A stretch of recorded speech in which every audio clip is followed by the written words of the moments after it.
The calm before the storm, intelligence blindness. In the autumn of 1973, as the leaves began their descent across the hills of Jerusalem and the Mediterranean sun cast its familiar golden glow over the Sinai Peninsula, a dangerous complacency had settled over the corridors of Israeli intelligence. 6 years had passed since the stunning victory of the Six-Day War, and with each passing month, the myth of Arab military incompetence grew more entrenched in the minds of those charged with protecting the Jewish state. It was a comfortable delusion, one that would exact a terrible price. The architects of this false confidence were not fools or amateurs. They were seasoned professionals, many of them veterans of the 1967 triumph, who had built their careers on the foundation of that extraordinary victory. Men like Major General Eli Zera, the sharp-eyed director of Amman, Israel's military intelligence service, and his counterparts in the Mossad and Shin Bet, had grown accustomed to being right. Their successes had been numerous and well documented.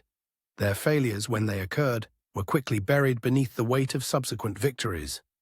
Yet in the months leading up to October 6, 1973, these same men found themselves prisoners of their own expertise, trapped within what they had come to call the concept, a doctrine so seductive in its simplicity that it blinded them to the storm gathering on their borders. The concept, as it evolved in the wake of the Six-Day War, rested on a single, seemingly unassailable premise. Arab armies would never again dare to attack Israel without first achieving air superiority. This assumption, logical on its face, became the cornerstone of Israeli strategic thinking. After all, had not the destruction of Arab air forces on the morning of June 5, 1967, sealed the fate of the entire war within hours?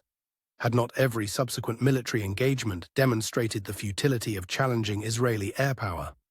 The doctrine's appeal lay not merely in its strategic logic, but in its psychological comfort. It offered Israeli planners something precious and rare in the Middle East: predictability. If Arab armies required air superiority before attacking, and if they could not achieve such superiority without massive preparation visible to Israeli intelligence, then Israel would always have adequate warning of impending war.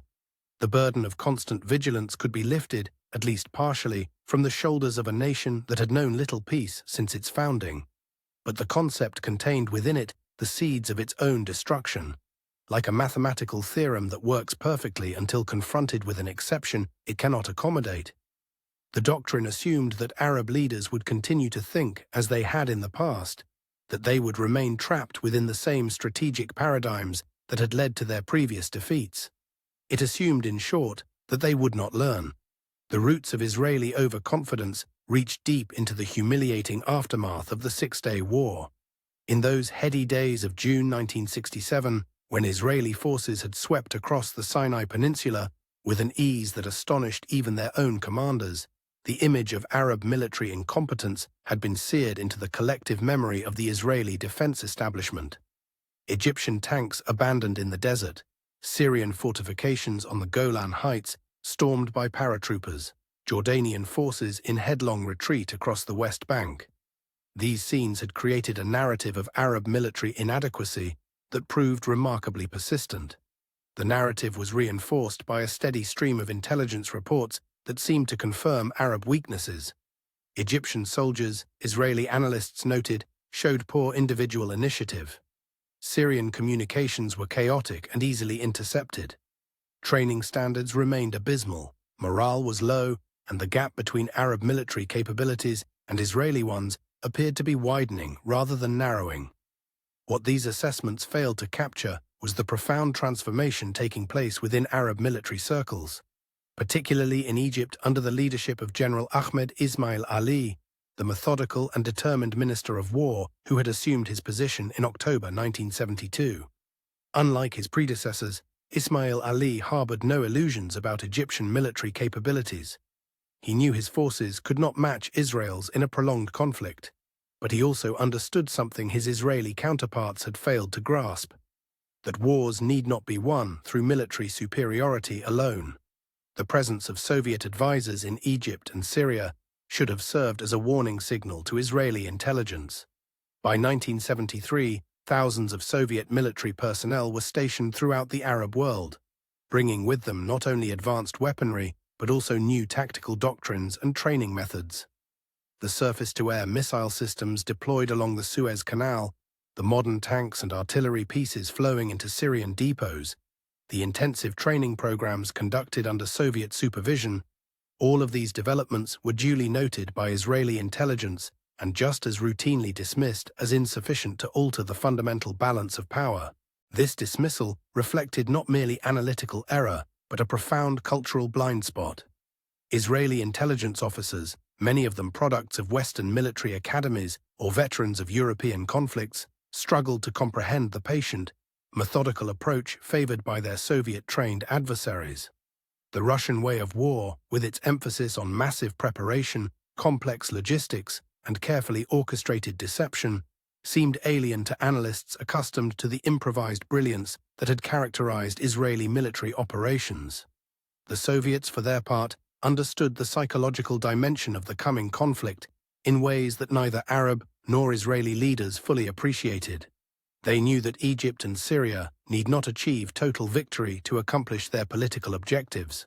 A successful crossing of the Suez Canal, even a limited one, would shatter the myth of Israeli invincibility and transform the political dynamics of the region. The goal was not to destroy Israel, but to force it to the negotiating table from a position of Arab strength rather than weakness.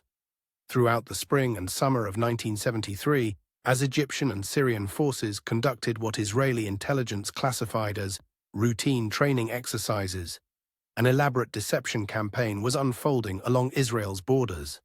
The exercises themselves were real enough. Soldiers practiced river crossings, tank crews rehearsed assault formations.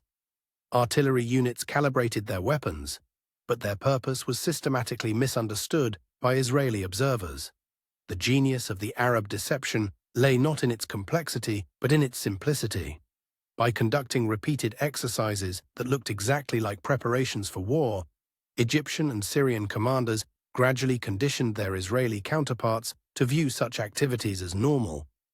Each time Arab forces massed near the borders, each time they practiced assault techniques, each time they moved equipment into forward positions, Israeli intelligence dutifully noted the activities and filed them under training.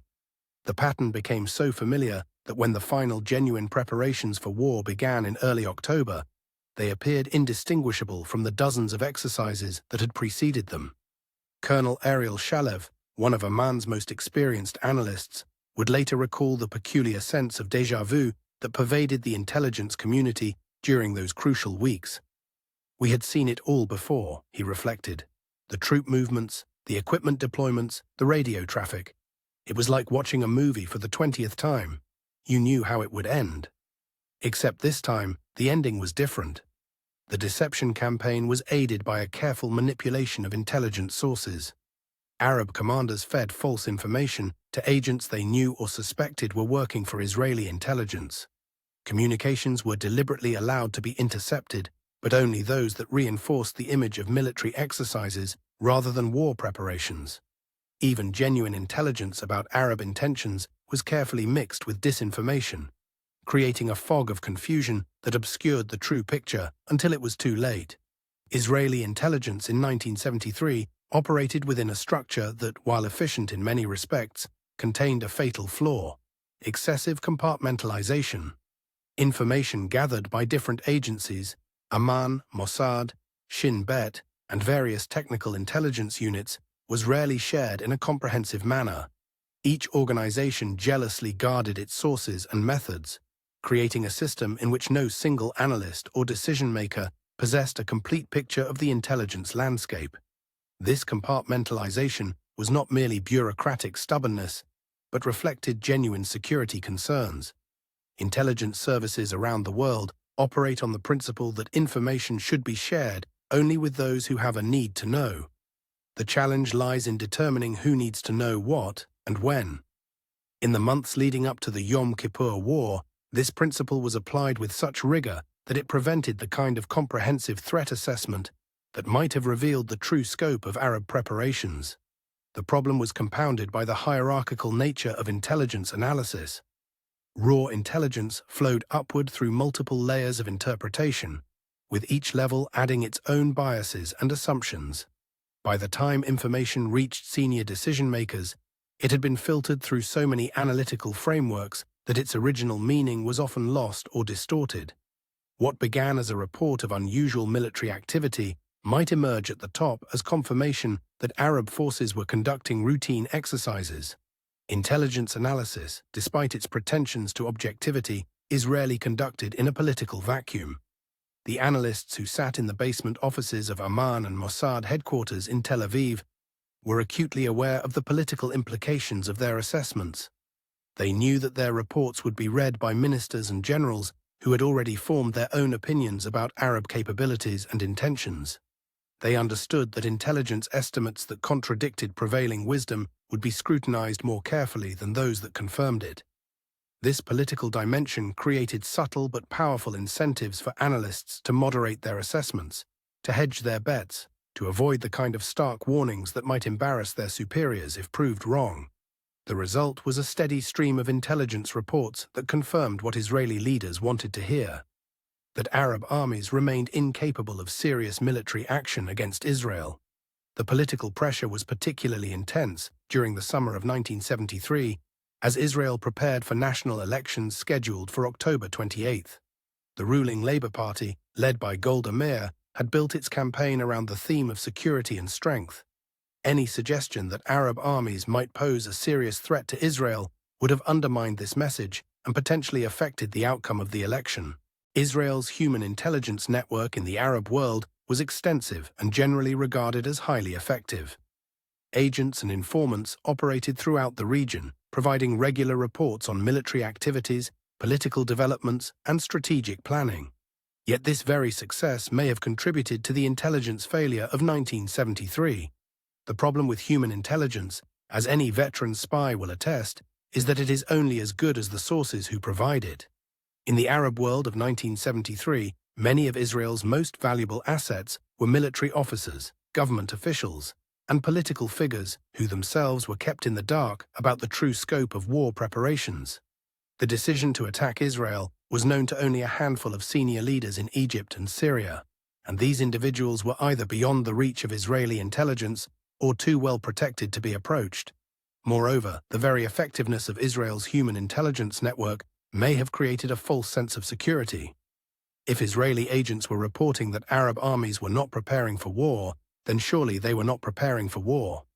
The possibility that the intelligence network itself might be compromised, or that Arab leaders might be compartmentalizing their war plans even more effectively than Israeli intelligence was compartmentalizing its own operations, was not seriously considered. Israel's signals intelligence capabilities in 1973 were among the most advanced in the world. Electronic listening posts scattered throughout the region intercepted and analyzed thousands of communications daily, providing intelligence officers with an unprecedented window into Arab military planning. Radio transmissions, telephone conversations, and even encrypted messages were routinely monitored and decoded. Yet this technological sophistication created its own vulnerabilities. The sheer volume of intercepted communications made it difficult to distinguish between routine military chatter and genuine indicators of impending war. More importantly, Arab commanders had learned to exploit Israeli signals intelligence capabilities, using them as tools of deception rather than sources of vulnerability. The most effective deceptions are often the simplest ones. Instead of attempting to hide their communications, Arab commanders made sure that Israeli intelligence intercepted exactly what they wanted it to hear.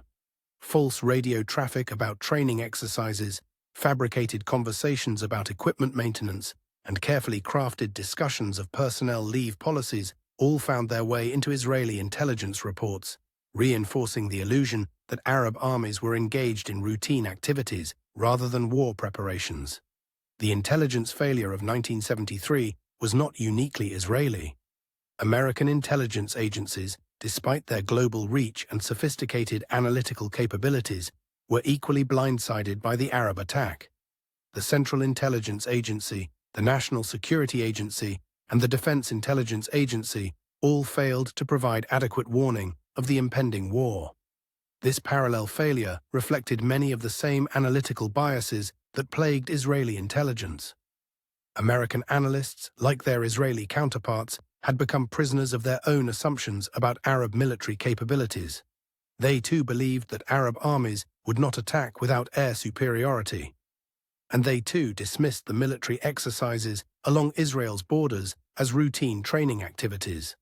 The American failure was particularly significant because it denied Israeli intelligence the benefit of an independent analytical perspective. Had American agencies reached different conclusions about Arab intentions, they might have prompted Israeli analysts to reconsider their own assessments. Instead, the convergence of Israeli and American intelligence estimates reinforced the prevailing wisdom and contributed to the collective blindness that characterized the pre-war period. The early warning systems that Israel had deployed along its borders with Egypt and Syria were marvels of 1970s military technology. Radar installations, seismic sensors, and electronic monitoring equipment created an invisible web of surveillance that should have detected any significant military movement well in advance of an attack. Yet these systems, sophisticated as they were, proved vulnerable to the oldest form of military deception, the diversionary movement. Arab commanders understood that Israeli early warning systems were designed to detect large-scale military movements. They therefore structured their attack preparations to appear as routine deployments or training exercises. Troops were moved to forward positions gradually, over a period of weeks rather than days. Equipment was positioned in locations that had been used for previous exercises. Even the timing of movements was carefully orchestrated to coincide with periods when Israeli surveillance might be expected to be at its lowest intensity. Perhaps the most subtle but significant factor in the intelligence failure of 1973 was the cultural barrier that separated Israeli analysts from their Arab counterparts. Despite their regional expertise and language skills, most Israeli intelligence officers remained fundamentally outsiders to the Arab world they were trying to understand. They approached Arab military planning through the lens of Western military doctrine, assuming that Arab commanders would behave rationally according to Western definitions of rationality. This cultural blindness was most evident in the Israeli assessment of Arab willingness to accept casualties. Israeli analysts, products of a society that placed enormous value on individual life, found it difficult to comprehend that Arab leaders might be willing to sacrifice thousands of soldiers for limited political objectives. The idea that Egypt might attack across the Suez Canal, knowing that it would suffer heavy casualties, seemed irrational to Israeli planners, who measured success primarily in terms of territorial gains and casualty ratios. The intelligence failure of 1973 was, at its core, a psychological phenomenon.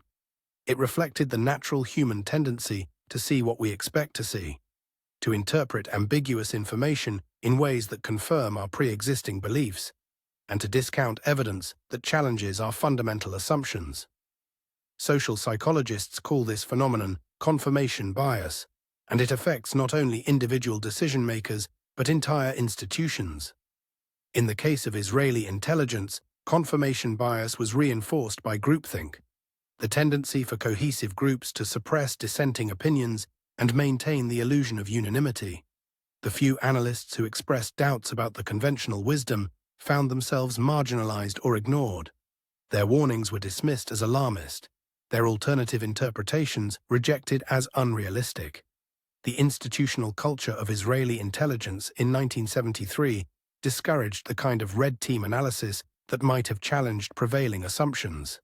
There was no devil's advocate role, no systematic attempt to consider alternative scenarios, no formal process for questioning the fundamental premises upon which intelligence estimates were based.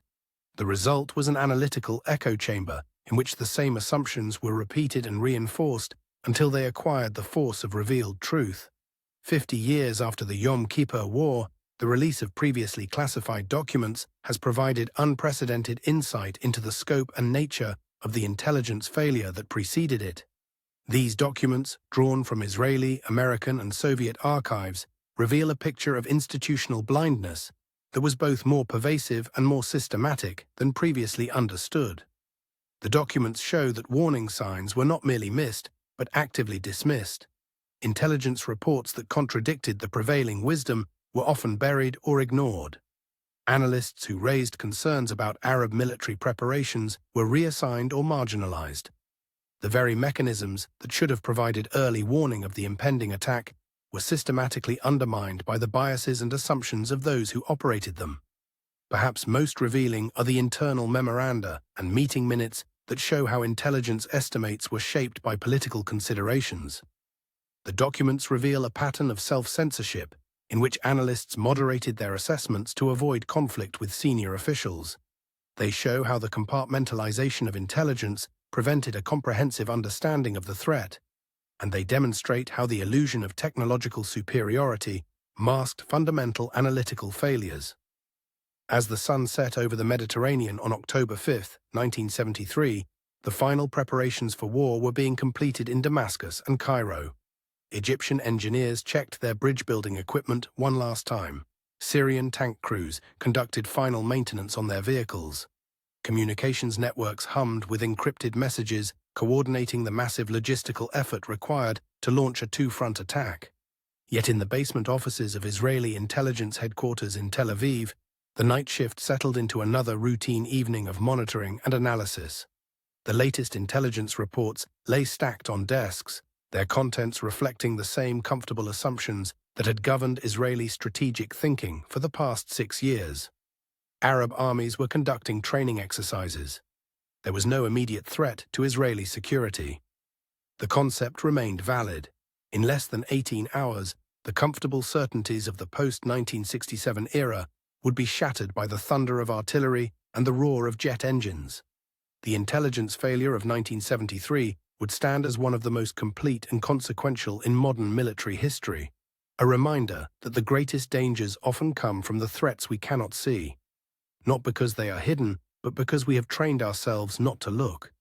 The storm was about to break, and Israel was not ready.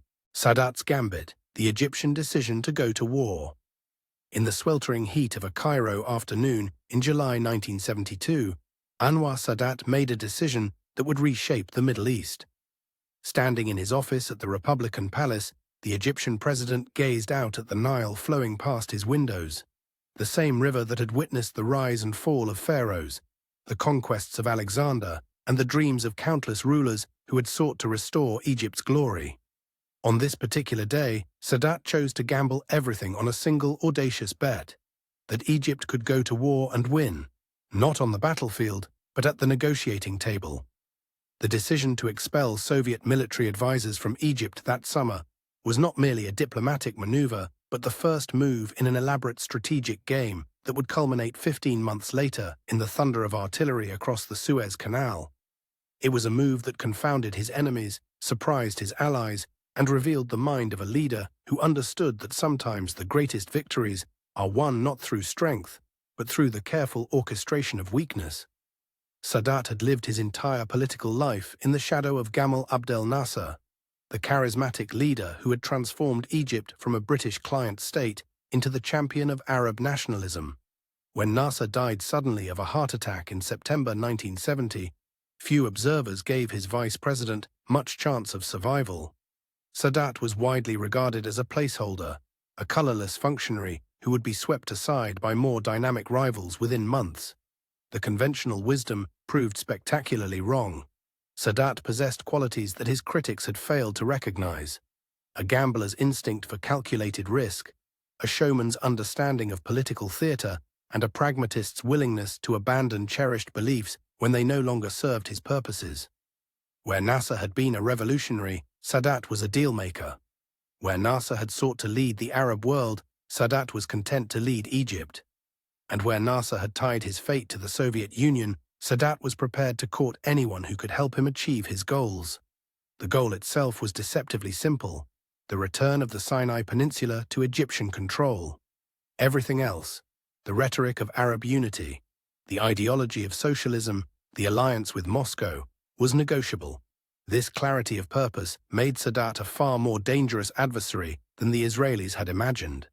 The decision to expel Soviet advisors from Egypt in July 1972 was vintage Sadat, dramatic, unexpected, and calculated to achieve multiple objectives simultaneously. By the summer of 1972, Soviet-Egyptian relations had reached a state of mutual frustration. The Soviets, burned by their experience in the Six-Day War, were reluctant to provide Egypt with the most advanced weapon systems. The Egyptians chafed under Soviet restrictions that seemed designed to keep them dependent rather than make them strong. The expulsion served Sadat's purposes brilliantly. It freed him from Soviet constraints on military planning.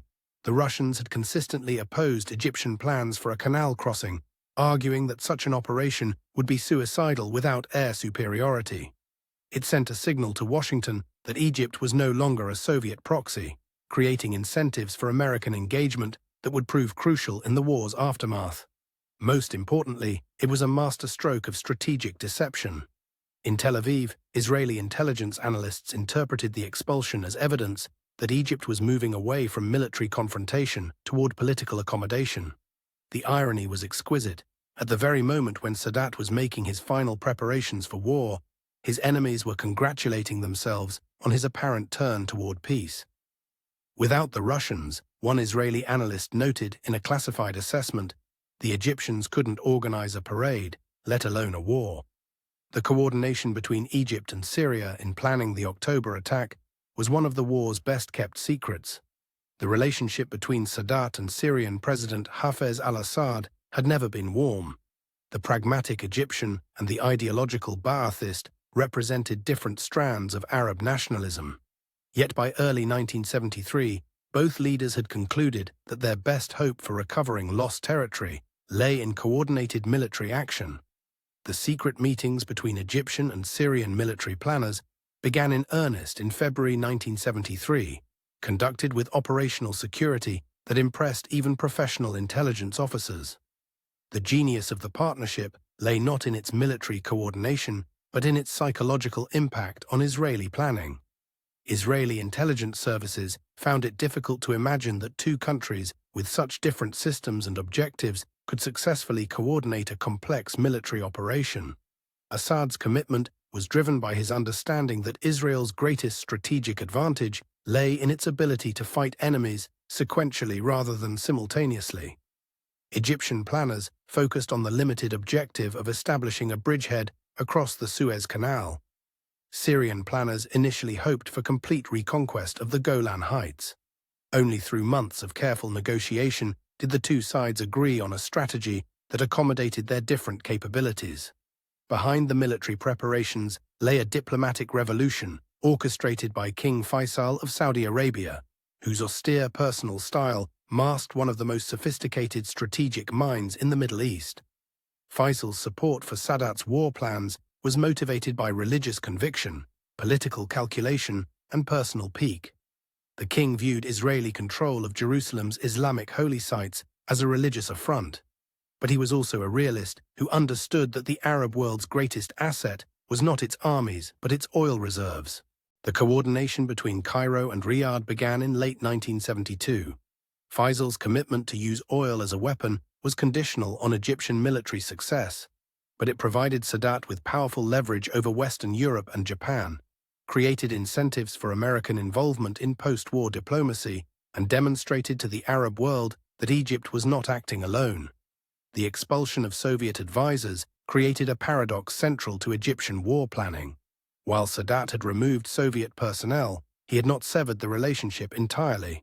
Soviet weapons continued to flow to Egypt throughout 1973, allowing Sadat to maintain the military supplies he needed while avoiding the political constraints that had frustrated his predecessors. The Soviet response was itself a masterpiece of calculated ambiguity. Publicly, Soviet leaders expressed regret and warned of dangers. Privately, they continued to provide military aid, calculating that a successful Egyptian operation would serve Soviet interests by demonstrating the effectiveness of Soviet weapons and weakening American influence. This calculation would prove remarkably short-sighted. The October War would indeed force American involvement in Middle East diplomacy, but it would strengthen rather than weaken American influence in the region. The Egyptian war plan bore the codename Operation Badr, after the Prophet Muhammad's first great military victory. The choice reflected Sadat's understanding that the coming conflict would be as much about morale and symbolism as about military objectives. The plan was a masterpiece of limited ambition. Unlike previous Arab war plans that called for Israel's complete destruction, Operation Badr sought only to cross the Suez Canal and establish a defensible bridgehead. General Ahmed Ismail Ali, the methodical Minister of War, understood that Egypt's military limitations made any attempt at decisive victory impossible.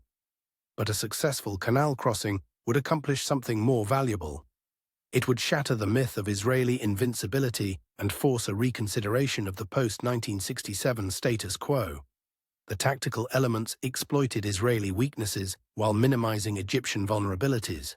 The famous water cannons that would breach Israeli sand barriers were developed specifically for this operation. The surface-to-air missile umbrella was positioned to deny Israeli aircraft the freedom of action they had enjoyed in previous conflicts. Even the timing was calculated to maximize surprise and minimize Israeli response time. Sadat's decision to go to war cannot be understood without reference to the domestic pressures building throughout Egypt in 1973. The economic situation was dire, with inflation rising and unemployment spreading. The psychological impact of the 1967 defeat continued to weigh heavily on Egyptian society, creating a pervasive sense of national humiliation. The president faced criticism from multiple quarters. Students demanded action to recover lost territories. Military officers questioned the wisdom of indefinite confrontation. Even within his own government, voices suggested that Egypt should seek a negotiated settlement. Sadat's genius lay in recognizing that these contradictory pressures could be reconciled through a carefully planned military operation. War would satisfy demands for action while creating conditions for the negotiated settlement that pragmatists favored. The key was ensuring that the war itself was limited in scope and duration, achieving enough military success to restore Egyptian pride while avoiding devastating defeat. Throughout his preparations for war, Sadat maintained a secret diplomatic channel with the United States. The Egyptian leader had concluded that America held the key to any sustainable Middle East settlement, and he was determined to position Egypt as a potential American partner rather than a permanent Soviet client. The secret communications began in early 1973, conducted through intermediaries. Sadat's message was carefully crafted. Egypt was prepared to break with the Soviet Union and recognize Israel's right to exist, but only if the United States could deliver a return of Egyptian territory. Henry Kissinger understood the strategic implications of bringing Egypt into the American sphere of influence. Such a move would isolate the Soviet Union, weaken radical Arab states, and create new possibilities for Middle East peace. The challenge was achieving these objectives without abandoning America's commitment to Israeli security. The secret diplomatic track created a remarkable paradox. Even as Sadat prepared for war against America's closest Middle Eastern ally, he was simultaneously positioning himself as a potential American partner. The decision to launch the attack during the Muslim holy month of Ramadan was itself a stroke of strategic genius. Western intelligence analysts found it difficult to believe that Arab armies would begin a major military operation during a period of religious observance. The assumption reflected a fundamental misunderstanding of the relationship between religion and warfare in Islamic culture. Far from being a constraint, Ramadan provided psychological and spiritual motivation for Egyptian and Syrian soldiers. The month was traditionally associated with great victories in Islamic history, and the timing was designed to evoke these parallels. The fact that the operation would begin during Ramadan while Israeli forces were observing Yom Kippur added symbolism that was not lost on Arab populations. The deception operations preceding the October attack were among the most successful in military history. For months, Egyptian and Syrian intelligence services conducted an elaborate campaign designed to reinforce Israeli assumptions about Arab military weakness and peaceful intentions. The campaign succeeded so completely that even when final attack preparations were underway, Israeli intelligence continued to dismiss the possibility of war. The deception worked on multiple levels. False information was fed to known Israeli agents. Communications were deliberately intercepted that suggested routine exercises, and military movements were structured to appear defensive rather than offensive. The genius lay not in hiding Arab military preparations, but in making them appear routine and unthreatening. In Washington, American intelligence agencies reached similar conclusions. A CIA assessment dated October 4, 1973, just 2 days before the attack, concluded that the probability of coordinated Egyptian-Syrian military action against Israel remains low. The report noted increased military activity along Israel's borders, but dismissed it as defensive positioning in response to Israeli exercises. The final decision came in late September 1973, during a secret meeting between Sadat and Assad in Alexandria. The two leaders faced the ultimate test of their partnership, transforming months of planning into military action. The meeting was a study in contrasts. Sadat, the showman, was confident and almost jovial. Assad, the ideologue, was more cautious, reviewing military preparations one final time. Yet both understood they were crossing a Rubicon from which there would be no return. The date was set for October 6, 1973, Yom Kippur, the holiest day in the Jewish calendar. The timing was perfect. Israeli forces would be at their lowest state of readiness. Reserve units would be difficult to mobilize, and the psychological impact would be devastating. The irony was not lost on either leader. They were launching their holy war on their enemy's holiest day. As dawn broke over the Middle East on October 6, 1973, the elaborate preparations that had consumed 2 years of secret planning were ready to be tested. The Egyptian and Syrian armies that would cross the ceasefire lines that morning were not the same forces that had been so catastrophically defeated in 1967. They were better trained, better equipped, and better led. More importantly, they were fighting for limited, achievable objectives rather than the impossible dream of Israel's destruction. Sadat's gambit was about to begin, a calculated risk that would transform the Middle East, not through military conquest, but through the careful orchestration of limited victory and diplomatic revolution. The canal crossing that would begin in a few hours would last only days, but its consequences would reshape the region for decades to come.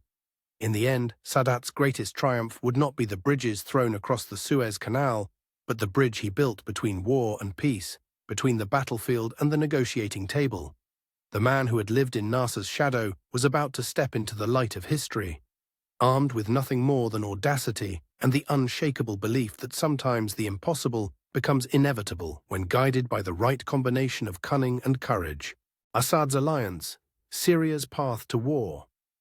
In the austere confines of the presidential palace in Damascus, Hafez al-Assad stood before a detailed map of the Golan Heights, his weathered hands tracing the contours of territory that had been lost 6 years before. The morning light of March 1973 filtered through the windows, casting long shadows across the strategic heights that had once been Syrian soil and were now bristling with Israeli fortifications. For Assad, unlike his Egyptian counterpart, this was not merely political calculation. This was personal. The man who ruled Syria with an iron fist had been defense minister on that catastrophic day in June 1967 when Israeli forces had stormed up the Golan Escarpment, routing Syrian defenders and capturing the strategic plateau that dominated the approaches to Damascus. The humiliation had seared itself into Assad's memory, a wound that no amount of political success could heal. Where Sadat viewed war as a means to diplomatic breakthrough, Assad saw it as a sacred duty, a chance to redeem Syrian honor and reclaim Syrian soil. Hafez al-Assad's path to power had been forged in the crucible of Syrian politics, where survival depended on ruthless cunning, unwavering loyalty, and the ability to strike without warning. Born into a poor Alawite family in the mountains of northwestern Syria, Assad had learned early that in a country dominated by Sunni Muslims, a member of the minority Alawite sect could rise only through the military. The young Assad had enrolled in the Syrian Air Force Academy in 1952, with dreams of becoming a pilot. His instructors quickly recognized that while Assad possessed adequate flying skills, his true talents lay elsewhere. He was a natural leader, possessed of the rare ability to inspire both fear and loyalty. More importantly, he understood the mechanics of power in ways that many contemporaries did not. Assad's rise coincided with Syria's tumultuous journey through the 1950s and 1960s. Endless coups, shifting alliances, and the gradual ascendancy of the Ba'ath Party. Unlike many contemporaries drawn to the party's socialist rhetoric, Assad was attracted to its nationalism and its promise of Arab unity. The ideology provided a framework for his ambitions, but it was his pragmatic understanding of power that made him formidable. The 1967 war had been Assad's baptism by fire as defense minister. The rapid collapse of Syrian forces on the Golan Heights had been a personal humiliation that he carried like a physical wound. Unlike other Arab leaders who sought to minimize their role in the disaster, Assad had studied the defeat obsessively, analyzing every tactical error, every strategic miscalculation. The lesson he drew was simple. Syrian honor could be redeemed only through Syrian blood. The Golan Heights occupied a unique place in Syrian strategic thinking that went far beyond military considerations. The plateau, rising some 3,000 feet above the Jordan Valley, had been Syrian territory since the French Mandate period. Its loss in 1967 had not only deprived Syria of strategically vital high ground, but had also placed Israeli forces within artillery range of Damascus itself. Israeli settlements were sprouting across the plateau like mushrooms after rain, each one a reminder of Syrian impotence. Israeli farmers were cultivating lands that had been tended by Syrian peasants for generations. Most galling of all, Israeli tourists were picnicking on heights from which Syrian artillery had once dominated the northern approaches to the Sea of Galilee. In the coffee houses of Damascus and Aleppo, old men who had fled the fighting in 1967 spoke of relatives buried in village cemeteries now behind Israeli lines. For Assad, who had witnessed the collapse firsthand, the Golan had become an obsession that colored every aspect of his strategic thinking. Unlike the Sinai Peninsula, which Egypt had lost primarily because of tactical errors and poor coordination, the Golan Heights had fallen because Syrian forces had simply fled. The distinction was crucial in Assad's mind. The only way to erase that stain was to prove that Syrian forces could fight and win on the same ground where they had once fled in panic. The first tentative contacts between Syrian and Egyptian intelligence services began in autumn 1972, shortly after Sadat's expulsion of Soviet advisors. The initial meetings were conducted with extreme secrecy, reflecting the deep mistrust that had characterized Syrian-Egyptian relations since the collapse of the United Arab Republic in 1961. The breakthrough came in January 1973 during a clandestine meeting in Riyadh facilitated by Saudi intelligence. The Syrian delegation, led by General Mustafa Tlass, arrived with a detailed assessment of Israeli defensive positions on the Golan Heights. The Egyptian delegation brought the preliminary outlines of Operation Badr. What emerged from 3 days of intensive discussions was not a unified war plan, but a framework for coordination that would allow each country to pursue its own objectives while maintaining surprise. Israeli intelligence services, conditioned to view inter-Arab rivalries as permanent features of Middle Eastern politics, found it difficult to imagine that Damascus and Cairo could overcome their differences long enough to coordinate a complex military operation. One classified Israeli assessment from April 1973 noted, "Historical precedent suggests that Syrian-Egyptian cooperation remains more theoretical than practical." Assad's decision to ally with Egypt was driven by cold calculation rather than ideological solidarity. The Syrian leader understood that his forces alone could not hope to recapture the Golan Heights. Israeli defensive positions were too strong, and the IDF's reserve mobilization system would allow them to concentrate overwhelming force against a single front attack. Only by coordinating with Egypt could Assad hope to divide Israeli attention and create conditions for successful offensive operations. Syria's relationship with the Soviet Union was fundamentally different from Egypt's troubled alliance with Moscow. Where Sadat chafed under Soviet restrictions, Assad embraced Soviet tutelage as the price of military modernization. The difference reflected not only their personalities, but also their strategic situations. Syria, smaller and more vulnerable than Egypt, needed a reliable patron. The Soviet military aid program that transformed Syrian capabilities began in earnest in 1970, shortly after Assad's rise to power. Thousands of Soviet advisors arrived in Syria, bringing advanced weapons systems, new training methods, and tactical doctrines. The Syrian Arab army that emerged from this transformation was entirely different from the force that had fled the Golan Heights in 1967. The centerpiece of Soviet military aid was the surface-to-air missile system that would protect Syrian forces from Israeli air attacks. The SA-2, SA-3 and SA-6 missiles that formed the backbone of Syrian air defenses were among the most advanced systems in the Soviet arsenal. More importantly, they were operated by Syrian crews trained in Soviet facilities, a level of technical competence that had been entirely absent in 1967. Soviet commitment to Syrian military modernization was driven by strategic considerations that extended far beyond regional politics. The Mediterranean had become a crucial theater of superpower competition, and Syria's location made it an ideal base for projecting Soviet power into the region. The role of Palestinian groups in Syrian war planning was both more complex and more controversial than their involvement in Egyptian preparations. Unlike Egypt, which had largely suppressed Palestinian military activity within its borders, Syria had embraced the Palestinian cause as a central element of its foreign policy.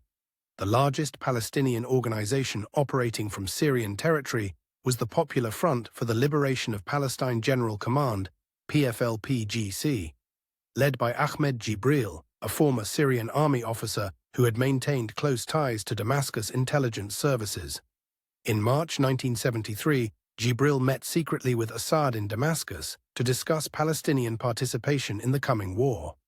"The Israelis expect us to fight like Fedayeen," Jibril told Assad during their clandestine meeting, "but we can give you something more valuable: chaos behind their lines while your tanks advance." The PFLP-GC leader proposed a series of diversionary attacks that would force Israeli reserves to be deployed away from the main Syrian thrust. Assad's decision to incorporate Palestinian groups into his war planning reflected both opportunity and necessity. The presence of thousands of Palestinian fighters in Syria provided him with irregular forces that could harass Israeli positions and create diversions during the main assault. More importantly, Palestinian involvement would provide political cover for Syrian actions, allowing Damascus to claim that it was fighting for Palestinian rights rather than purely Syrian interests. Syrian intelligence operations against Israeli positions on the Golan Heights were among the most sophisticated aspects of pre-war planning.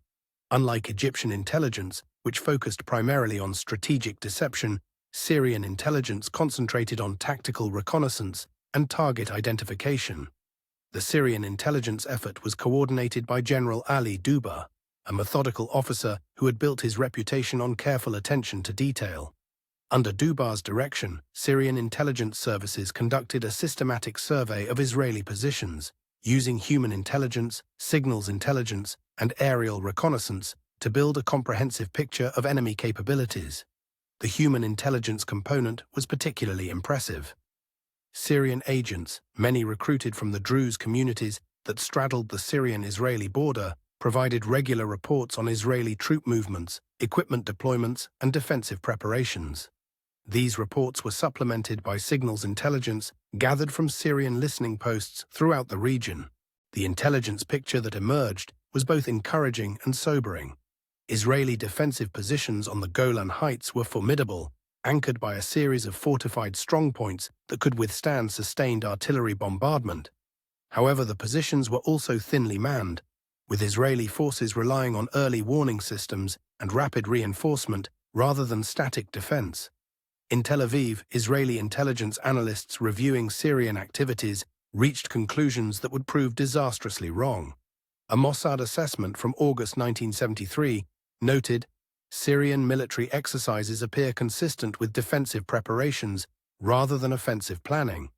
The Assad regime shows no indication of willingness to risk major military confrontation." The influence of Ba'ath Party ideology on Syrian war planning was both profound and paradoxical. The party's commitment to Arab unity and socialist transformation provided the ideological framework within which Assad operated, but it also created constraints that sometimes conflicted with purely Syrian interests. The Ba'ath Party's foundational principle was the unity of the Arab nation, a concept that transcended the artificial boundaries imposed by colonial powers. From this perspective, the struggle against Israel was not merely a Syrian national interest, but a sacred duty that all Arabs shared. This ideological framework provided powerful motivation for Syrian soldiers and officers. but it also created expectations that Assad could not always fulfill. The paradox of Ba'ath ideology lay in its tension between pan-Arab unity and Syrian nationalism. While the party officially championed Arab unity, Assad's policies were increasingly focused on specifically Syrian interests. The decision to coordinate with Egypt served both the cause of Arab unity and Syrian territorial objectives. Syrian communications with Moscow about the impending war were conducted through channels that reflected the intimate relationship between the two countries. Unlike Egypt, which had expelled Soviet advisors, Syria continued to host thousands of Soviet personnel and maintained regular communication with Soviet leadership about strategic planning. Soviet military advisors were not merely observers of Syrian preparations, but active participants in the planning process. They provided tactical advice, supervised training exercises, and helped coordinate the complex logistics required for a major military operation. Most importantly, they provided Assad with strategic intelligence about Israeli capabilities that was not available to Egyptian planners. The Soviet commitment to Syrian success was driven by strategic considerations that extended far beyond regional politics. A successful Syrian operation would demonstrate the effectiveness of Soviet weapons and training methods, while a Syrian defeat would call into question the entire Soviet position in the Middle East. Syrian military doctrine in 1973 represented a synthesis of Soviet tactical methods and Syrian strategic objectives. Instead of attempting to hold territory against Israeli attack, Syrian forces would seize the initiative and attempt to recapture lost ground through rapid offensive action. The tactical elements of Syrian doctrine were heavily influenced by Soviet advisors who had studied Israeli military methods and developed countermeasures specifically designed to neutralize Israeli advantages. The massive artillery bombardment that would open the Syrian attack was designed to disrupt Israeli communications and prevent the rapid reinforcement that had proved so decisive in previous conflicts. The role of Syrian armor in the offensive was also influenced by Soviet doctrine. Instead of the dispersed tank attacks that had characterized Arab operations in 1967, Syrian forces would concentrate their armor in massive formations designed to achieve breakthrough at selected points.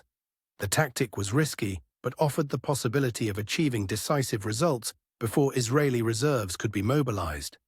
Perhaps most importantly, Syrian doctrine recognized the limitations of Syrian capabilities. Unlike previous Arab war plans that had called for the complete destruction of Israel, Syrian objectives were limited to the recapture of the Golan Heights. This more modest goal was achievable with the forces available and could be accomplished before Israeli military superiority could be brought to bear. The economic factors that influenced Syrian decision-making were less dramatic than those facing Egypt, but no less significant. Syria's economy was struggling with the burden of military expenditures and the costs of supporting Palestinian groups. The promise of Saudi financial support, contingent on Syrian participation in the war, provided a powerful incentive for Assad to join Sadat's coalition. The economic dimension was also influenced by the discovery of oil reserves in northeastern Syria. While these reserves were not as extensive as those in other Arab countries, they provided Syria with a potential source of revenue that could reduce dependence on foreign aid. A successful offensive that recaptured the Golan Heights would not only restore Syrian pride, but would also return valuable agricultural land to Syrian control. The plateau's fertile soil and abundant water resources made it one of the most productive agricultural regions in the Levant. The final Syrian decision to join the October War was made in a series of meetings held in Damascus during the last week of September 1973. Assad, surrounded by his closest advisors, reviewed the military preparations one final time before committing Syria to its most dangerous gamble since independence. The Syrian leader's final decision was influenced by a combination of factors that reflected both his personal psychology and his strategic calculations. The desire to redeem Syrian honor after 1967 was perhaps the most powerful motivating force. But Assad was also influenced by his assessment of the strategic situation, his confidence in Soviet support, and his belief that coordination with Egypt would divide Israeli attention sufficiently to allow Syrian forces to achieve their objectives. The timing also reflected Assad's understanding of the domestic political situation. The Ba'ath Party Congress, scheduled for November 1973, would provide a forum for his critics to challenge his leadership if he failed to take action to recover lost territory. A successful military operation would silence these critics and consolidate his position as the undisputed leader of Syrian nationalism. As Syrian forces moved into their final positions during the first week of October 1973, the alliance between Damascus and Cairo had become the foundation of Arab strategic planning. The coordination between Assad and Sadat represented one of the most successful examples of inter-Arab cooperation in the modern era. Yet the alliance also contained the seeds of its own limitations. The different objectives that had made coordination possible would create tensions that would become apparent as soon as the fighting began. Assad's vision of recapturing the entire Golan Heights would prove incompatible with Sadat's strategy of limited war and diplomatic breakthrough.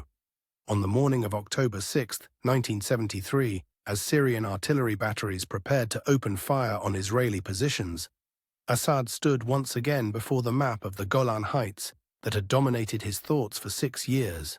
The territory that had been lost in a day of humiliation was about to be contested in a war that would test every assumption about power, courage, and the price of redemption. The alliance was sealed, the die was cast, and in a few hours the thunder of 1,000 guns would announce that the long wait was over.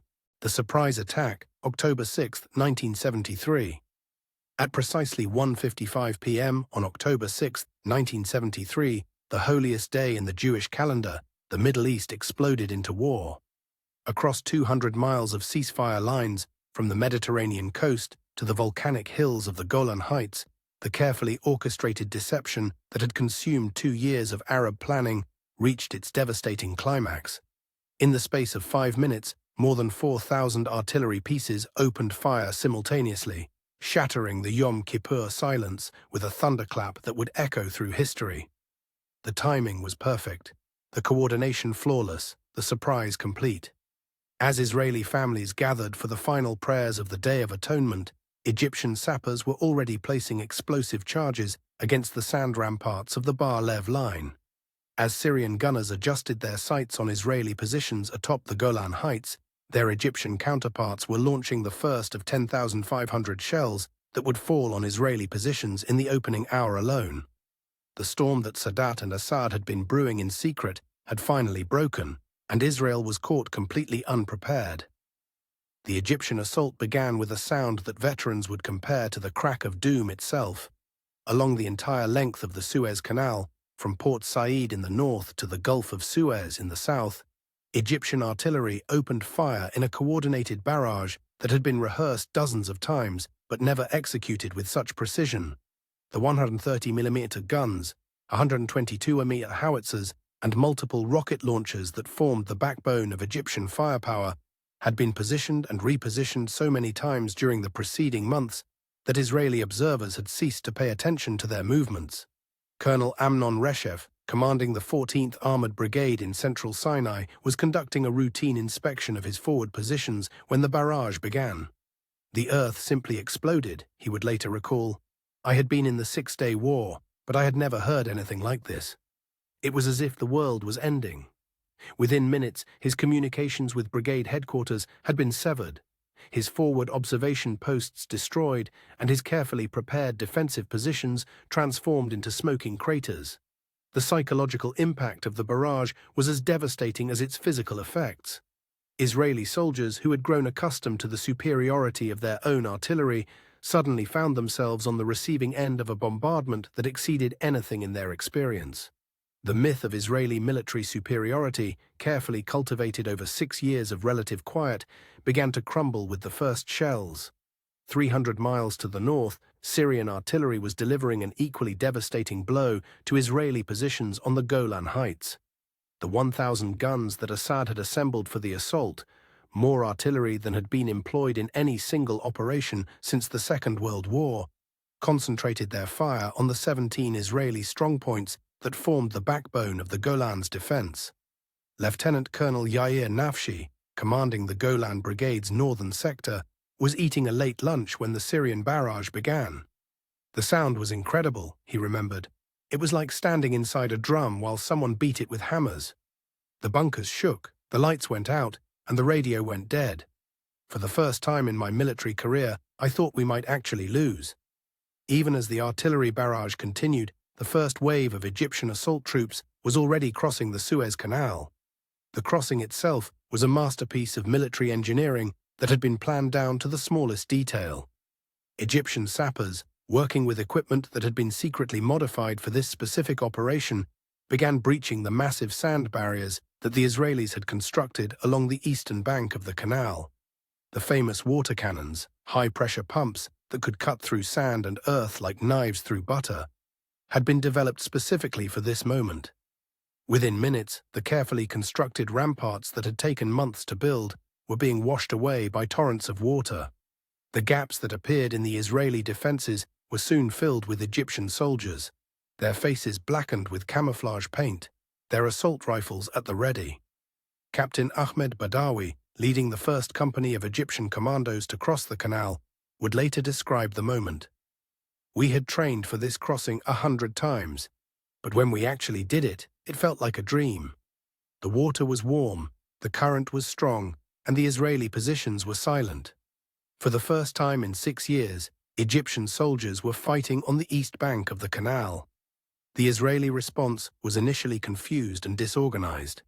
The Bar Lev line, named after the former chief of staff who had designed it, was manned by fewer than 500 soldiers spread across more than 100 miles of fortifications. The assumption had been that any Egyptian attack would be detected in advance, allowing time for reinforcements to arrive before the assault began. The reality was that the first Israeli defenders found themselves facing overwhelming odds with no prospect of immediate support. Major Shmuel Golan, commanding the southernmost Israeli strongpoint at Port Taufik, sent a desperate radio message to his headquarters at 2:07 p.m. "We are under heavy attack. I can see Egyptian troops crossing the canal in large numbers. Request immediate reinforcement."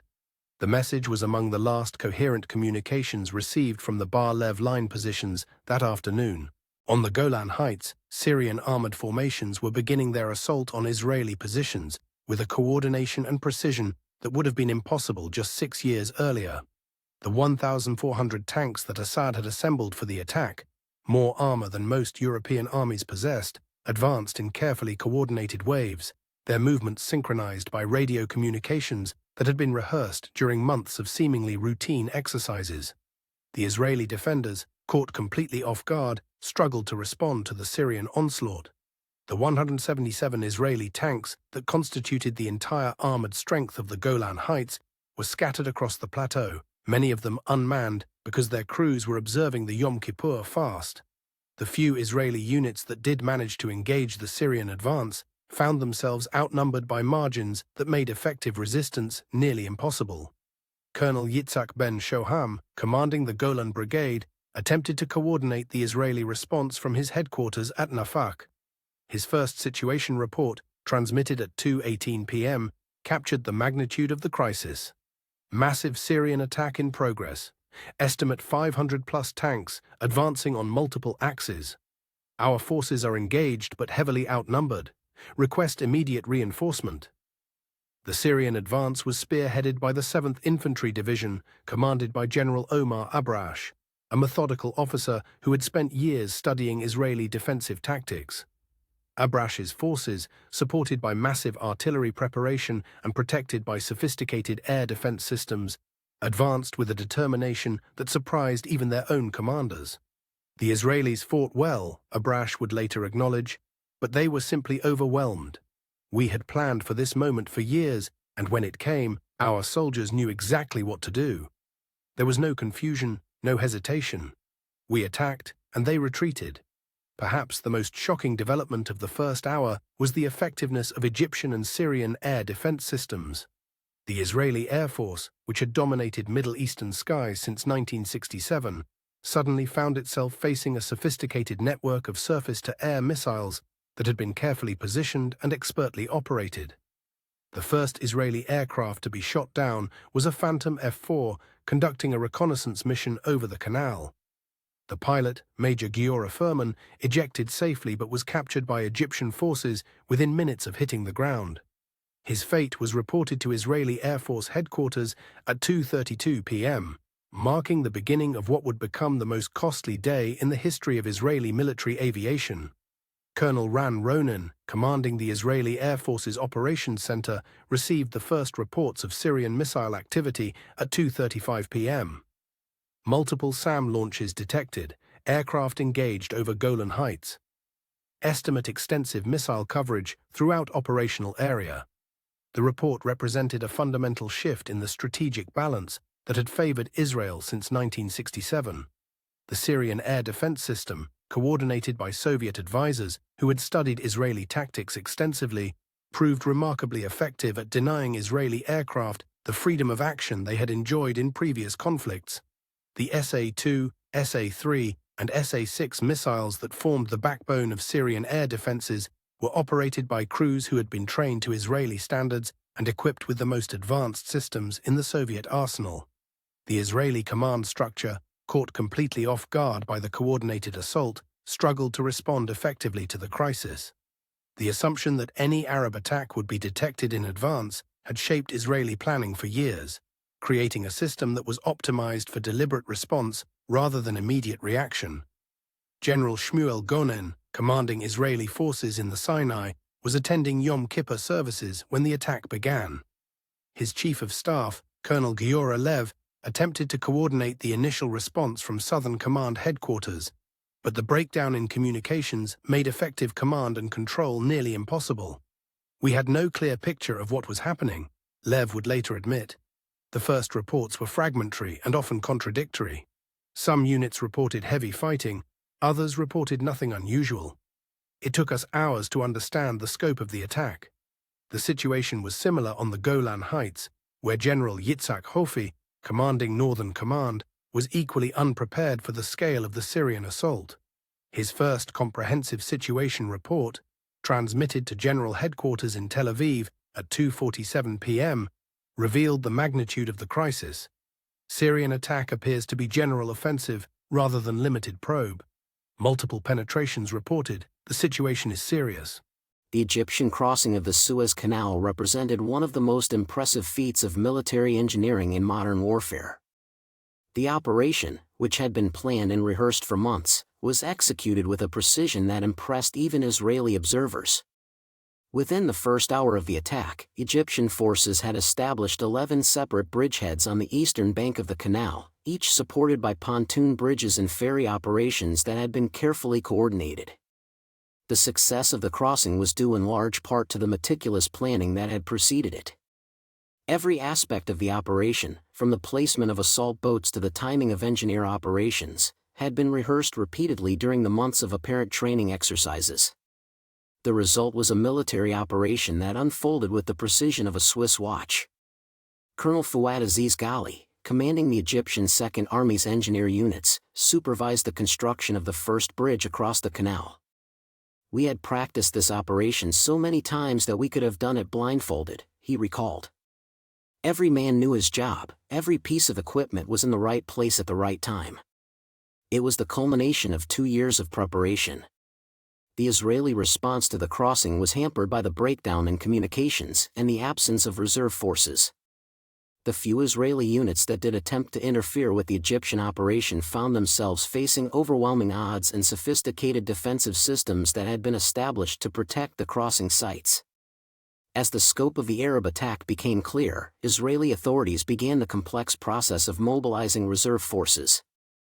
The Israeli Defense Forces, built around a small standing army supported by large numbers of reserves, depended on rapid mobilization to achieve numerical superiority over its adversaries.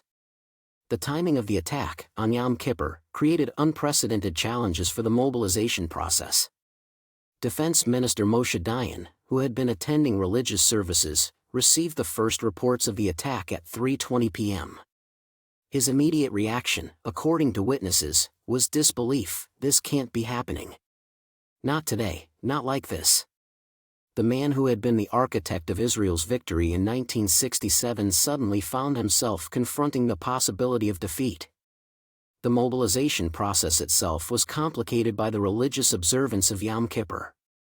Many reserve soldiers were scattered across the country, attending services or spending time with family. The usual methods of communication were unavailable, and the authorities were forced to use unconventional means to contact reservists. Radio announcements, normally used only for the most serious emergencies, began at 3:25 p.m. All reserve officers and soldiers are to report to their units immediately. This is not a drill. The announcement, broadcast in Hebrew and Arabic, was the first public indication that Israel was under attack. Even as the main Egyptian assault was crossing the canal, specially trained commando units were conducting operations deep behind Israeli lines. These units, which had been infiltrated across the canal in the days preceding the attack, were tasked with disrupting Israeli communications, destroying supply depots, and creating chaos in the Israeli rear areas. The most successful of these operations was conducted by Egyptian naval commandos who had been landed by submarine near the Israeli naval base at Sharm el-Sheikh. The commandos, led by Lieutenant Colonel Fawad Nassif, succeeded in destroying several Israeli patrol boats and damaging port facilities before being discovered and eliminated.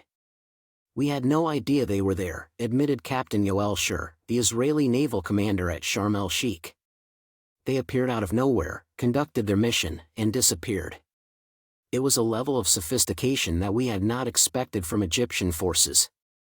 The psychological impact of the commando operations was perhaps more significant than their tactical results. Israeli commanders, already struggling to cope with the main assault, suddenly found themselves facing the possibility of attacks throughout their rear areas. The sense of security that had characterized the Israeli military since 1967 was rapidly eroding. On the Golan Heights, Syrian forces were achieving their first significant breakthrough of the war. The 78th Tank Battalion, operating near the town of Quneitra, had successfully penetrated Israeli defensive positions and was advancing toward the Israeli settlements in the Jordan Valley. The success represented the first time since 1948 that Arab armored forces had achieved a major breakthrough against Israeli defenses. The Syrian advance was led by Colonel Tofek Jihani, a veteran tank commander who had been studying Israeli defensive tactics for years. His battalion, equipped with Soviet T-55 tanks and supported by sophisticated air defense systems, advanced with a coordination that impressed even Israeli observers. "They move like a real army," admitted Major Zvika Greenberg, whose tank company was among the first to encounter the Syrian advance. "There was no confusion, no hesitation. They knew exactly what they were doing, and they did it well. For the first time in my military career, I was genuinely afraid." The Syrian breakthrough created panic among Israeli civilian settlements in the Jordan Valley. The possibility that Syrian forces might actually succeed in their objective of recapturing the Golan Heights, dismissed as impossible just hours earlier, suddenly seemed very real. News of the Arab attack was reaching international capitals, creating diplomatic crises that would persist throughout the war. The timing of the attack, on Yom Kippur, had caught not only Israel but also the international community completely off guard. In Washington, Secretary of State Henry Kissinger was attending a diplomatic reception when he received the first reports of the fighting. His initial reaction, according to diplomatic sources, was concern about the implications for American-Soviet relations. This could spiral out of control very quickly. "We need to establish contact with Moscow immediately." The Soviet Union, which had been providing military aid to both Egypt and Syria, found itself in the awkward position of supporting clients who had not fully informed Moscow of their intentions. Soviet leaders, while publicly supporting the Arab cause, were privately concerned about the possibility of superpower confrontation. The United Nations Security Council convened an emergency session at 4:15 p.m. New York time, but the proceedings were largely ceremonial. The real diplomacy was being conducted through direct contacts between Washington and Moscow, as both superpowers sought to prevent the regional conflict from escalating into a global confrontation. Throughout Israel, the civilian population was reacting with a mixture of shock, fear, and determination to the outbreak of war. The air raid sirens that had been silent since 1967 suddenly wailed across Israeli cities, sending families scrambling for bomb shelters and creating traffic jams as people attempted to reach safe areas. In Tel Aviv, the normally bustling streets were eerily quiet as residents remained indoors, glued to their radio sets for news of the fighting. The Israeli Broadcasting Authority, which had suspended normal programming for the Day of Atonement, hastily resumed operations to provide updates on the military situation. "We couldn't believe it was happening," recalled Sarah Goldstein, a Tel Aviv resident who was spending Yom Kippur with her family. "One moment we were praying, the next moment we were hearing air raid sirens. It was like waking up from a dream into a nightmare." The psychological impact of the attack on Israeli civilians was profound. The generation that had grown up after 1967 had never experienced the fear of invasion, and the sudden reality of war came as a tremendous shock. The confidence that had characterized Israeli society since the Six-Day War was rapidly being replaced by anxiety and uncertainty. As the first reports filtered into Israeli general headquarters, the scope of the disaster was becoming clear. The simultaneous attacks on two fronts, conducted with a coordination and precision that had been thought impossible, had achieved tactical surprise on a scale that threatened Israel's very existence. General David Elazar, the Israeli Chief of Staff, convened an emergency meeting of the General Staff at 5:05 p.m. The situation reports he received painted a picture of unprecedented crisis. On the Golan Heights, Syrian forces had achieved multiple breakthroughs and were advancing toward the Jordan Valley. In the Sinai, Egyptian forces had successfully crossed the canal and were establishing defensive positions on the eastern bank. "We are facing the most serious threat since the War of Independence," Elazar told his assembled commanders. "The enemy has achieved surprise, and we are paying the price for our overconfidence. We must act quickly to prevent a complete collapse." The assessment was grimly accurate. Israeli forces, caught completely off guard and widely dispersed, were struggling to contain attacks that had been planned for months and executed with military precision. The myth of Israeli invincibility, carefully constructed over 6 years of relative peace, was crumbling under the weight of Arab shells. As darkness began to fall over the Middle East, Israeli forces were engaged in desperate holding actions on both fronts. The few units that had managed to reach the fighting were vastly outnumbered and struggling to prevent complete collapse. On the Golan Heights, the remnants of the Israeli 188th Armored Brigade were conducting a fighting withdrawal toward the Jordan Valley. The brigade, which had begun the day with 57 tanks, was reduced to fewer than 20 operational vehicles by evening. The Syrian advance, supported by massive artillery preparation and protected by sophisticated air defense systems, seemed unstoppable. In the Sinai, Egyptian forces were consolidating their bridgeheads on the eastern bank of the canal while Israeli reinforcements struggled to reach the fighting. The few Israeli counterattacks that were attempted were beaten back with heavy losses, demonstrating the effectiveness of Egyptian anti-tank defenses. The situation was summarized in a terse message from General Golan to General Headquarters at 6:15 p.m., "Situation critical on both fronts. Enemy has achieved surprise and is exploiting initial success. Request immediate reinforcement and air support." As the sun set on October 6, 1973, the Middle East had been transformed. The comfortable certainties of the post-1967 era had been shattered by a day of warfare that had exceeded the worst fears of Israeli planners. The Arab armies that had been dismissed as ineffective had demonstrated a level of coordination and competence that shocked even veteran observers. The Egyptian crossing of the Suez Canal had succeeded beyond the wildest dreams of its planners. Within 6 hours, more than 80,000 Egyptian troops had crossed the waterway and were establishing defensive positions on the eastern bank. The Syrian assault on the Golan Heights had achieved multiple breakthroughs and was threatening to recapture the entire plateau. Israeli forces, caught completely off guard and widely dispersed, were struggling to prevent complete collapse. The mobilization of reserves, hampered by the timing of the attack and the breakdown in communications, was proceeding more slowly than planned. The Israeli Air Force, which had been expected to dominate the battlefield, was finding itself severely constrained by sophisticated air defense systems. The international community, equally surprised by the outbreak of fighting, was struggling to respond to a crisis that threatened to escalate into superpower confrontation. The United Nations was paralyzed by great power disagreements, while the United States and Soviet Union were engaging in urgent diplomatic contacts to prevent the regional conflict from spinning out of control. As Israeli families huddled in bomb shelters and Arab soldiers consolidated their gains, the magnitude of the strategic reversal was becoming clear. The surprise attack of October 6, 1973, had achieved something that had seemed impossible just hours earlier. It had placed Israel on the defensive and demonstrated that Arab armies could fight effectively when properly led and adequately equipped. The day that had begun with the quiet prayers of Yom Kippur had ended with the thunder of artillery and the screams of jet engines. The Middle East had been plunged into a war that would reshape the region's politics, challenge the assumptions of a generation, and demonstrate that in warfare, as in diplomacy, there are no permanent victors and no final defeats. The surprise was complete, the shock profound, and the implications staggering. October 6, 1973, had become a date that would live in infamy, not only for Israel, which had been caught unprepared, but for the entire world, which had been forced to confront the reality that the Middle East remained a powder keg that could explode without warning. The storm had broken, and no one knew when it would end.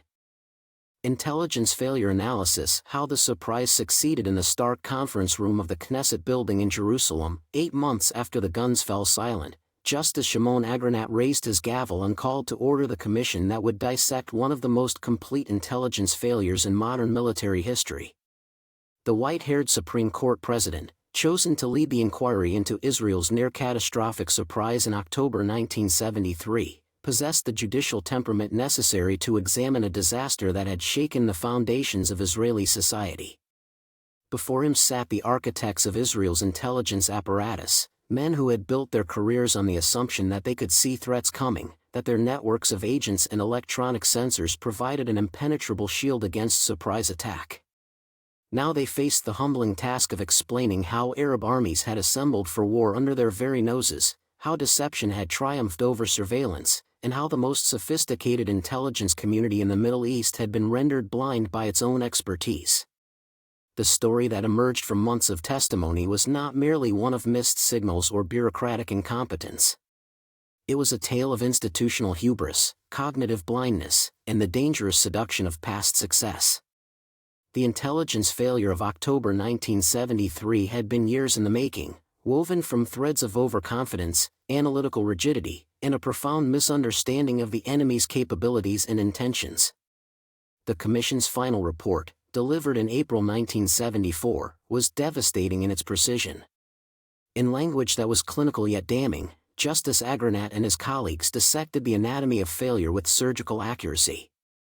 The document, running to more than 400 pages, painted a picture of an intelligence community that had become prisoner to its own assumptions. The intelligence failure was not the result of a single error or oversight, the Commission concluded, but rather the cumulative effect of systemic deficiencies that had been building for years.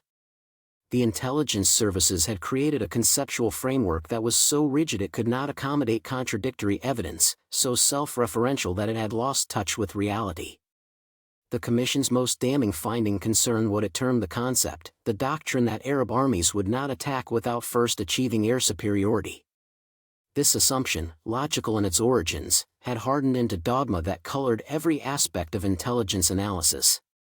Evidence that contradicted the concept was dismissed, minimized, or explained away, while information that supported it was embraced uncritically. Major General Eli Zira, the sharp-eyed director of Amman who had presided over the intelligence failure, found himself in the witness chair day after day, defending decisions that seemed inexplicable in hindsight. "We had our sources," he testified, his voice barely concealing frustration. "We had our methods. We had our systems. Everything told us that the Arabs were not preparing for war." The Commission was not impressed. In their final judgment, they found that Zira and his organization had failed not because they lacked information, but because they had processed it through analytical frameworks that guaranteed the wrong conclusions. The intelligence was there, the wisdom to interpret it correctly was not. The breakdown in signals intelligence, the electronic eavesdropping that formed the backbone of Israeli intelligence collection, was perhaps the most shocking aspect of the failure. Israeli listening posts scattered throughout the region had intercepted thousands of Arab communications in the weeks leading up to the attack. The problem was not collection but interpretation. Colonel Yoel Ben Porat, head of Amman's Signals Intelligence Division, had spent his career learning to read the electronic tea leaves of Middle Eastern warfare. His teams monitored everything from high-level military communications to routine administrative chatter, looking for patterns that might indicate hostile intentions. In the weeks before October 6, those patterns had been everywhere and nowhere.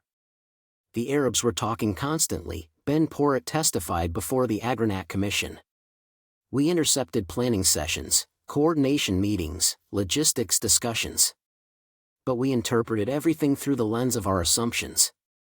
When we heard Syrian commanders discussing ammunition supplies, we assumed they were conducting inventory. When we intercepted Egyptian communications about bridge-building equipment, we thought they were planning exercises. The irony was exquisite. The very success of Israeli signals intelligence had become its weakness. Arab commanders, aware that their communications were being monitored, had learned to use Israeli capabilities against them. They conducted genuine planning sessions while describing them as exercises. They coordinated real preparations while disguising them as routine activities. The result was a signals intelligence picture that was simultaneously accurate and completely misleading. Perhaps most damaging was the interception of a Syrian communication on October 4, just 2 days before the attack. A Syrian general was overheard telling his subordinates, "The boys are ready for the picnic." Israeli analysts, conditioned to view Syrian communications as transparent, interpreted this as confirmation that Syrian forces were preparing for exercises. In reality, picnic was Syrian code for the attack on the Golan Heights. The technical sophistication of Israeli signals intelligence had created a false sense of omniscience. The analysts who sat in underground bunkers, surrounded by the latest electronic equipment, believed they could penetrate any deception. They had forgotten that the most effective deceptions are often the simplest ones, telling the truth in a way that guarantees it will be misunderstood. The role of cognitive bias in the intelligence failure was perhaps the most subtle but most important factor in the disaster. The human mind, psychologists have long understood, is not a neutral processing device but a meaning-making machine that interprets new information through the lens of existing beliefs. In the case of Israeli intelligence, these beliefs had been shaped by 6 years of unbroken success. Dr. Amos Tversky, the Israeli psychologist who would later revolutionize understanding of human decision-making, was consulted by the Agranat Commission about the cognitive factors that had contributed to the intelligence failure. His analysis was both illuminating and disturbing. Intelligence analysts are particularly susceptible to what we call confirmation bias, Tversky explained. They tend to seek out information that confirms their existing beliefs while avoiding or dismissing information that challenges them. The stronger the belief, the more pronounced the bias becomes. The evidence of confirmation bias was everywhere in the intelligence record. When Egyptian forces moved equipment to forward positions, analysts interpreted this as defensive preparations. When Syrian units conducted live-fire exercises, they were seen as training rather than rehearsal. When Arab commanders made suspicious communications, they were explained away as routine administrative chatter. The bias was reinforced by the institutional culture of Israeli intelligence. Analysts who raised concerns about Arab intentions were often dismissed as alarmist. Those who supported the conventional wisdom were praised for their sound judgment. The result was a self-reinforcing cycle that made the intelligence community increasingly impervious to contrary evidence. Captain Yossi Langotsky, a middle-ranking analyst in Amman's Egyptian section, had tried repeatedly to warn his superiors about the scope of Egyptian preparations. His reports, carefully documented and analytically sound, had been systematically ignored or downgraded.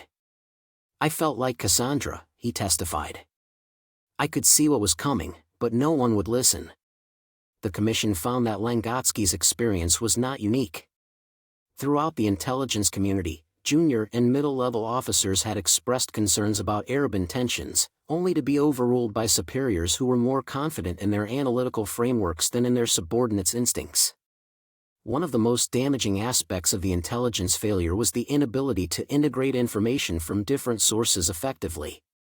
Israeli intelligence was organized into separate compartments: signals intelligence, human intelligence, aerial reconnaissance, and technical intelligence, each with its own analytical methods and institutional biases.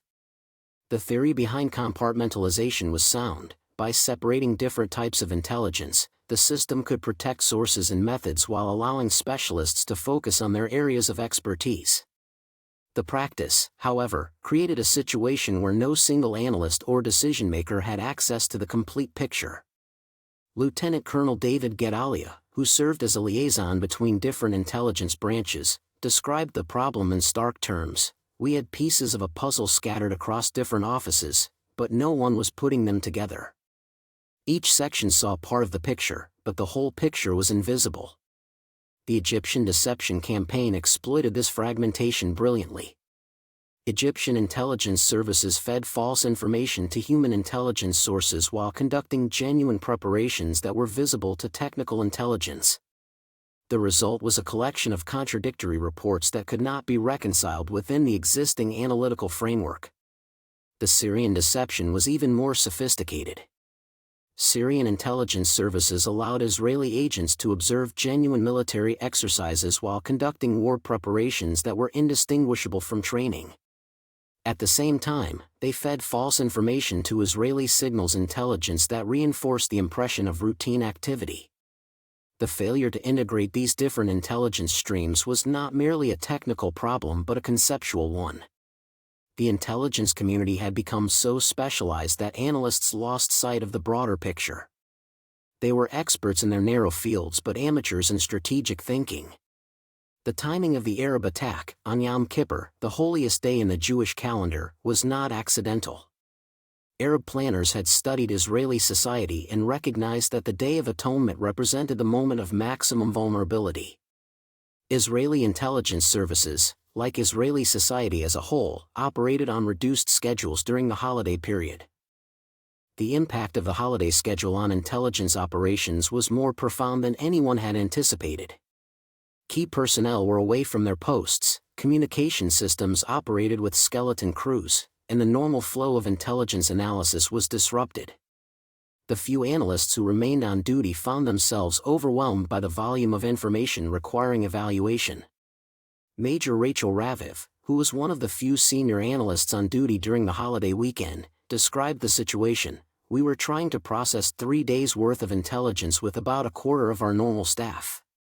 Everything was delayed, everything was rushed, and everything was evaluated by people who didn't have the full context. The holiday effect was compounded by the fact that many Israeli intelligence officers were themselves observing the religious holiday. The decision to maintain only minimal intelligence operations during Yom Kippur reflected the assumption that Arab forces would not attack during a major Jewish holiday. The assumption proved to be not only wrong but disastrously so.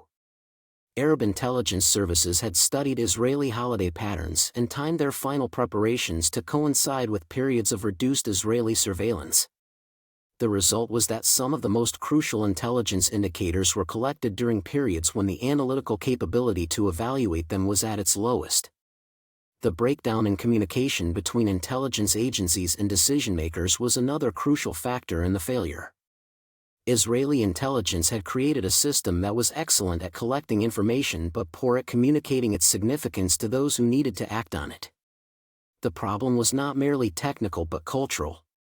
Intelligence officers, trained to be cautious and analytical, often hedged their assessments with qualifications and uncertainties. Decision-makers, accustomed to clear guidance and definitive conclusions, found these nuanced assessments difficult to interpret. General Shmuel Golan, who commanded Israeli forces in the Sinai, testified about the communication problems he experienced. The intelligence people would tell me about increased Egyptian activity, but they would always add that it was probably just exercises. They would report Syrian movements, but they would explain that it was routine. I heard the words, but I didn't understand the music. The communication breakdown was exacerbated by the timing of the attack. The final intelligence indicators arrived during the early hours of October 6, when key decision-makers were either unavailable or preparing for religious observances. The result was that crucial information was not processed and communicated until it was too late to affect the outcome. The most damaging communication failure occurred on the morning of October 6, when Israeli intelligence finally concluded that an Arab attack was imminent. The warning reached senior military commanders just hours before the attack began, too late to mobilize reserves or reposition forces, but early enough to create panic and confusion. The success of the Arab deception campaign was perhaps the most remarkable aspect of the entire intelligence failure. Egyptian and Syrian intelligence services had conducted a multi-layered deception operation that was sophisticated enough to fool one of the world's most capable intelligence communities. The Egyptian deception was based on a simple but brilliant insight: the best way to hide preparations for war was to make them look like preparations for exercises. Egyptian forces conducted dozens of training exercises throughout 1973, each one involving the same activities that would be required for an actual attack. By the time the real attack came, Israeli observers had become so accustomed to Egyptian military activity that they no longer paid attention to it. General Saad el-Shazli, the Egyptian chief of staff who oversaw the deception campaign, later described the strategy: "We trained our forces to fight, but we also trained them to deceive." Every exercise was conducted as if it were the real thing, but described as if it were routine training. The Israelis saw what they expected to see. The Syrian deception was even more sophisticated. Syrian intelligence services had identified Israeli agents and fed them false information while conducting genuine preparations under the cover of exercises. The result was a signals intelligence picture that reinforced Israeli assumptions while masking Syrian intentions. The most effective element of the Syrian deception was the use of genuine communications about routine activities to mask discussions of war preparations. Syrian commanders would discuss ammunition supplies in the context of training exercises while actually preparing for combat. They would coordinate logistics for exercises that were actually war preparations. The result was that Israeli intelligence intercepted genuine communications that led to false conclusions. The technical limitations of Israeli surveillance systems also contributed to the intelligence failure. Despite their sophistication, Israeli intelligence collection systems had gaps that Arab forces learned to exploit. The most significant limitation was the inability to distinguish between preparations for exercises and preparations for war. Israeli satellite imagery, aerial reconnaissance, and ground-based sensors could detect military movements and equipment deployments, but they could not penetrate the intentions behind these activities. The same activities that indicated training exercises also indicated war preparations. Without additional intelligence sources, technical collection systems were insufficient to provide strategic warning. The limitations were compounded by the fact that Israeli intelligence had become too dependent on technical collection at the expense of human intelligence. The assumption was that electronic sensors and imagery analysis could provide complete situational awareness. The reality was that technical systems could collect information but could not interpret its significance. Colonel Aviam Sella, who headed one of the technical intelligence units, acknowledged the limitations. "We could see everything, but we understood nothing. We had perfect pictures of Arab military activities, but we had no insight into Arab intentions. We were technically sophisticated but strategically blind."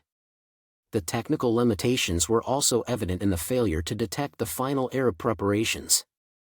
The movement of Egyptian bridging equipment to forward positions was detected by Israeli sensors but interpreted as routine logistics. The positioning of Syrian artillery was observed but explained as training deployment. The technical intelligence was accurate but useless. Perhaps most embarrassing was the complete failure of human intelligence, the network of agents and informants that was supposed to provide insight into Arab intentions. Israeli intelligence had invested heavily in human intelligence networks throughout the Arab world, but these networks proved to be either compromised or ineffective when they were most needed. The human intelligence failure was most pronounced in Egypt, where Israeli agents had been systematically identified and either eliminated or turned into double agents. The few genuine sources who remained were kept ignorant of war preparations or provided with false information designed to reinforce Israeli assumptions. Mayor Amit, the former head of the Mossad, testified about the human intelligence failure. "We thought we had excellent sources in the Arab world. We thought we knew what was happening in Cairo and Damascus. We were wrong. Our sources were either compromised or uninformed. We were operating in a wilderness of mirrors. The Syrian human intelligence picture was equally bleak. Israeli agents in Syria had been systematically identified and neutralized, leaving Israeli intelligence with no reliable insight into Syrian intentions. The few reports that did arrive were either false or so ambiguous as to be useless. The human intelligence failure was particularly damaging because it deprived Israeli intelligence of the contextual understanding necessary to interpret technical intelligence correctly. Without insight into Arab intentions, Israeli analysts were forced to rely on assumptions and stereotypes that proved to be disastrously wrong. The influence of political considerations on intelligence reporting was another factor in the failure. Israeli intelligence officers, aware that their assessments would be scrutinized by political leaders, often moderated their conclusions to avoid controversy or embarrassment. The political pressure was particularly intense during the summer of 1973, as Israel prepared for national elections. The ruling Labour Party had built its campaign around themes of security and strength, and intelligence assessments that suggested Arab military capabilities were improving were not welcome. The result was a series of intelligence reports that told political leaders what they wanted to hear rather than what they needed to know. Assessments were hedged, qualifications were added, and conclusions were softened to avoid political controversy. Major General Aaron Yariv, who had previously served as director of Amman, testified about the political pressures. Intelligence officers are human beings, and human beings respond to incentives. If you know that pessimistic assessments will be criticized while optimistic ones will be praised, you adjust your reporting accordingly. The result is intelligence that is politically acceptable but operationally useless. The political dimension was most evident in the treatment of dissenting views. Intelligence officers who raised concerns about Arab capabilities or intentions were often marginalized or criticized as alarmist. Those who supported the conventional wisdom were rewarded with promotions and recognition. The intelligence failure of October 1973 was not unique in military history. The Agranat Commission examined several historical parallels, including Pearl Harbor, the German attack on the Soviet Union in 1941, and the Chinese intervention in the Korean War. In each case, the pattern was similar: intelligence indicators were available, but they were misinterpreted or ignored. The parallel with Pearl Harbor was particularly striking. In both cases, the attacking force achieved complete surprise despite providing numerous indicators of hostile intentions. In both cases, the defenders had sophisticated intelligence systems that failed to provide adequate warning. In both cases, the failure was attributed to analytical mistakes rather than collection failures. The German attack on the Soviet Union in 1941 provided another instructive parallel. Stalin, like Israeli leaders in 1973, had become convinced that his enemies would not attack because it would not be rational for them to do so. The result was that obvious preparations for war were explained away as deception or posturing. The Chinese intervention in the Korean War demonstrated how cognitive biases could blind intelligence analysts to contrary evidence. American intelligence, convinced that the Chinese would not intervene, interpreted every indicator of Chinese preparation as bluff or deception. The result was one of the most complete intelligence failures in American military history. One of the most poignant aspects of the intelligence failure was the fate of middle-level officers who had recognized the threat but were unable to convince their superiors. These officers, often with years of experience in analyzing Arab military activities, had detected patterns that suggested something more than routine exercises. Lieutenant Colonel Yona Bandman, an analyst in Amman's Syrian section, had been tracking Syrian military preparations for months. Her reports, meticulously documented and analytically sound, had consistently warned of unusual Syrian activity. Her superiors had consistently dismissed her concerns as alarmist. "I knew something was wrong," Bandman testified. The pattern of Syrian activities was unlike anything I had seen before. But every time I raised concerns, I was told that I was overreacting. I was told that the Syrians were just conducting exercises. I was told that I didn't understand the bigger picture. The experience of Captain Eli Mizrahi, who monitored Egyptian communications, was similar. His reports on Egyptian military preparations had been systematically downgraded or ignored. His warnings about unusual patterns of activity had been dismissed as misinterpretation of routine communications. The fate of these officers illustrated one of the most damaging aspects of the intelligence failure: the suppression of dissenting views. The intelligence community had become so confident in its analytical frameworks that it could not accommodate contrary evidence or alternative interpretations. The Agranat Commission's most important finding was that the intelligence failure was not the result of individual mistakes but of systemic problems within the Israeli intelligence community. The system had become so rigid and self-referential that it could not adapt to changing circumstances or incorporate new information. The systemic problems were evident at every level of the intelligence community. Collection systems were focused on the wrong targets. Analytical frameworks were based on outdated assumptions. Communication systems were designed for routine operations rather than crisis management. Decision-making processes were optimized for confirmation rather than challenge. The most damaging systemic problem was the lack of institutional mechanisms for challenging conventional wisdom. The intelligence community had no formal process for red team analysis, no systematic method for testing assumptions, and no structured way to incorporate dissenting views. The result was an intelligence community that was excellent at reinforcing existing beliefs but poor at adapting to new realities. The same characteristics that had made Israeli intelligence effective in previous conflicts, confidence, analytical rigor, and institutional coherence, had become liabilities in the changed circumstances of 1973. The ultimate source of the intelligence failure was the overconfidence that had developed within the Israeli intelligence community following the victory of 1967. The Six-Day War had created a sense of invincibility that affected every aspect of Israeli strategic thinking. The overconfidence was evident in the assumptions that guided intelligence analysis. Israeli analysts assumed that Arab armies could not conduct complex operations, that Arab commanders could not maintain operational security, and that Arab intentions could be easily penetrated by Israeli intelligence systems. These assumptions had been reasonable in 1967, when Arab armies had indeed proved incapable of effective operations. By 1973, however, Arab capabilities had improved dramatically, while Israeli assumptions had remained frozen in time. The result was an intelligence community that was fighting the last war rather than the next one. The overconfidence was also evident in the dismissal of warning signs.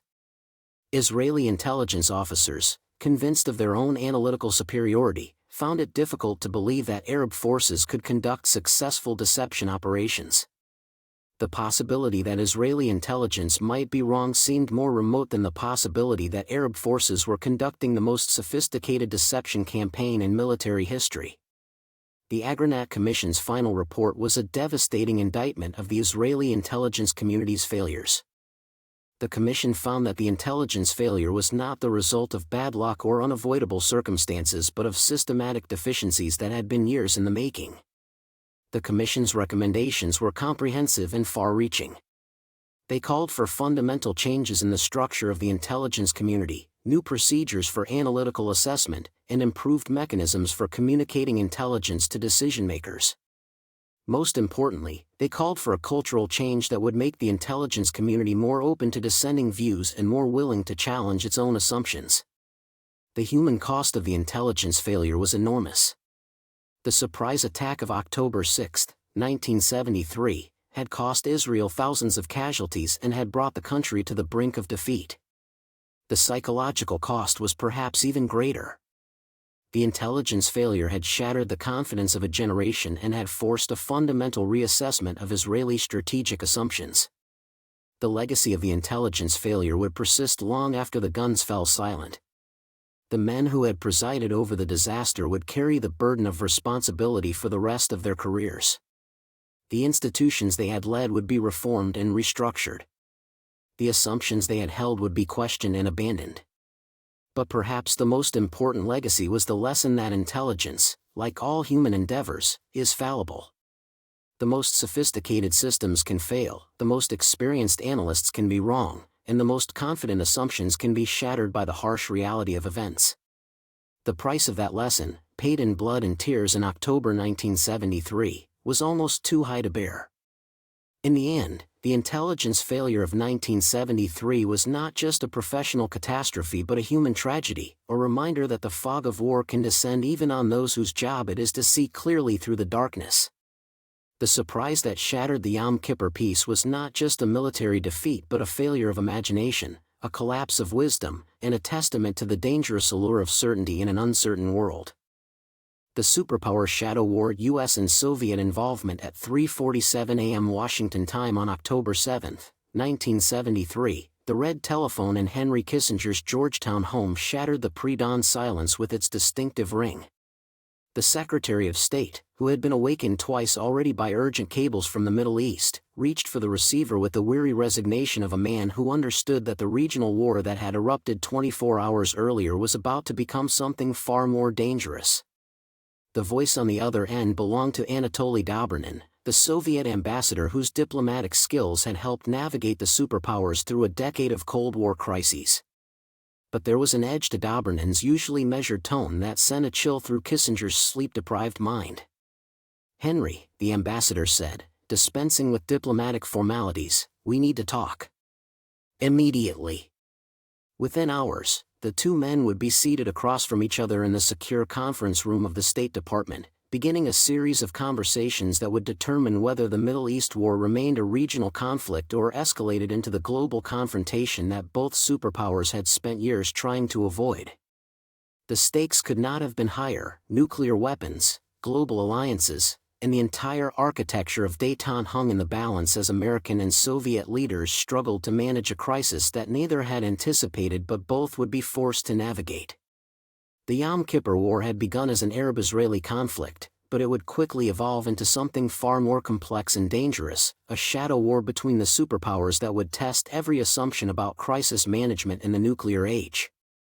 Henry Kissinger had built his career on the premise that international relations could be managed through careful balance, strategic ambiguity, and the patient cultivation of multiple relationships.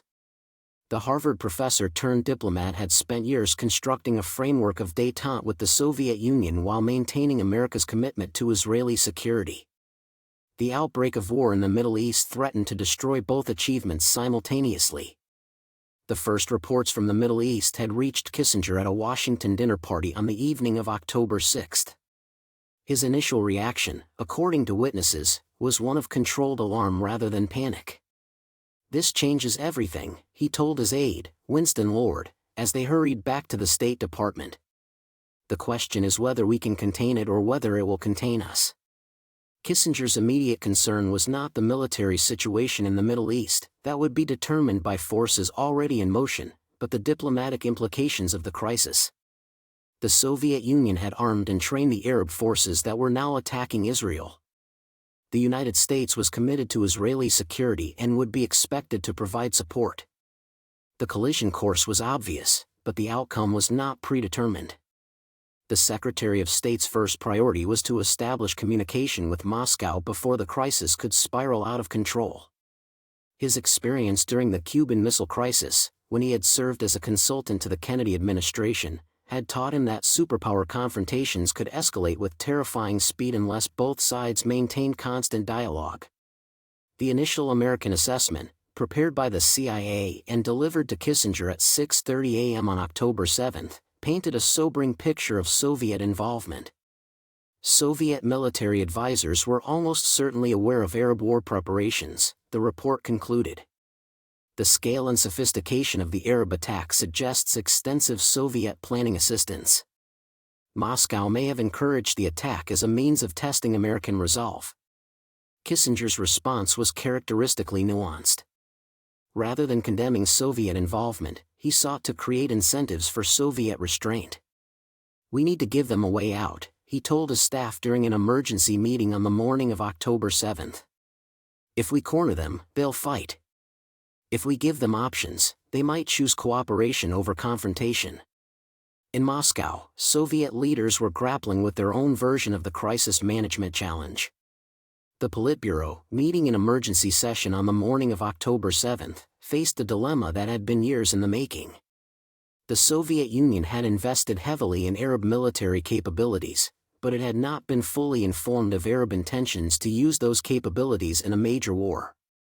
Leonid Brezhnev, the Soviet leader whose commitment to détente had been a cornerstone of his foreign policy, found himself caught between competing pressures.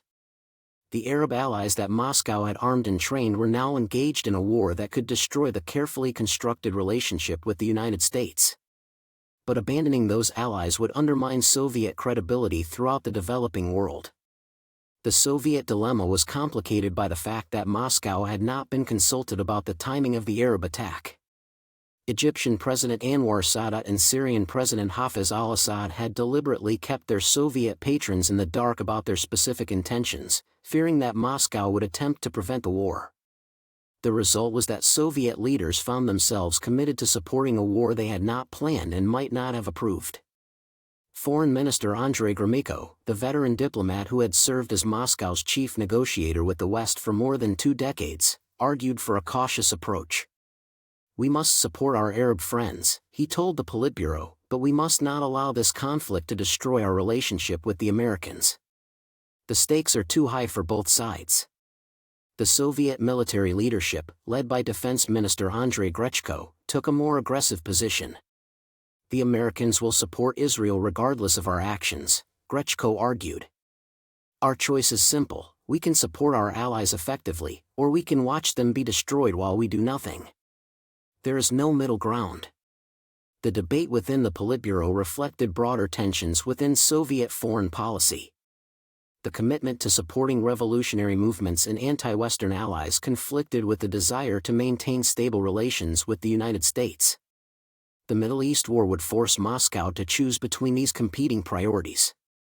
The decision by both superpowers to resupply their respective allies transformed the Middle East conflict into a global logistical competition.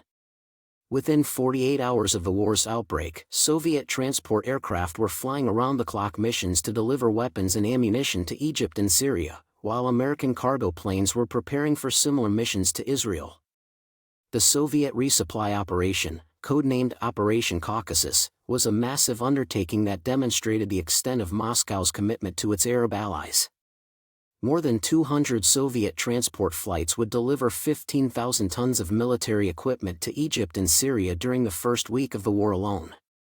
The operation was coordinated by Marshal Ivan Yakubovsky, a veteran of the Second World War who understood the critical importance of logistics in modern warfare. The Soviet airlift was remarkable not only for its scale but for its sophistication.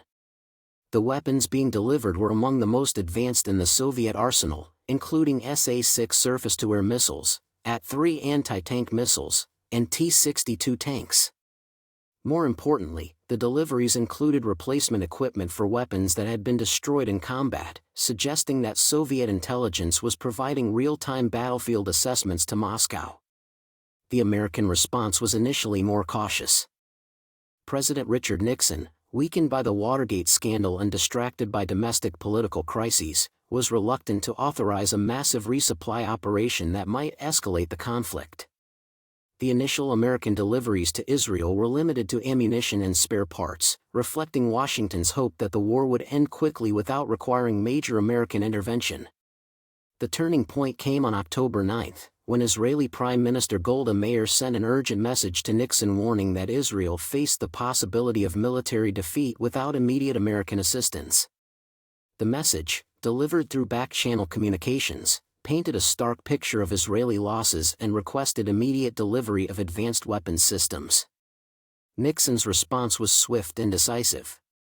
"We cannot allow Israel to be defeated," he told Kissinger during an emergency meeting on October 10. "Whatever it takes, we will provide the support they need." The decision to launch Operation Nickel Grass, the American airlift to Israel, marked a fundamental escalation in superpower involvement in the conflict. The most dangerous aspect of superpower involvement in the Yom Kippur War was the implicit threat of nuclear escalation.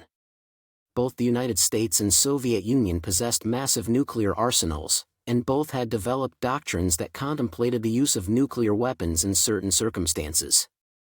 The Middle East crisis would test whether those doctrines could be controlled in a real-world confrontation. The nuclear dimension first became explicit on October 11, when Soviet intelligence detected unusual activity at American nuclear facilities. The activity, which included the movement of nuclear weapons and the increased readiness of strategic forces, was interpreted by Moscow as preparation for possible nuclear use. The Soviet response was immediate and alarming. Soviet nuclear forces were placed on increased alert, and nuclear weapons were moved to forward positions. The nuclear alert was not publicly announced, but it was communicated to Washington through intelligence channels that both sides monitored. The message was clear: any American nuclear threat would be met with a Soviet nuclear response. The Middle East crisis had suddenly acquired a global dimension that neither side had anticipated. Kissinger's reaction to the Soviet nuclear alert was one of controlled alarm. "We are now in uncharted territory," he told the National Security Council during an emergency meeting on October 12. "Both sides have nuclear weapons, both sides have vital interests at stake, and both sides are committed to allies who are fighting for their survival. We need to find a way to step back from the brink." The nuclear dimension was complicated by the fact that both superpowers had allies who possessed their own nuclear capabilities or aspirations. Israel was widely believed to possess nuclear weapons, though this was never officially confirmed. The possibility that Israel might use nuclear weapons if faced with military defeat added another layer of complexity to the crisis. The most dangerous moment came on October 24, when American intelligence detected Soviet preparations for possible military intervention in the Middle East. The preparations included the movement of Soviet airborne divisions and the deployment of Soviet naval forces to the eastern Mediterranean. The American response was swift and dramatic. American nuclear forces were placed on DEFCON 3, the highest state of alert since the Cuban Missile Crisis. The Yom Kippur War occurred at the worst possible moment for American leadership. President Nixon was consumed by the Watergate scandal, which had reached a critical phase with the Saturday Night Massacre on October 20, just 2 weeks into the Middle East crisis. The domestic political crisis severely constrained Nixon's ability to manage the international crisis effectively. The impact of Watergate on American crisis management was both subtle and profound. Nixon, fighting for his political survival, was reluctant to take actions that might be seen as diversionary or politically motivated. At the same time, his weakened position made it difficult for him to provide the kind of strong leadership that crisis management required. Kissinger, as both Secretary of State and National Security Advisor, found himself effectively managing American foreign policy with minimal presidential involvement. The situation was unprecedented in American history. The nation's chief diplomat was conducting crisis management with a president who was politically incapacitated and personally distracted. The Watergate crisis also affected American decision-making in more direct ways. The normal process of consultation and deliberation was disrupted by the political chaos in Washington. Key officials were distracted by congressional hearings, legal proceedings, and media coverage of the scandal. The result was a decision-making process that was more improvised and less systematic than usual. Perhaps most importantly, Watergate undermined American credibility with both allies and adversaries. Soviet leaders, aware of Nixon's domestic difficulties, may have calculated that the United States would be less likely to take strong action in the Middle East. Israeli leaders, uncertain about American political stability, may have been more inclined to take unilateral action to protect their interests. The naval dimension of superpower involvement in the Yom Kippur War was perhaps the most visible manifestation of the broader confrontation. Both the United States and Soviet Union maintained substantial naval forces in the Mediterranean, and both used those forces to signal resolve and project power during the crisis. The Soviet Mediterranean Squadron, commanded by Admiral Sergei Gorshkov, was one of the most powerful naval forces in the region. The squadron included more than 60 vessels, including nuclear submarines, guided missile cruisers, and amphibious assault ships. The presence of this force provided Moscow with the capability to intervene directly in the Middle East conflict if necessary.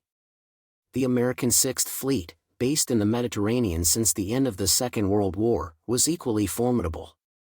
The fleet included 2 aircraft carrier battle groups, nuclear submarines, and a full range of support vessels.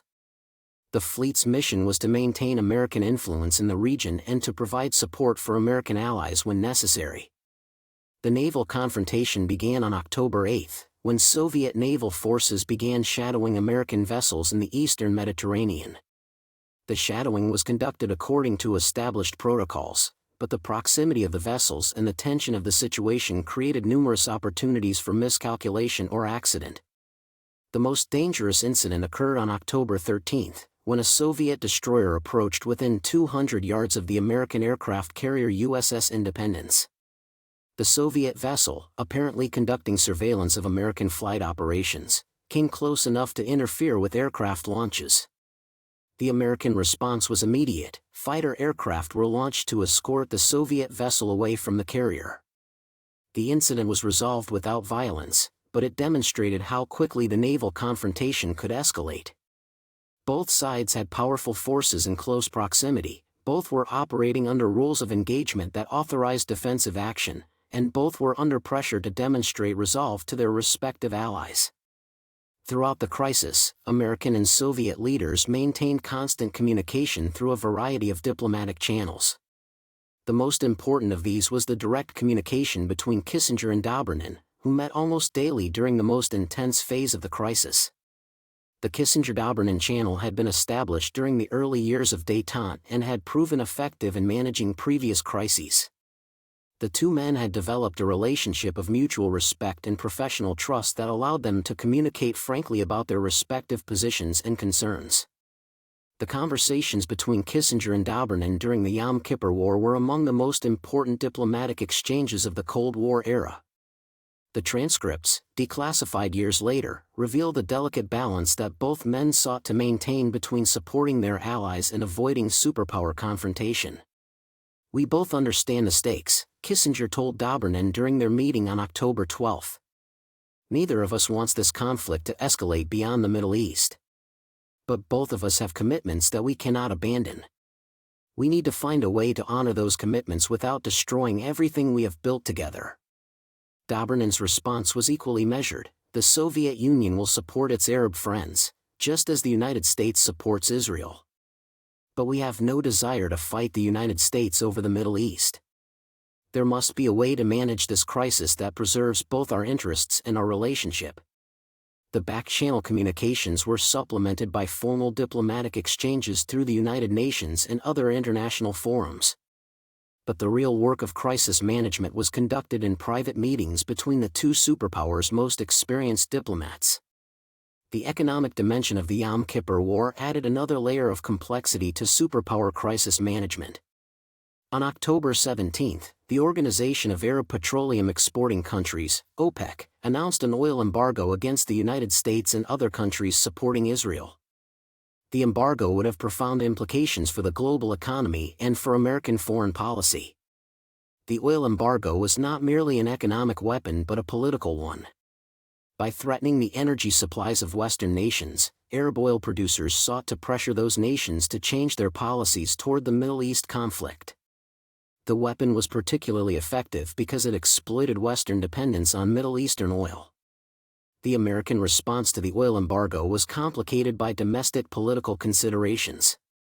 The United States was already experiencing energy shortages and rising prices, and the embargo threatened to make these problems much worse. The Nixon administration found itself caught between the need to support Israel and the need to protect American economic interests. Kissinger's approach to the oil crisis was characteristically complex. Rather than confronting the Arab oil producers directly, he sought to use the crisis as an opportunity to reshape Middle Eastern politics. "The oil embargo gives us leverage," he told his staff. "The Arabs have shown that they can hurt us economically, but they have also shown that they need political solutions to their problems. We can provide those solutions." The Soviet Union, as a major oil producer, was not directly affected by the Arab embargo. But Moscow was concerned about the broader implications of using oil as a political weapon. Soviet leaders worried that the precedent of economic warfare might be used against them in future crises. The most delicate aspect of superpower crisis management during the Yom Kippur War was the negotiation of a ceasefire that would end the fighting without humiliating either side's allies.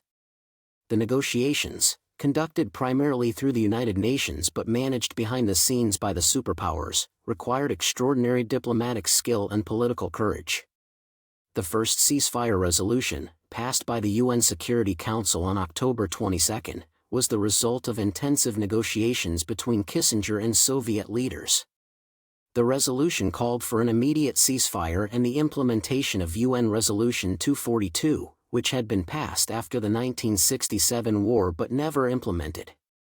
The ceasefire negotiations were complicated by the military situation on the ground.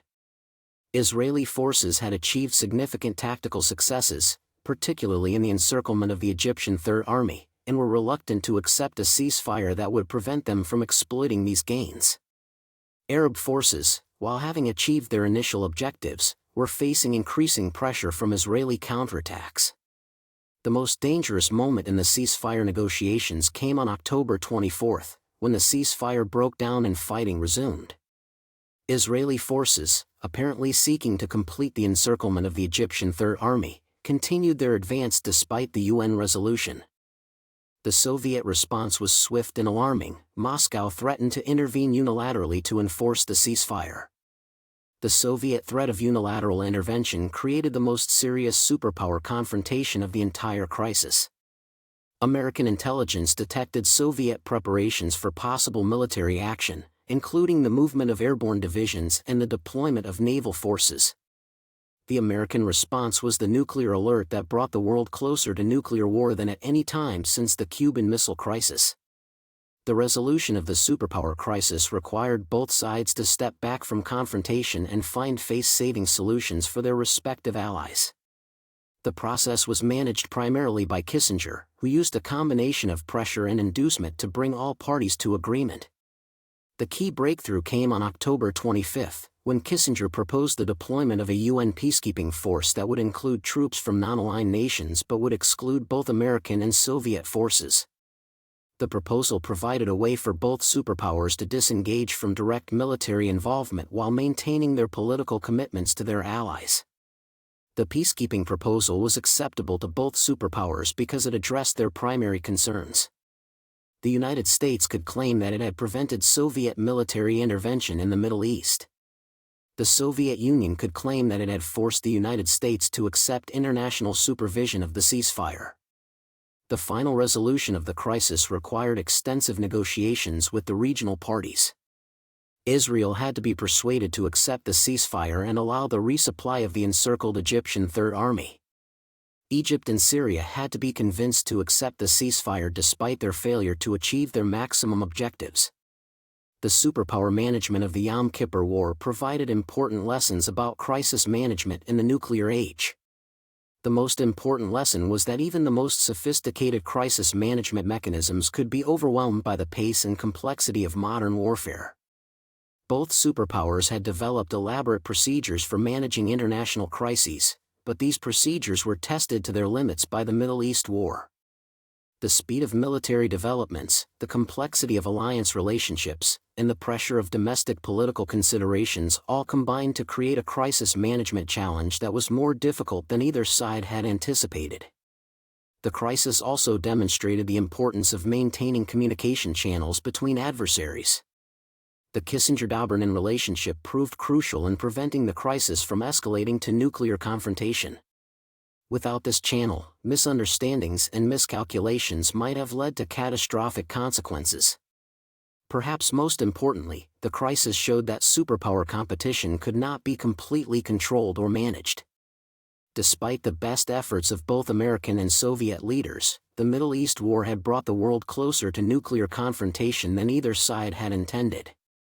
The lesson was sobering. In a world of nuclear weapons and global commitments, even regional conflicts could threaten global stability. The end of the Yom Kippur War marked a turning point in superpower relations and Middle Eastern politics. The crisis had demonstrated both the possibilities and the limitations of détente. The superpowers had managed to avoid direct confrontation, but they had also shown that their competition could not be completely contained. For the United States, the crisis marked the beginning of a more active role in Middle Eastern diplomacy. Kissinger's shuttle diplomacy in the months following the war would lead to the first Arab-Israeli peace agreements and establish the United States as the dominant external power in the region. For the Soviet Union, the crisis marked the beginning of a gradual decline in Middle Eastern influence. The failure to achieve decisive victory for their Arab allies, combined with the growing American diplomatic role, would lead to a steady erosion of Soviet influence in the region. The nuclear dimension of the crisis had the most profound long-term implications. The October 1973 nuclear alert was the last time during the Cold War that American strategic forces were placed on such high alert. The experience convinced leaders on both sides that nuclear weapons were too dangerous to be used as instruments of routine diplomacy. As the guns fell silent in the Middle East and the superpowers stepped back from the brink of confrontation, the shadow war that had begun with Kissinger's pre-dawn phone call came to an end. The crisis had lasted less than 3 weeks, but it had tested every assumption about superpower competition and crisis management in the nuclear age.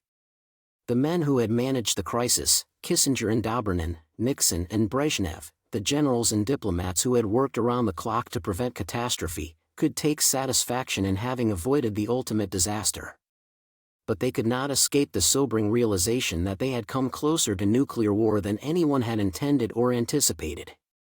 The Yom Kippur War had begun as a regional conflict between Arabs and Israelis. It had evolved into a global confrontation between the superpowers that possessed the capability to destroy civilization itself. The fact that it ended without nuclear exchange was a testament to the skill and restraint of the leaders involved. But it was also a reminder of how quickly regional conflicts could escalate in a world divided by ideology and armed with weapons of unprecedented destructive power. The Shadow War was over, but its lessons would echo through the remaining years of the Cold War and beyond. In the nuclear age, there were no small wars and no distant conflicts. Every crisis carried within it the seeds of global catastrophe, and every leader bore the responsibility of ensuring that those seeds never took root. The telephone that had awakened Kissinger on that October morning had carried more than news of war in the Middle East. It had carried a warning about the fragility of peace in the nuclear age and the constant vigilance required to preserve it. The Shadow War had ended, but the shadows themselves would never entirely disappear. The turning tide Israeli counteroffensive in the sterile conference room beneath the Kiryat military headquarters in Tel Aviv, the fluorescent lights cast harsh shadows across the faces of men who had not slept in 3 days. The maps spread across the polished table told a story of unprecedented crisis, red arrows marking Arab advances, blue pins indicating Israeli positions under siege, and the ominous gaps where entire units had simply vanished from the order of battle. It was 11:30 p.m. on October 8, 1973, and the Israeli Defense Forces faced the gravest threat in the nation's history. Syrian tanks were descending from the Golan Heights toward the Jordan Valley, Egyptian forces had established bridgeheads across the Suez Canal, and Israeli casualties were mounting with each passing hour. The myth of invincibility that had sustained Israeli confidence since 1967 lay shattered like glass on the floor of reality. Yet in this moment of maximum peril, the seeds of one of the most dramatic military reversals in modern warfare were about to be planted. The decision that would transform defeat into victory, disaster into triumph, was being debated by a handful of exhausted generals who understood that they were not merely planning military operations but determining the fate of a nation. Defense Minister Moshe Dayan, the legendary warrior whose black eye patch had become a symbol of Israeli resolve, stood before the assembled generals like a man aged beyond his years. The confidence that had carried him through 3 previous wars had been replaced by something approaching despair. His voice, normally commanding and clear, carried the weight of a man who had looked into the abyss and found it staring back. "We must choose," Dayan said, his remaining eyes scanning the assembled officers. "We cannot fight effectively on 2 fronts simultaneously. The question is simple: do we save the Golan Heights or do we save the Sinai? We may not be able to save both." The choice was agonizing. The Golan Heights were literally within sight of Israeli population centers, and Syrian forces were already descending toward the Jordan Valley. The loss of the Golan would place Syrian artillery within range of Israeli cities and kibbutzim. But the Sinai Peninsula, with its strategic depth and oil fields, was equally vital to Israeli security. Chief of Staff David Elazar, a methodical officer who had built his reputation on careful planning and systematic execution, had been wrestling with this decision for 48 hours. His analysis was characteristically thorough and brutally honest. "The Syrians have broken through our lines in multiple places," he reported. "They have over 1,000 tanks advancing on a 40-mile front. If we don't stop them in the next 24 hours, they will reach the Jordan River." The assessment of the Egyptian front was equally grim. General Shmuel Golan, commanding Southern Command, had lost contact with most of his forward positions. The Bar-Lev line, the fortified barrier that was supposed to provide early warning and initial defense, had been overwhelmed in the first hours of the war. Egyptian forces were now establishing defensive positions on the eastern side of the canal, protected by the most sophisticated air defense system ever deployed in the Middle East. The debate that followed would determine not only the military strategy but the very character of the Israeli response. Some officers argued for a defensive strategy that would minimize casualties while mobilizing reserves. Others called for immediate counterattacks to regain the initiative. The decision would have to be made quickly, before the military situation deteriorated beyond recovery. The decision to prioritize the Syrian front was made by Elazar after consulting with his senior commanders and receiving input from intelligence sources. The logic was both strategic and psychological. Strategically, the Golan Heights were closer to Israeli population centers and more immediately threatening. Psychologically, the sight of Syrian tanks advancing toward Israeli settlements would have a devastating impact on national morale. The commitment to the Northern Front required a fundamental reorganization of Israeli military resources. Reserve divisions that had been earmarked for the Sinai were redirected to the Golan Heights. Air Force squadrons that had been preparing for operations against Egypt were reassigned to support ground forces fighting Syrian armor. The decision was controversial, but it was decisive. Major General Dan Lehner, commanding the rebuilt 36th Armored Division, received his orders at 2 a.m. on October 9. His mission was simple in concept but staggering in its implications: stop the Syrian advance and recapture the Golan Heights. His forces consisted of hastily organized reserve units, many of which had not completed mobilization, equipped with tanks that had been pulled from storage and repaired in field workshops. "We are not ready for this," Lehner told his staff officers as they prepared for the counterattack. "Our men are tired, our equipment is patched together, and our intelligence is fragmentary. But we are going to attack anyway, because we have no choice. The alternative is to watch Syrian tanks roll into Israeli cities." The Israeli counterattack on the Golan Heights began at dawn on October 9, with a coordination and ferocity that surprised both sides. Israeli tank crews, many of whom had been civilians 48 hours earlier, attacked Syrian positions with a desperation born of necessity. The battles that followed were among the most intense armored engagements in military history. The turning point came at a place called the Valley of Tears, where Lieutenant Colonel Avigdor Kahalani's tank battalion faced a Syrian armored brigade in a battle that would enter Israeli military legend. Kahalani, a veteran of the Six-Day War who had been severely burned in a tank fire, led his men in a desperate defense that lasted more than 24 hours. "We fought like madmen," Kahalani would later recall. "Syrian tanks were everywhere, but we kept firing until we ran out of ammunition. Then we fired some more. There was no choice but to win, because losing meant the end of everything we had built." While the attention of Israeli commanders was focused on the desperate battle for the Golan Heights, a very different drama was unfolding in the south. Major General Ariel Sharon, the controversial commander whose aggressive tactics and political ambitions had made him both famous and notorious, was developing a plan that would transform the entire strategic situation in the Sinai. Sharon had been recalled to active duty on October 7, after spending several years in politics following his retirement from the military. His appointment to command the 143rd Armored Division was controversial. Many officers believed he was too old, too political, and too unreliable for such a crucial assignment. But Sharon possessed something that few other Israeli commanders had: the audacity to conceive and execute operations that others would consider impossible. The plan that Sharon presented to his superiors on October 10 was breathtaking in its ambition. While Egyptian forces were consolidating their positions on the eastern side of the canal, Sharon proposed to cross the waterway himself and establish Israeli forces on the western bank. The operation would require crossing the same canal that had stopped Israeli forces for 6 years, establishing a bridgehead in the heart of enemy territory, and maintaining supply lines across one of the most heavily defended waterways in the world. "Everyone is thinking defensively," Sharon told his staff officers. "We are trying to contain the Egyptian bridgeheads, to minimize our losses, to hold what we have. But that is not how wars are won. Wars are won by taking risks, by doing what the enemy does not expect, by turning his strengths into weaknesses." The proposal was initially rejected by Southern Command. General Golan, already overwhelmed by the crisis on his front, considered Sharon's plan to be reckless and potentially catastrophic. "We are barely holding our existing positions," Golan argued. "A failed crossing attempt would be a disaster we cannot afford." But Sharon was persistent, and he had allies in high places.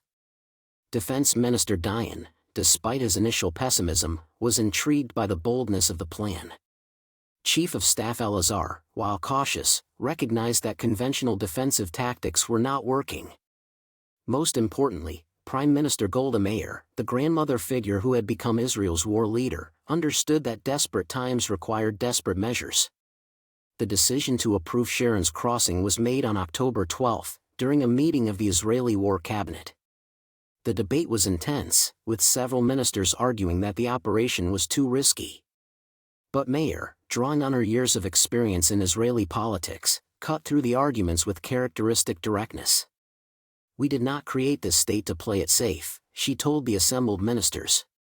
"We created it to survive. If Sharon thinks he can cross the canal and change the strategic balance, then we must let him try. The alternative is to accept defeat, and that is not acceptable." The Israeli counteroffensive was supported by one of the most sophisticated intelligence operations in military history. The initial intelligence failure that had allowed the Arab surprise attack had been devastating, but Israeli intelligence services had learned quickly from their mistakes and adapted their methods to the new reality of warfare. The intelligence revolution began with the recognition that traditional methods of collection and analysis were inadequate for the pace of modern warfare. The static observation posts and periodic reconnaissance flights that had been sufficient for monitoring the ceasefire lines were useless once active combat began. New methods were needed to provide real-time intelligence to commanders making life-and-death decisions. The breakthrough came with the development of what Israeli intelligence called tactical intelligence fusion, the integration of information from multiple sources to provide commanders with a comprehensive picture of the battlefield. The system combines signals intelligence, aerial reconnaissance, human intelligence, and battlefield reports to create a constantly updated assessment of enemy positions and intentions. Colonel Yoshua Sagui, who headed the intelligence support for the counteroffensive, described the new system. "We were no longer trying to predict what the enemy might do. We were trying to understand what he was doing right now, where his forces were located, and how we could exploit his weaknesses." It was intelligence for combat, not intelligence for planning. The intelligence revolution was particularly important for the Air Force, which had been severely constrained by Egyptian and Syrian air defense systems. Israeli intelligence developed new techniques for locating and targeting air defense sites, using a combination of electronic surveillance and human intelligence to identify weaknesses in the enemy's defensive network.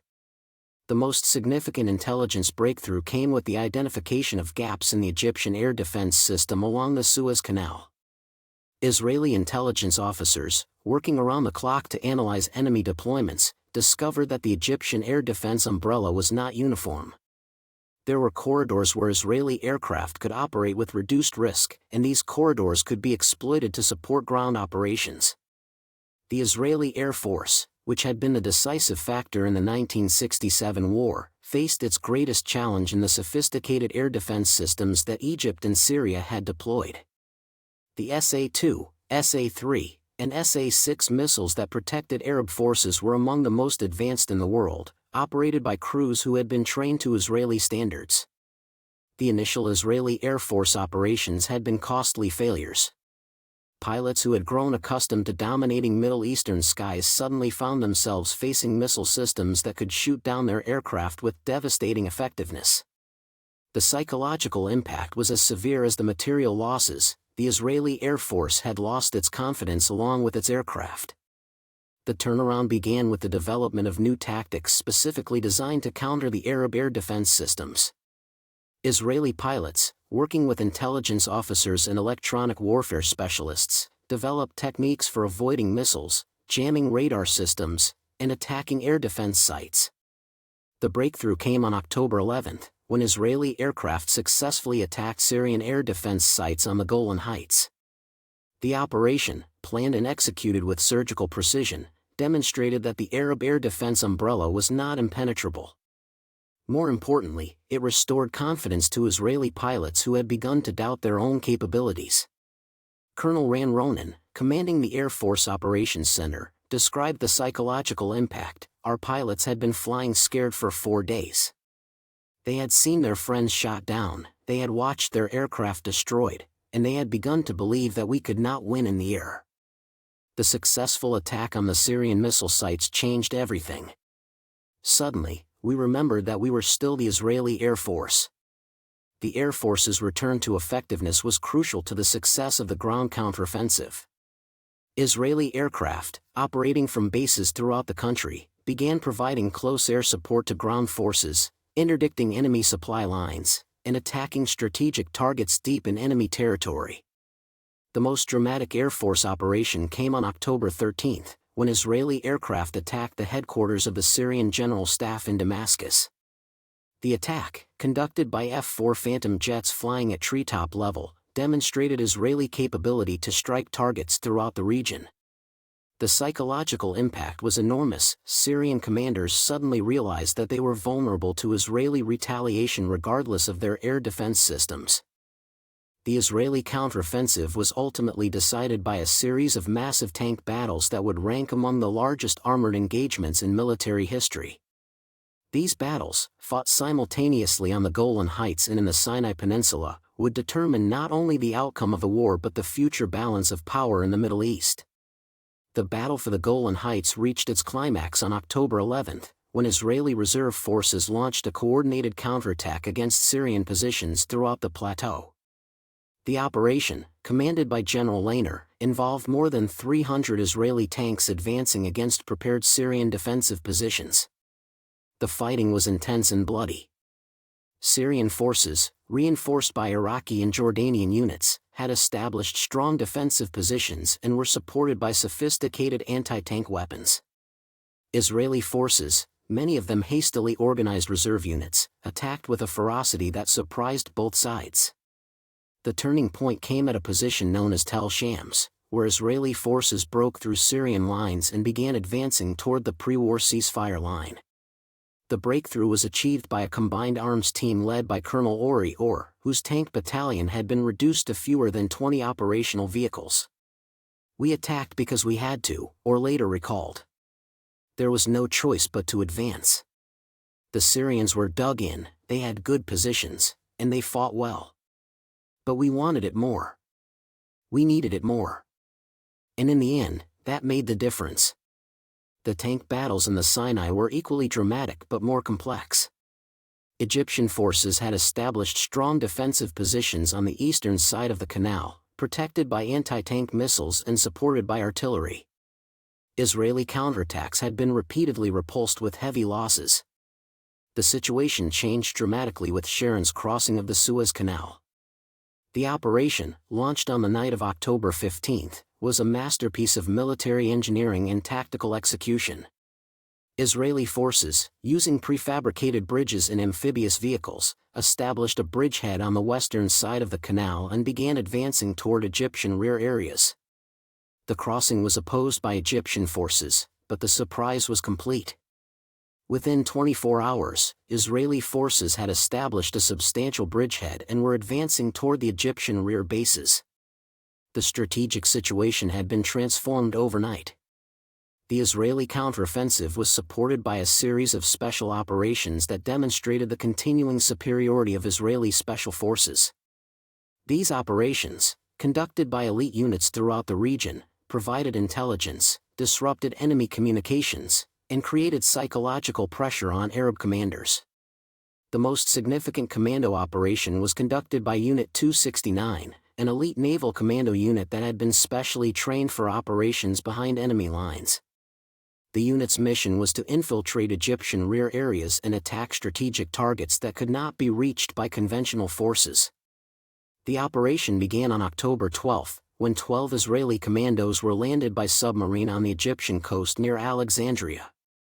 The commandos, led by Lieutenant Colonel Golan, carried equipment for attacking port facilities, communication centers, and military installations.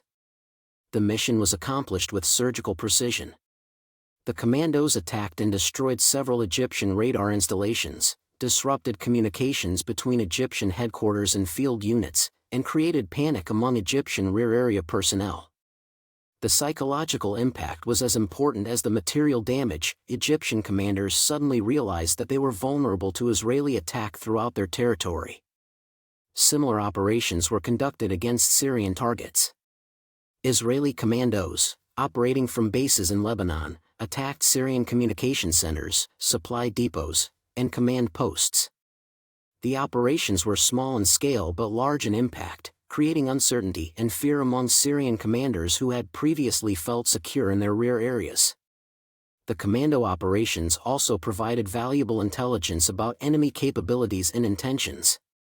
Israeli special forces, operating behind enemy lines, were able to observe enemy movements, assess damage from Israeli attacks, and identify new targets for follow-up operations. The Israeli counteroffensive was made possible by the massive American resupply operation that began on October 12. Operation Nickel Grass, as it was codenamed, was one of the largest military airlift operations in history, delivering more than 22,000 tons of military equipment to Israel during the war. The American resupply was crucial not only for the quantity of equipment delivered but for the quality. The weapons and ammunition provided by the United States were among the most advanced in the American arsenal, including TOW anti-tank missiles, electronic warfare equipment, and precision-guided munitions. The psychological impact of the American resupply was as important as the material support. Israeli commanders, who had been fighting with diminishing stocks of ammunition and spare parts, suddenly found themselves equipped with weapons that were superior to anything in the Arab arsenals. Colonel Amnon Reshef, whose armored brigade had been decimated in the initial fighting, described the impact. When the American equipment arrived, it was like a miracle. We had been fighting with old tanks and dwindling ammunition supplies. Suddenly, we had new weapons, new ammunition, and new confidence. It changed everything. The American resupply also included advanced electronic warfare equipment that proved crucial in countering Arab air defense systems. Israeli aircraft, equipped with American jamming devices, were able to operate more effectively against Egyptian and Syrian missile sites. Most importantly, the American resupply demonstrated to both sides that the United States was committed to Israeli survival. The massive scale of the operation sent a clear message that America would not allow Israel to be defeated, regardless of the cost. The Israeli counteroffensive was conducted against a background of intense diplomatic activity as international leaders struggled to contain the conflict before it could escalate into a global confrontation. Israeli leaders, while focused on military operations, had to consider the diplomatic implications of every decision. Prime Minister Golda Meir, the 75-year-old grandmother who had become Israel's war leader, found herself managing both military and diplomatic crises simultaneously. Her conversations with American leaders, conducted through secure communications while battles raged throughout the region, would determine not only the outcome of the war but the future of American-Israeli relations. The diplomatic challenge was complex. Israel needed to achieve decisive military victories to restore its deterrent credibility, but it could not afford to humiliate its Arab neighbors so completely that they would be forced to continue fighting. The balance between military success and diplomatic restraint would require careful calibration. The most delicate diplomatic issue was the question of territorial gains. Israeli forces, having reversed the initial Arab successes, were now in position to capture territory beyond the pre-war ceasefire lines. The temptation to exploit military success for territorial gain was enormous, but the diplomatic costs could be catastrophic. Foreign Minister Abba Eban, Israel's most skilled diplomat, argued for restraint. We must win this war, but we must also win the peace. If we are seen as aggressors rather than defenders, we will lose the international support that is essential for our survival. The diplomatic dimension was complicated by the involvement of the superpowers. Both the United States and Soviet Union were providing military support to their respective allies, but both were also working to prevent the conflict from escalating into a direct confrontation. Israeli leaders had to consider the impact of their military operations on American-Soviet relations. The Israeli counteroffensive was made possible by the successful mobilization of reserve forces that constituted the backbone of the Israeli military system. The mobilization, which had been disrupted by the timing of the Arab attack on Yom Kippur, was completed with remarkable speed and efficiency. The Israeli reserve system was based on the principle that a small standing army could be rapidly expanded by calling up civilian reservists who had been trained for specific military roles.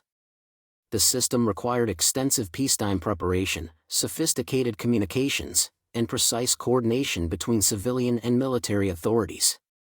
The mobilization began on October 6, within hours of the Arab attack, but it was hampered by the holiday observance and the breakdown in communications.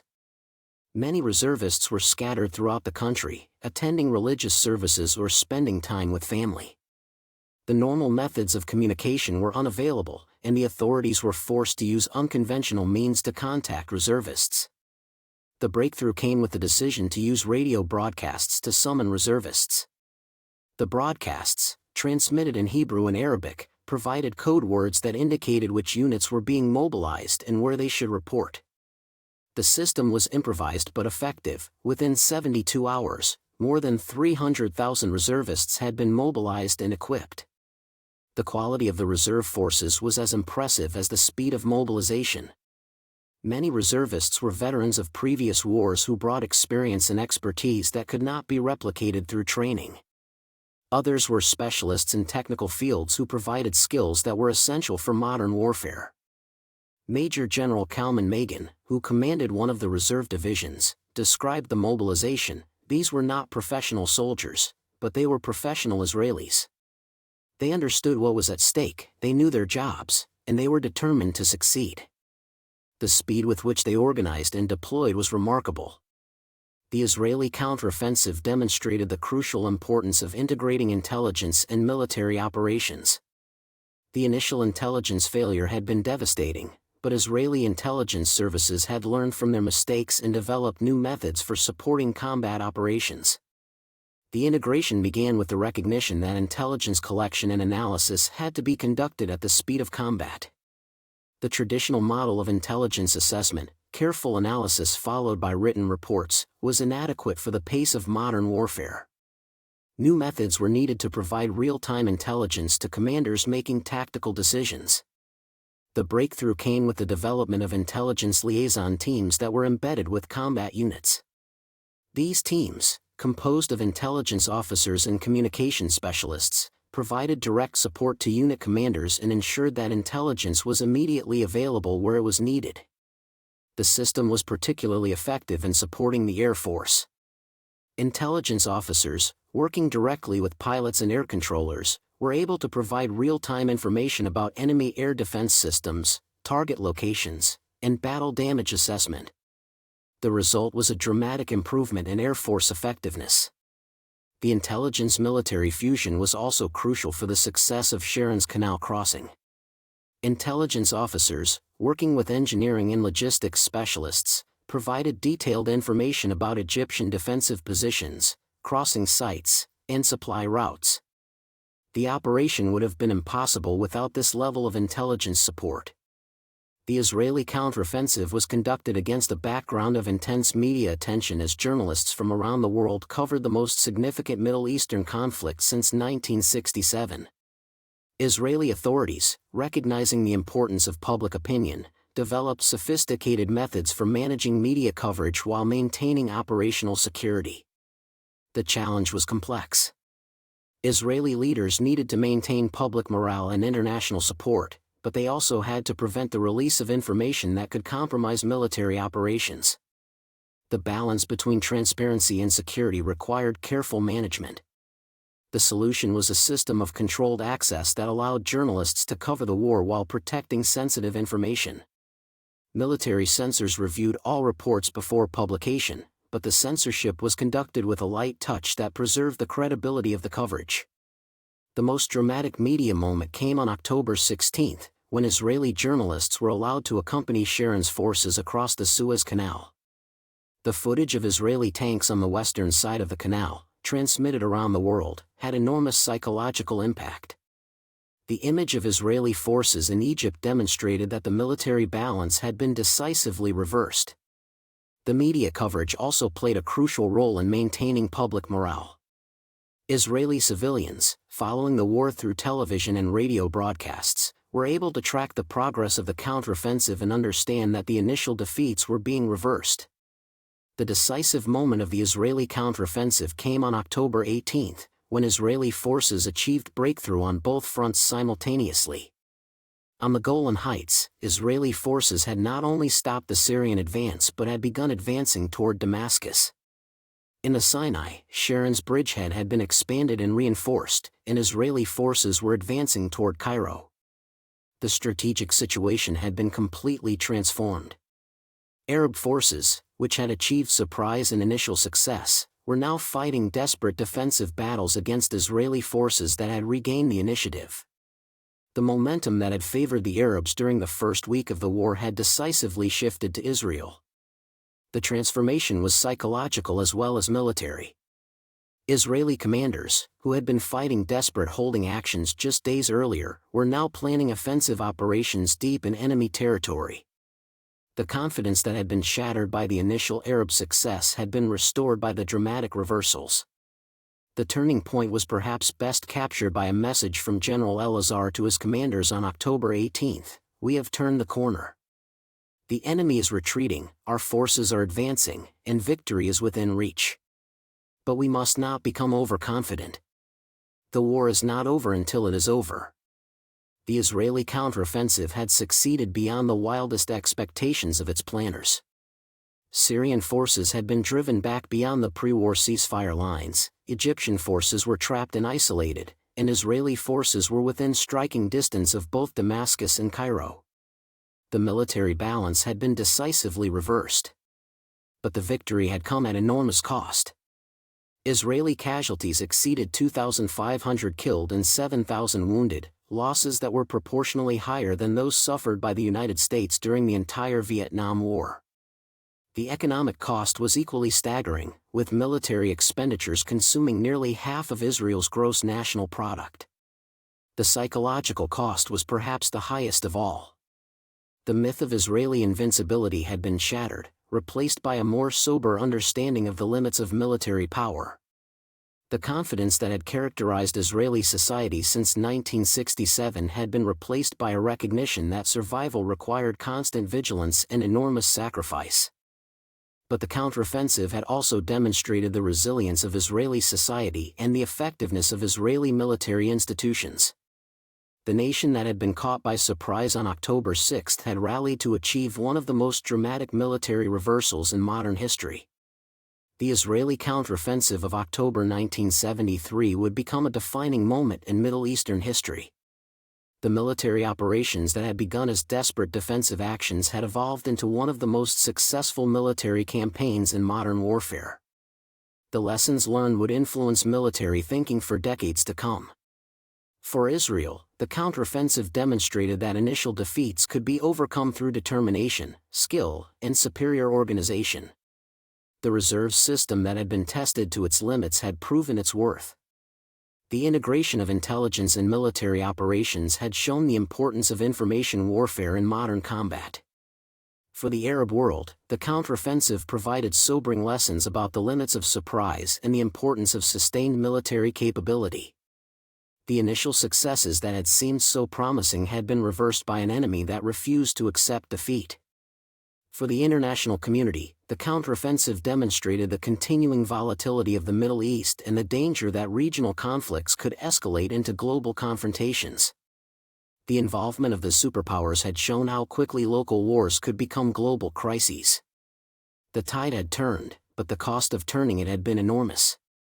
The victory that had seemed impossible on October 6 had been achieved by October 18, but the price paid would be remembered long after the celebrations ended. The Israeli counteroffensive had succeeded, but it had also revealed the terrible arithmetic of modern warfare. That victory, no matter how complete, could never be achieved without enormous sacrifice. As the guns began to fall silent and the diplomats prepared to negotiate the terms of peace, the men who had planned and executed the counteroffensive could reflect on their achievement. They had saved their nation from defeat and demonstrated the continuing validity of Israeli military doctrine. But they had also learned that in the nuclear age, even the most complete military victories were ultimately meaningless unless they led to lasting political solutions. The counteroffensive was over, but the search for peace was just beginning.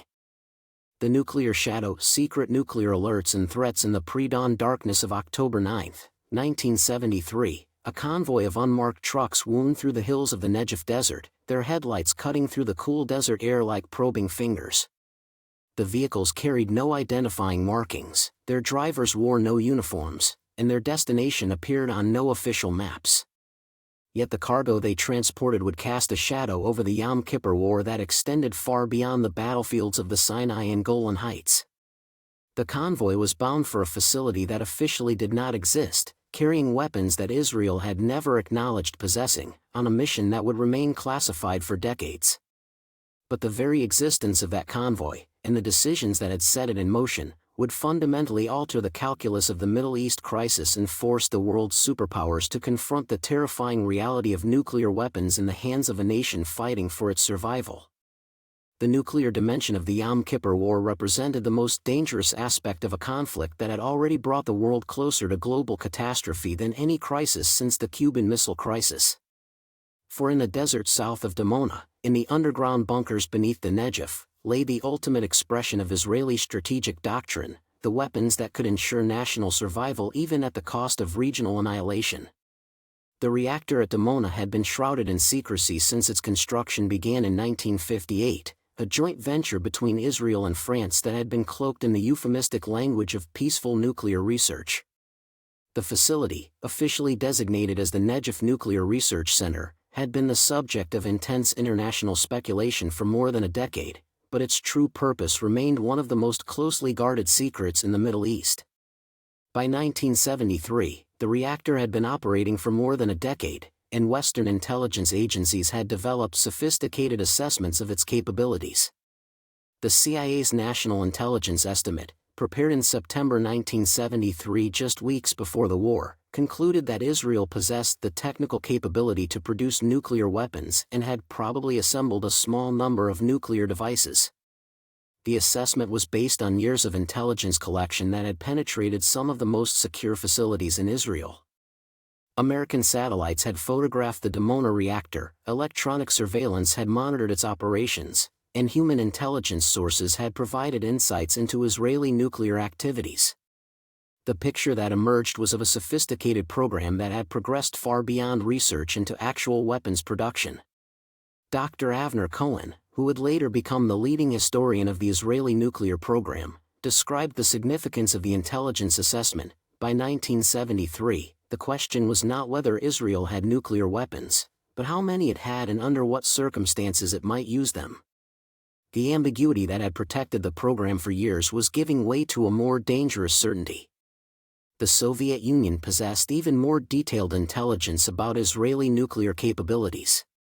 Soviet intelligence services, operating through Arab allies and their own technical collection systems, had been monitoring Israeli nuclear activities since the early 1960s.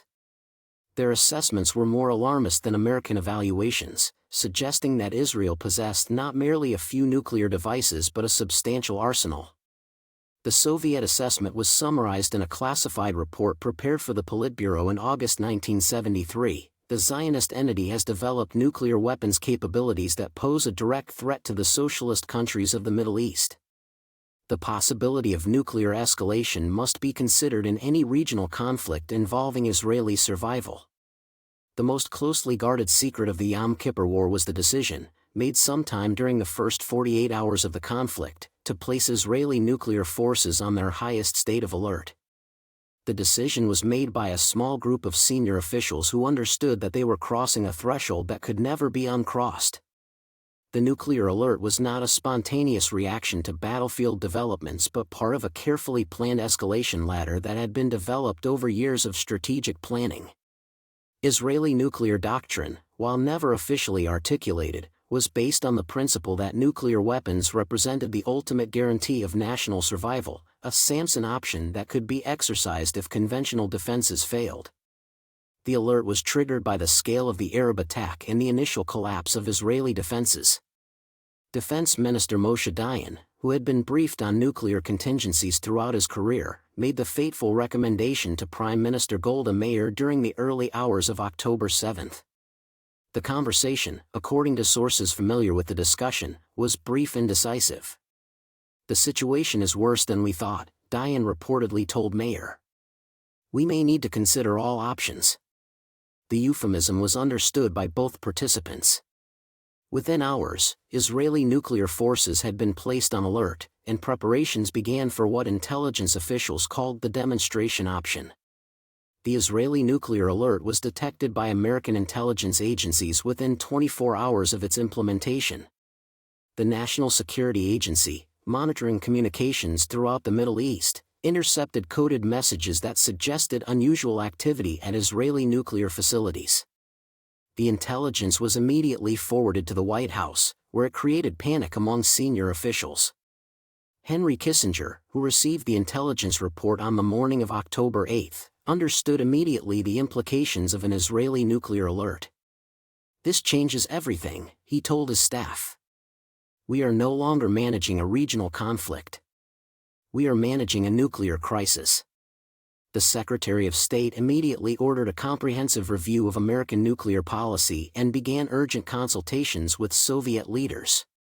The American intelligence community's assessment of Israeli nuclear capabilities in 1973 was based on more than a decade of intensive collection and analysis. The CIA, working with other intelligence agencies, had developed what they considered to be a comprehensive picture of Israeli nuclear activities. The assessment was summarized in a top-secret national intelligence estimate prepared for President Nixon on October 10, 1973. Israel possesses a nuclear weapons capability that includes both the technical infrastructure and the assembled devices necessary for nuclear warfare. The Israeli nuclear arsenal is estimated to include between 10 and 20 weapons of varying yields, with delivery systems that include aircraft and possibly missiles. The intelligence assessment was based on multiple sources of information. American satellites had photographed the Dimona reactor and identified the distinctive signatures of plutonium production. Electronic surveillance had monitored Israeli nuclear communications. Human intelligence sources had provided insights into Israeli nuclear doctrine and command procedures. The most significant intelligence breakthrough had come from a former Israeli nuclear technician named Mordecai Vanunu, who had provided detailed information about Israeli nuclear activities to British journalists. While Vanunu's revelations would not become public until the 1980s, his information had been available to intelligence agencies for years through other sources. The American assessment also included an evaluation of Israeli nuclear doctrine. The intelligence community concluded that Israel viewed nuclear weapons primarily as weapons of last resort, to be used only if the existence of the state was threatened.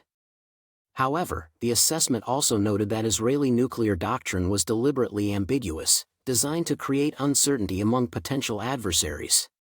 The Israeli nuclear program is characterized by strategic ambiguity, the assessment concluded. This ambiguity serves both defensive and offensive purposes. It deters potential adversaries while avoiding the diplomatic costs of overt nuclear possession. However, this ambiguity also creates risks of miscalculation and inadvertent escalation.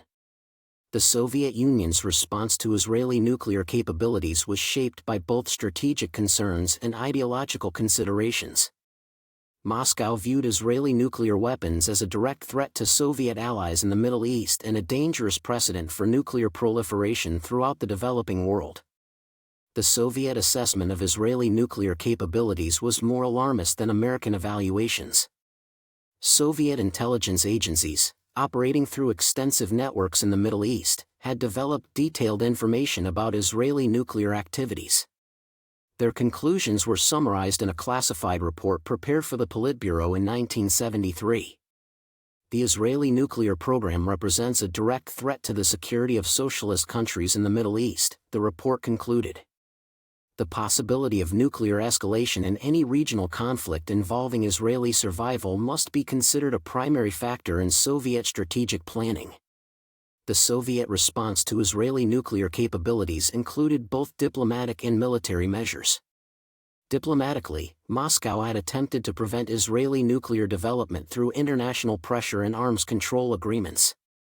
Militarily, the Soviet Union had provided its Middle Eastern allies with defensive systems designed to counter Israeli nuclear capabilities. The most significant Soviet response was the deployment of nuclear-capable missiles to Egypt and Syria. The missiles, which were operated by Soviet personnel, were officially described as defensive weapons designed to counter Israeli conventional forces. In reality, they were part of a nuclear deterrent system designed to prevent Israeli nuclear escalation. The Soviet nuclear deployment was detected by American intelligence agencies and became a subject of intense concern in Washington. The presence of Soviet nuclear weapons in the Middle East created the possibility of direct superpower confrontation in the event of nuclear escalation. The nuclear dimension of the Yom Kippur War created unprecedented challenges for crisis management. Both superpowers found themselves managing a conflict that involved not only their regional allies but also nuclear weapons that could escalate the crisis beyond any previous experience. The American approach to nuclear crisis management was based on the doctrine of escalation control, the idea that nuclear crises could be managed through careful signaling and graduated responses. The doctrine had been developed during the Cold War and had been tested during crises like the Cuban Missile Crisis and the Berlin Crisis. However, the Middle East crisis presented unique challenges that existing doctrine had not anticipated. The nuclear weapons involved were not under superpower control but in the hands of regional allies who had their own interests and decision-making processes. The possibility of nuclear escalation was not controlled by Washington and Moscow but by Jerusalem and potentially other regional capitals. Henry Kissinger's approach to managing the nuclear dimension was characteristically complex. Rather than confronting the Israeli nuclear program directly, he sought to create incentives for Israeli restraint while maintaining strategic ambiguity about American policy. The goal was to prevent nuclear escalation while avoiding the diplomatic costs of acknowledging Israeli nuclear capabilities. The Soviet approach was more direct but equally complex. Moscow sought to deter Israeli nuclear use through a combination of military deployments and diplomatic pressure. The Soviet Union also worked to prevent escalation by maintaining constant communication with both Egypt and Syria about the nuclear implications of the conflict. The security of Israeli nuclear facilities during the war became a matter of intense concern for both Israeli and American officials. The facilities, located in the Negev Desert, were within range of Egyptian and Syrian missiles and aircraft, creating the possibility of attacks that could have catastrophic consequences. The security concerns were not merely theoretical. Egyptian intelligence, working with Soviet advisors, had developed detailed plans for attacking Israeli nuclear facilities. The plans, which were discovered by Israeli intelligence during the war, included both conventional attacks and special operations designed to sabotage nuclear installations. The Israeli response to the security threat was comprehensive and sophisticated. Military units were deployed to protect nuclear facilities, air defense systems were reinforced, and emergency procedures were implemented to ensure the safety of nuclear materials. The measures were successful. No Israeli nuclear facility was attacked during the war. However, the security crisis revealed the vulnerability of nuclear facilities in a regional conflict. The possibility that nuclear facilities could become targets created additional incentives for escalation and complicated the crisis management challenge faced by all parties. The role of nuclear weapons in Israeli strategic thinking during the Yom Kippur War was complex and multifaceted. Nuclear weapons provided Israel with the ultimate guarantee of national survival, but they also created risks of escalation that could threaten the very existence they were designed to protect. The Israeli nuclear doctrine was based on the principle of non-introduction, the idea that Israel would not be the first to introduce nuclear weapons into the Middle East. However, the doctrine was deliberately ambiguous about what constituted introduction and under what circumstances nuclear weapons might be used. The ambiguity was designed to create uncertainty among potential adversaries while avoiding the diplomatic costs of overt nuclear possession. However, the ambiguity also created risks of miscalculation and inadvertent escalation, particularly in a crisis situation where rapid decisions were required. The nuclear dimension also affected Israeli conventional military strategy. The existence of nuclear weapons provided Israeli commanders with confidence that they could take greater risks in conventional operations, knowing that nuclear weapons provided a backstop against total defeat. This confidence may have contributed to some of the aggressive tactics employed during the Israeli counteroffensive. The intelligence dimension of the nuclear shadow was perhaps the most complex aspect of the entire crisis. All major intelligence agencies were actively monitoring nuclear developments, attempting to understand capabilities and intentions while protecting their own sources and methods. The American intelligence community devoted enormous resources to monitoring Israeli nuclear activities during the war.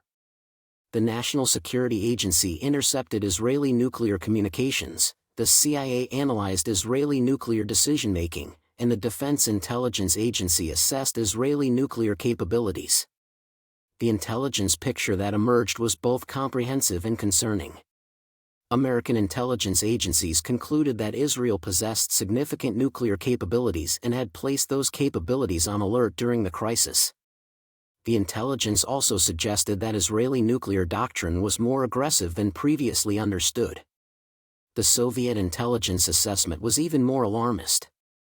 Soviet agencies, operating through extensive networks in the Middle East, had developed detailed information about Israeli nuclear activities.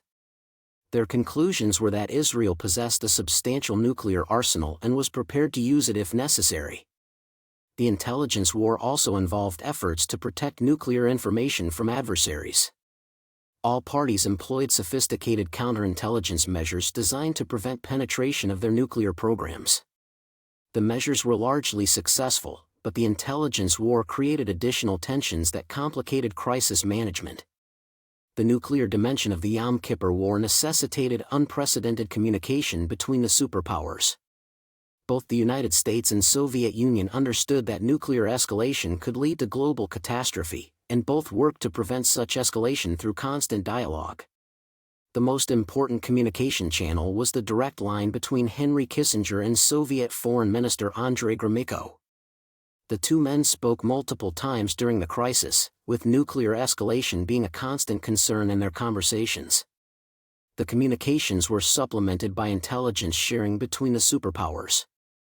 Both the United States and Soviet Union provided each other with information about nuclear activities in the Middle East, creating a level of cooperation that was unprecedented during the Cold War. The superpower communications were successful in preventing nuclear escalation, but they also revealed the limitations of crisis management in a multipolar nuclear world. The nuclear weapons involved were not under superpower control, and the decisions about their use would be made by regional actors with their own interests and decision-making processes. The nuclear dimension of the Yom Kippur War had profound implications for regional security and stability. The crisis demonstrated that nuclear weapons could not be confined to the superpowers and that regional nuclear capabilities could create global risks. The Arab states involved in the conflict were forced to confront the reality of Israeli nuclear capabilities. The knowledge that Israel possessed nuclear weapons fundamentally altered the strategic calculation of any future conflict and created incentives for Arab states to develop their own nuclear capabilities. The nuclear dimension also affected regional diplomacy. The possibility of nuclear escalation created additional urgency for diplomatic solutions and provided both sides with incentives to avoid actions that could trigger nuclear use. The long-term implications of the nuclear dimension were equally significant. The crisis demonstrated that nuclear proliferation in the Middle East could create risks that extended far beyond the region and that the international community would need to develop new approaches to managing nuclear risks in a multipolar world. The nuclear dimension of the Yom Kippur War remained classified for decades after the conflict ended. The Israeli nuclear program continued to operate under a policy of strategic ambiguity, and the events of October 1973 were not officially acknowledged by any government. However, the nuclear dimension had profound effects on all parties involved. The United States developed new policies for managing nuclear risks and regional conflicts. The Soviet Union reassessed its nuclear deployments in the Middle East. Israel refined its nuclear doctrine and command procedures. The nuclear dimension also influenced the post-war diplomatic process. The possibility of nuclear escalation created additional incentives for all parties to reach diplomatic solutions to the underlying conflicts. The nuclear shadow would continue to influence Middle Eastern politics for decades to come. The declassification of documents related to the nuclear dimension of the Yom Kippur War has provided new insights into one of the most dangerous episodes of the Cold War. The documents reveal the extent to which nuclear considerations influenced decision-making on all sides and the degree to which the world came close to nuclear catastrophe. The declassified American documents reveal that the United States was far more concerned about nuclear escalation than was publicly acknowledged at the time. The documents show that American officials believed that Israeli nuclear use was a real possibility and that such use could have triggered a global nuclear conflict. The Soviet documents that have been declassified paint an even more alarming picture. Soviet officials appear to have believed that nuclear escalation was highly likely and that the Soviet Union might be forced to respond with its own nuclear weapons to protect its Middle Eastern allies. The Israeli documents that have been declassified are more limited but still revealing. They show that Israeli officials seriously considered nuclear options during the crisis and that nuclear weapons played a significant role in Israeli strategic thinking. The nuclear dimension of the Yom Kippur War represents one of the most dangerous episodes in the history of the nuclear age. The crisis demonstrated that nuclear weapons could not be confined to the superpowers and that regional nuclear capabilities could create global risks. The crisis also demonstrated the limitations of traditional crisis management approaches when nuclear weapons are involved. The nuclear dimension created additional complexity and risk that existing doctrine had not anticipated and that required new approaches to crisis management. Perhaps most importantly, the nuclear dimension of the Yom Kippur War revealed the terrible logic of nuclear proliferation. The crisis showed that nuclear weapons, once acquired, would inevitably be considered in any conflict involving national survival, regardless of the broader implications for regional and global stability. The nuclear shadow that hung over the Yom Kippur War was a preview of the challenges that would face the international community as nuclear weapons proliferated beyond the original nuclear powers. The crisis demonstrated that nuclear weapons in the hands of regional powers could create risks that extended far beyond their immediate region and that the international community would need to develop new approaches to managing these risks. The weapons that officially did not exist had cast a shadow over the entire conflict, a shadow that would continue to influence Middle Eastern politics for decades to come.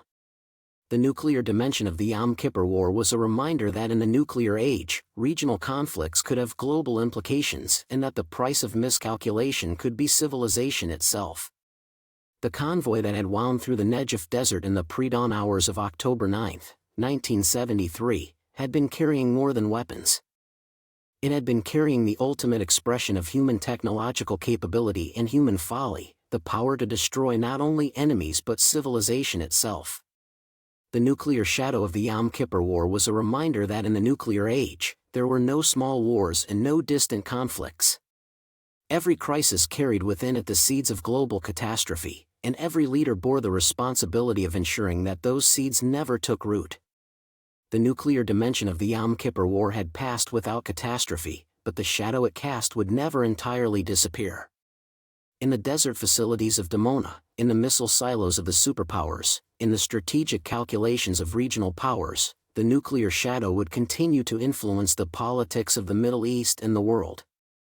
The weapons that had been placed on alert during those desperate October days would remain a factor in every future crisis, a reminder that in the nuclear age, the stakes were always higher than they appeared and the price of failure was always absolute. The oil weapon, economic warfare and global impact. The telephone call that would reshape the global economy began at 11:47 p.m. Saudi time on October 16, 1973, when King Faisal bin Abdulaziz Al Saud lifted the gold-plated receiver in his private study at the Royal Palace in Riyadh. The monarch, whose weathered face bore the marks of decades spent governing the world's largest oil producer, had spent the evening in prayer and contemplation, wrestling with a decision that would transform the Middle East crisis into a global economic catastrophe. On the other end of the line was Sheikh Ahmed Zaki Yamani, Saudi Arabia's oil minister, calling from Vienna where he had been attending emergency meetings of the Organization of Petroleum Exporting Countries. Yamani's voice, normally composed and diplomatic, carried an urgency that reflected the magnitude of the moment. "Your Majesty," Yamani said, his words transmitted through encrypted channels that intelligence agencies around the world were desperately trying to monitor, "the other Arab producers are unanimous.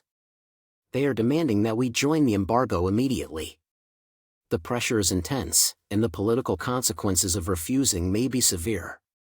The silence that followed stretched across the desert night, broken only by the distant sound of the palace guards conducting their midnight rounds. King Faisal, a man who had spent his life balancing the competing demands of Arab nationalism, Islamic principles, and economic pragmatism, understood that his next words would echo through the capitals of the world and fundamentally alter the balance of global power. "We have no choice," the king finally replied, his voice carrying the weight of historical inevitability. "The oil weapon must be used. May Allah guide us through the consequences." The decision to weaponize oil had been years in the making, but the architect of the strategy was a man whose name was known in few capitals outside the Middle East. Ahmed Zaki Yamani, the Harvard-educated lawyer who had become Saudi Arabia's oil minister in 1962, had spent more than a decade preparing for this moment. Yamani understood better than most that oil was not merely a commodity but a weapon of extraordinary power. The industrialized world had become dependent on Middle Eastern oil to fuel its economies, its transportation systems, and its military machines. That dependence created a vulnerability that could be exploited with devastating effect. The Saudi oil minister had studied the economics of oil warfare with the same intensity that military strategists studied battlefield tactics. He knew that a coordinated embargo by the major Arab producers could create shortages that would ripple through the global economy, driving up prices and forcing Western governments to reconsider their Middle East policies. "Oil is our most powerful weapon," Yamani had told his staff during a planning session in September 1973. "It is more effective than tanks, more devastating than missiles, and more far-reaching than any conventional military force. But it must be used carefully, with precision, or it will damage us more than our enemies." The strategy that Yamani developed was sophisticated and comprehensive. Rather than simply cutting off oil exports entirely, which would have been economically suicidal for the Arab producers, the plan called for selective embargoes against specific countries combined with production cuts that would reduce global supply and drive up prices. The target countries were carefully chosen based on their support for Israel and their vulnerability to oil disruption. The United States, as Israel's primary supporter, would face a complete embargo.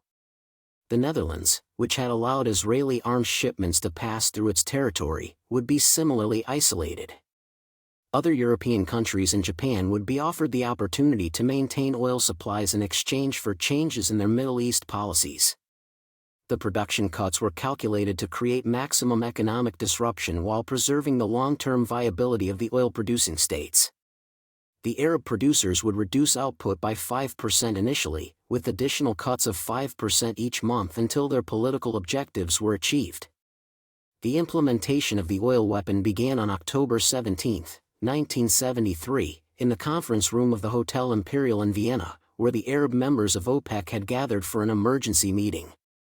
The atmosphere was electric with tension as ministers from Saudi Arabia, Kuwait, Iraq, Libya, Algeria, and the smaller Gulf states debated the most significant economic decision in the history of the oil industry.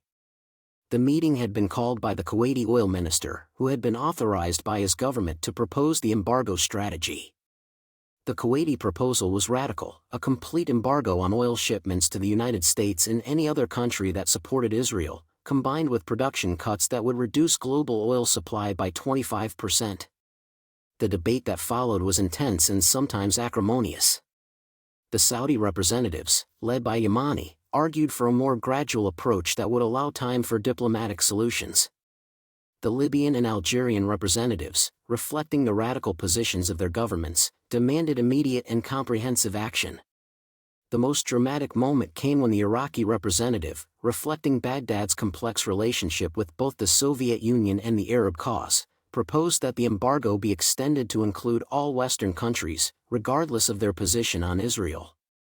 The proposal was rejected, but it demonstrated the revolutionary potential of the oil weapon. The final decision was announced at 6 p.m. Vienna time on October 17, in a communiqué that would be remembered as one of the most significant economic declarations of the 20th century. The Arab oil-producing countries have decided to reduce oil production by 5% immediately, with additional reductions of 5% each month until Israel withdraws from occupied Arab territories and the legitimate rights of the Palestinian people are restored. In addition, a complete embargo will be imposed on oil shipments to the United States and any other country that provides material support to the Israeli occupation. The announcement was transmitted simultaneously to capital cities around the world, creating panic in financial markets and government offices. The age of cheap oil was over, and the era of energy warfare had begun. The Saudi decision to join the embargo was perhaps the most crucial element in the entire strategy. Saudi Arabia was not only the world's largest oil producer but also the most conservative of the Arab states, with close ties to the United States and a traditional reluctance to use oil as a political weapon. King Faisal's decision to support the embargo represented a fundamental shift in Saudi policy that reflected both external pressures and internal calculations. The external pressure came from other Arab states, which had threatened to isolate Saudi Arabia if it refused to join the embargo. The internal calculations were more complex, involving religious, political, and economic considerations. The religious dimension was particularly important to King Faisal, who saw himself as the guardian of Islam's holiest sites and the leader of the Muslim world. The king had been deeply troubled by Israeli control of Jerusalem's Al-Aqsa Mosque and had concluded that religious duty required him to support the Arab cause, regardless of the economic consequences. The political calculations were equally compelling. Saudi Arabia's legitimacy in the Arab world depended on its willingness to use its oil wealth to support Arab causes. Failure to join the embargo would have isolated the kingdom and potentially threatened the stability of the regime. The economic considerations were more complex. The embargo would cost Saudi Arabia billions of dollars in lost revenue, but it would also demonstrate the kingdom's power to influence global events. The long-term benefits of enhanced political influence might outweigh the short-term economic costs. The decision-making process within the Saudi government was highly centralized and secretive. King Faisal consulted with a small circle of advisors, including Crown Prince Khalid, Oil Minister Yamani, and Foreign Minister Omar Sakaf. The discussions were intense and sometimes heated, with some advisors arguing that the embargo would damage Saudi relations with the United States and undermine the kingdom's long-term security. The decisive moment came during a meeting on October 16, when intelligence reports arrived indicating that the United States was planning a massive arms resupply to Israel. The reports convinced King Faisal that American policy was irrevocably committed to Israeli victory and that only dramatic action could force a change in American policy. The impact of the oil embargo on the United States was immediate and devastating. American oil imports had increased dramatically during the 1960s, rising from 19% of total consumption in 1960 to 36% by 1973. The sudden loss of Arab oil created shortages that rippled through the American economy with unprecedented speed and severity. The first indication of the crisis came on October 18, when major oil companies began reporting supply disruptions. Exxon, Mobil, and Texaco, the companies most dependent on Middle Eastern oil, were forced to implement emergency rationing procedures. Gas stations began running out of fuel, and long lines of frustrated motorists became a symbol of American vulnerability. The Nixon administration's response was initially characterized by confusion and denial. President Nixon, already embattled by the Watergate scandal, was reluctant to acknowledge the severity of the crisis. Treasury Secretary George Shultz argued that the embargo was a temporary disruption that would be resolved through market mechanisms. Henry Kissinger, as both Secretary of State and National Security Advisor, understood the implications more clearly. "This is not just an energy crisis," he told his staff. "This is a fundamental challenge to American power and influence. The Arabs have discovered that they can use oil as a weapon against us, and they will continue to use it until we find a way to neutralize it." The American intelligence community had been monitoring Arab oil planning for months but had underestimated the political will to implement an embargo. The CIA's assessment, prepared in September 1973, had concluded that the Arab states were unlikely to risk the economic consequences of a sustained embargo. The intelligence failure was compounded by a lack of understanding of the coordination between Arab oil producers and the warring states. American analysts had assumed that oil decisions would be made primarily on economic grounds, failing to appreciate the political and religious motivations that would drive Arab decision-making. The economic impact of the embargo was swift and severe. Oil prices, which had been stable at around $3 per barrel for most of 1973, began rising immediately. By November, prices had reached $5 per barrel, and by December, they had exceeded $10 per barrel. The quadrupling of oil prices represented the largest single economic shock in the post-World War II period. The European response to the oil embargo revealed the fundamental weakness of the Atlantic Alliance when confronted with economic warfare. European governments, heavily dependent on Middle Eastern oil and lacking the global influence of the United States, were forced to choose between alliance solidarity and economic survival. The choice was particularly difficult for countries like West Germany and France, which had been attempting to develop independent Middle East policies while maintaining their NATO commitments. The oil embargo forced these governments to confront the reality that their economic vulnerability gave Arab states effective veto power over European foreign policy. The British response was shaped by the country's declining economic position and its complex relationships in the Middle East. Prime Minister Edward Heath, facing a domestic economic crisis and labor unrest, was reluctant to antagonize Arab oil producers. The British government adopted a policy of studied neutrality that avoided explicit support for either side while maintaining traditional relationships with Arab states. The French response was more dramatic and controversial. President Georges Pompidou, who had been pursuing a policy of rapprochement with the Arab world since the 1967 war, saw the oil crisis as an opportunity to demonstrate European independence from American foreign policy. France became the first major European country to call for Israeli withdrawal from occupied territories in exchange for Arab recognition of Israel's right to exist. The West German response was constrained by the country's special relationship with Israel and its dependence on American security guarantees. Chancellor Willy Brandt attempted to maintain a balance between support for Israel and recognition of Arab concerns, but the oil crisis forced Germany to tilt toward the Arab position. The most dramatic European response came from the Netherlands, which had been specifically targeted by the embargo because of its support for Israel. The Dutch government, led by Prime Minister Joop den Uyl, initially refused to change its Middle East policy despite the economic pressure. The result was a complete cutoff of Arab oil that created severe shortages and forced the implementation of emergency conservation measures. The European Economic Community's response to the crisis was fragmented and ineffective. The member states were unable to agree on a common position, with each country pursuing its own bilateral relationships with Arab oil producers. The crisis demonstrated the limitations of European integration in the face of external economic pressure. The impact of the oil embargo on Japan was perhaps more dramatic than on any other major industrial country. Japan's post-war economic miracle had been built on cheap Middle Eastern oil, and the country imported more than 80% of its energy requirements. The sudden disruption of oil supplies threatened to derail the Japanese economy and forced a fundamental reassessment of the country's foreign policy. The Japanese response was swift and comprehensive.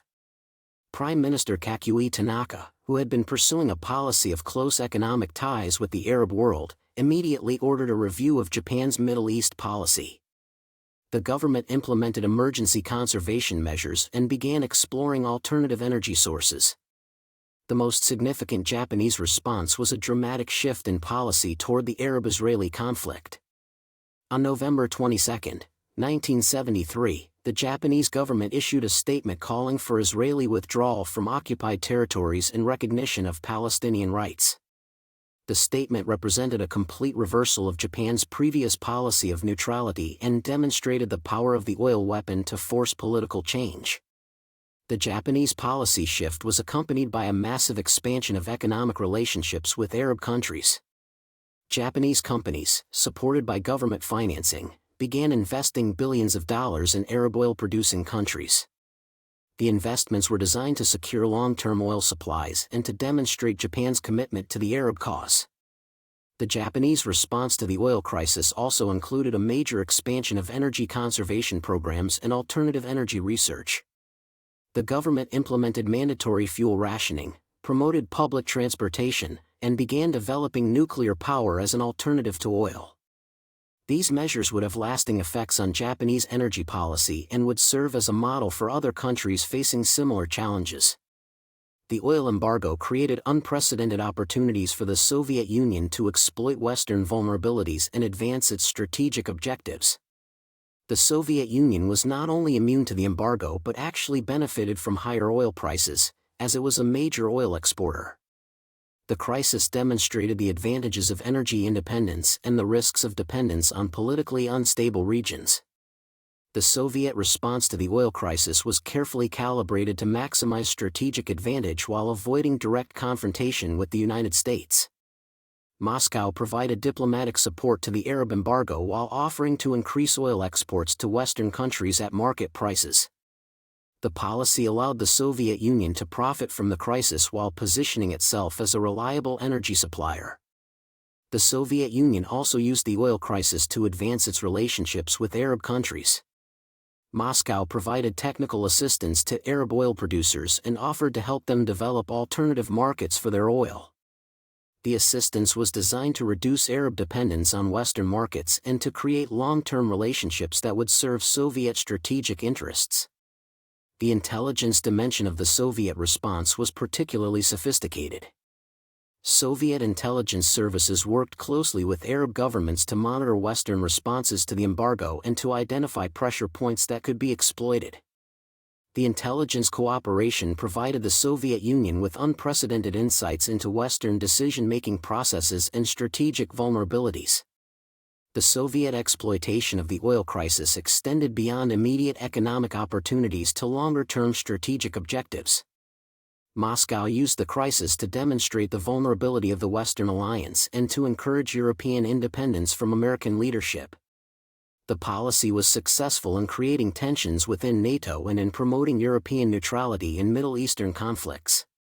The oil embargo created a new dimension of intelligence warfare as governments around the world struggled to understand the decision-making processes of Arab oil producers and to predict future developments in the energy crisis.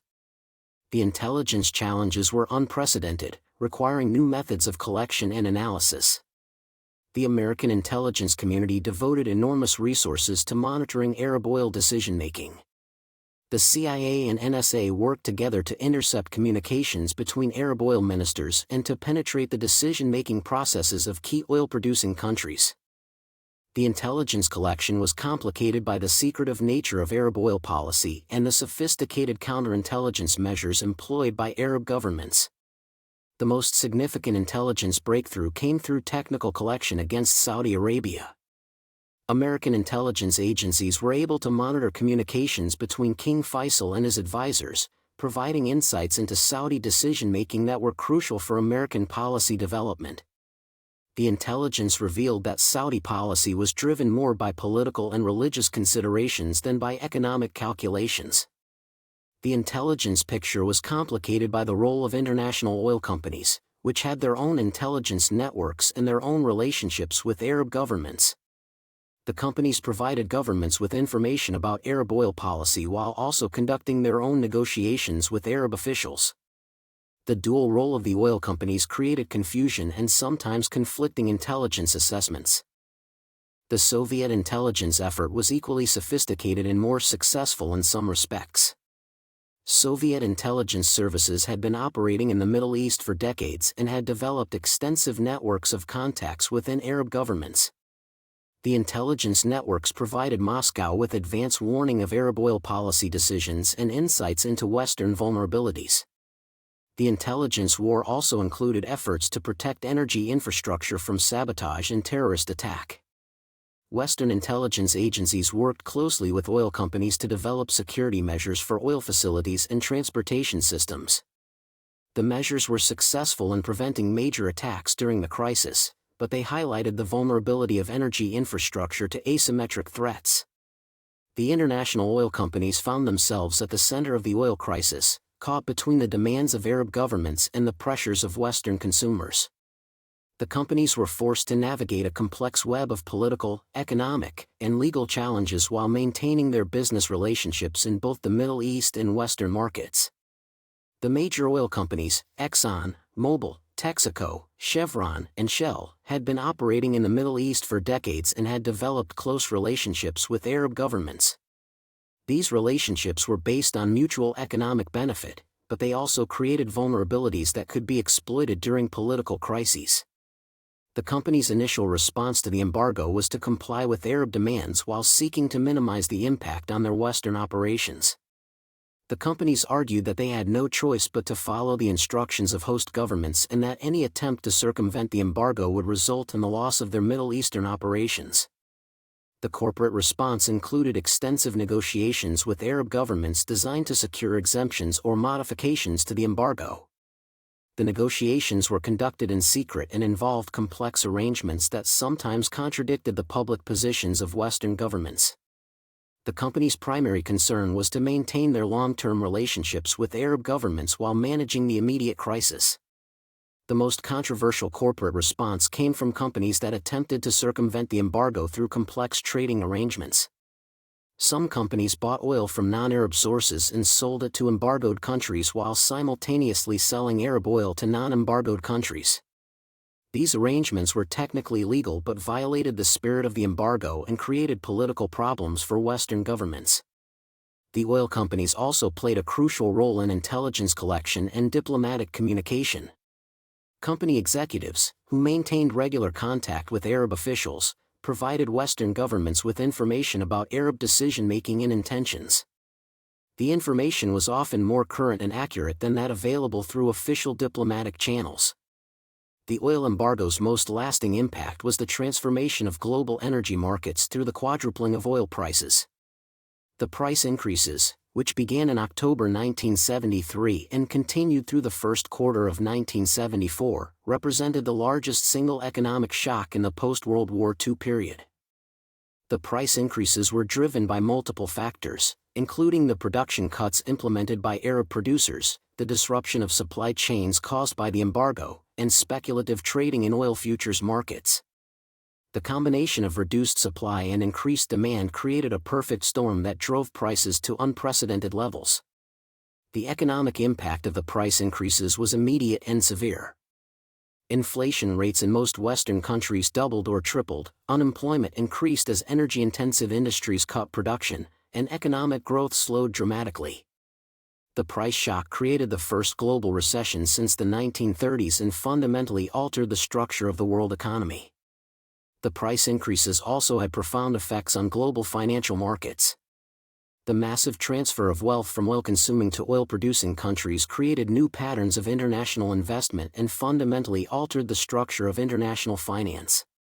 The petrodollar recycling that resulted from the price increases would influence global economic development for decades. The oil price revolution also accelerated the development of alternative energy sources and conservation technologies. Western governments invested billions of dollars in nuclear power, renewable energy, and energy efficiency measures. The investments were designed to reduce dependence on Middle Eastern oil and to prevent future energy crises. The oil embargo forced a fundamental realignment of international diplomatic relationships as governments struggled to balance their alliance commitments with their economic interests. The crisis demonstrated that economic interdependence could be used as a weapon and that traditional alliance relationships might not survive economic warfare. The most significant diplomatic realignment occurred in Europe, where governments were forced to choose between alliance solidarity and economic survival. The result was a gradual shift toward more independent Middle East policies and a reduced willingness to support American initiatives that might antagonize Arab oil producers. The diplomatic realignment was particularly evident in the United Nations, where European and Japanese governments began supporting Arab positions on Middle Eastern issues. The shift was gradual and often subtle, but it represented a fundamental change in the international coalition that had traditionally supported Israel. The Arab oil producers also experienced diplomatic realignment as they discovered the power of the oil weapon. Countries that had been marginalized in international affairs suddenly found themselves courted by major powers and able to influence global events. The transformation was particularly dramatic for Saudi Arabia, which emerged as a major player in international politics. The diplomatic realignment extended beyond Middle Eastern issues to broader questions of international economic policy. The oil crisis demonstrated the power of commodity producers to influence global economic conditions and encouraged other developing countries to seek similar leverage through resource cartels. The oil embargo of 1973 marked the beginning of a fundamental transformation in international relations that would continue for decades. The crisis demonstrated that economic weapons could be as effective as military force and that developing countries could challenge the dominance of industrialized nations through resource control. The transformation was most evident in the emergence of OPEC as a major force in international politics. The organization, which had been relatively weak before 1973, became a powerful cartel that could influence global oil prices and production levels. The success of OPEC encouraged other commodity producers to form similar organizations and to seek greater control over their natural resources. The oil crisis also accelerated the development of alternative energy sources and conservation technologies. Western governments invested billions of dollars in nuclear power, renewable energy, and energy efficiency measures. The investments were designed to reduce dependence on Middle Eastern oil and to prevent future energy crises. The financial implications of the oil crisis were equally significant. The massive transfer of wealth from oil-consuming to oil-producing countries created new patterns of international investment and fundamentally altered the structure of international finance. The petrodollar recycling that resulted from the price increases would influence global economic development for decades. The environmental implications of the oil crisis were also significant. The high oil prices encouraged conservation and the development of alternative energy sources, but they also encouraged the development of more expensive and environmentally damaging oil sources. The crisis marked the beginning of a new era in which energy policy would be increasingly influenced by environmental concerns. The oil embargo created lasting changes in intelligence collection and analysis as governments recognized the importance of economic intelligence in national security planning. The crisis demonstrated that economic weapons could be as threatening as military force and that intelligence agencies needed to develop new capabilities to monitor and assess economic threats. The most significant intelligence legacy was the development of economic intelligence as a distinct discipline within the intelligence community. Governments invested heavily in capabilities to monitor commodity markets, assess resource vulnerabilities, and predict economic warfare scenarios. The investments were designed to prevent future surprises and to provide early warning of economic threats. The intelligence community also developed new methods for monitoring the decision-making processes of key economic actors. The techniques, which combined technical collection with human intelligence, provided unprecedented insights into the intentions and capabilities of foreign governments and international organizations. The oil crisis also highlighted the importance of intelligence sharing between governments and private sector organizations. The crisis demonstrated that multinational corporations often had better intelligence about foreign governments than official intelligence agencies and that effective intelligence required cooperation between public and private sectors. The counterintelligence implications of the oil crisis were equally significant. The crisis demonstrated that foreign governments could use economic relationships to penetrate Western decision-making processes and to influence government policy. The recognition led to new counterintelligence measures designed to protect sensitive economic information and to prevent foreign economic espionage. The oil embargo of 1973 represented a watershed moment in international relations that marked the end of the post-World War II economic order and the beginning of a new era of economic interdependence and vulnerability. The crisis demonstrated that economic weapons could be as effective as military force and that developing countries could challenge the dominance of industrialized nations through resource control. The embargo's most lasting impact was the transformation of global energy markets and the emergence of OPEC as a major force in international politics.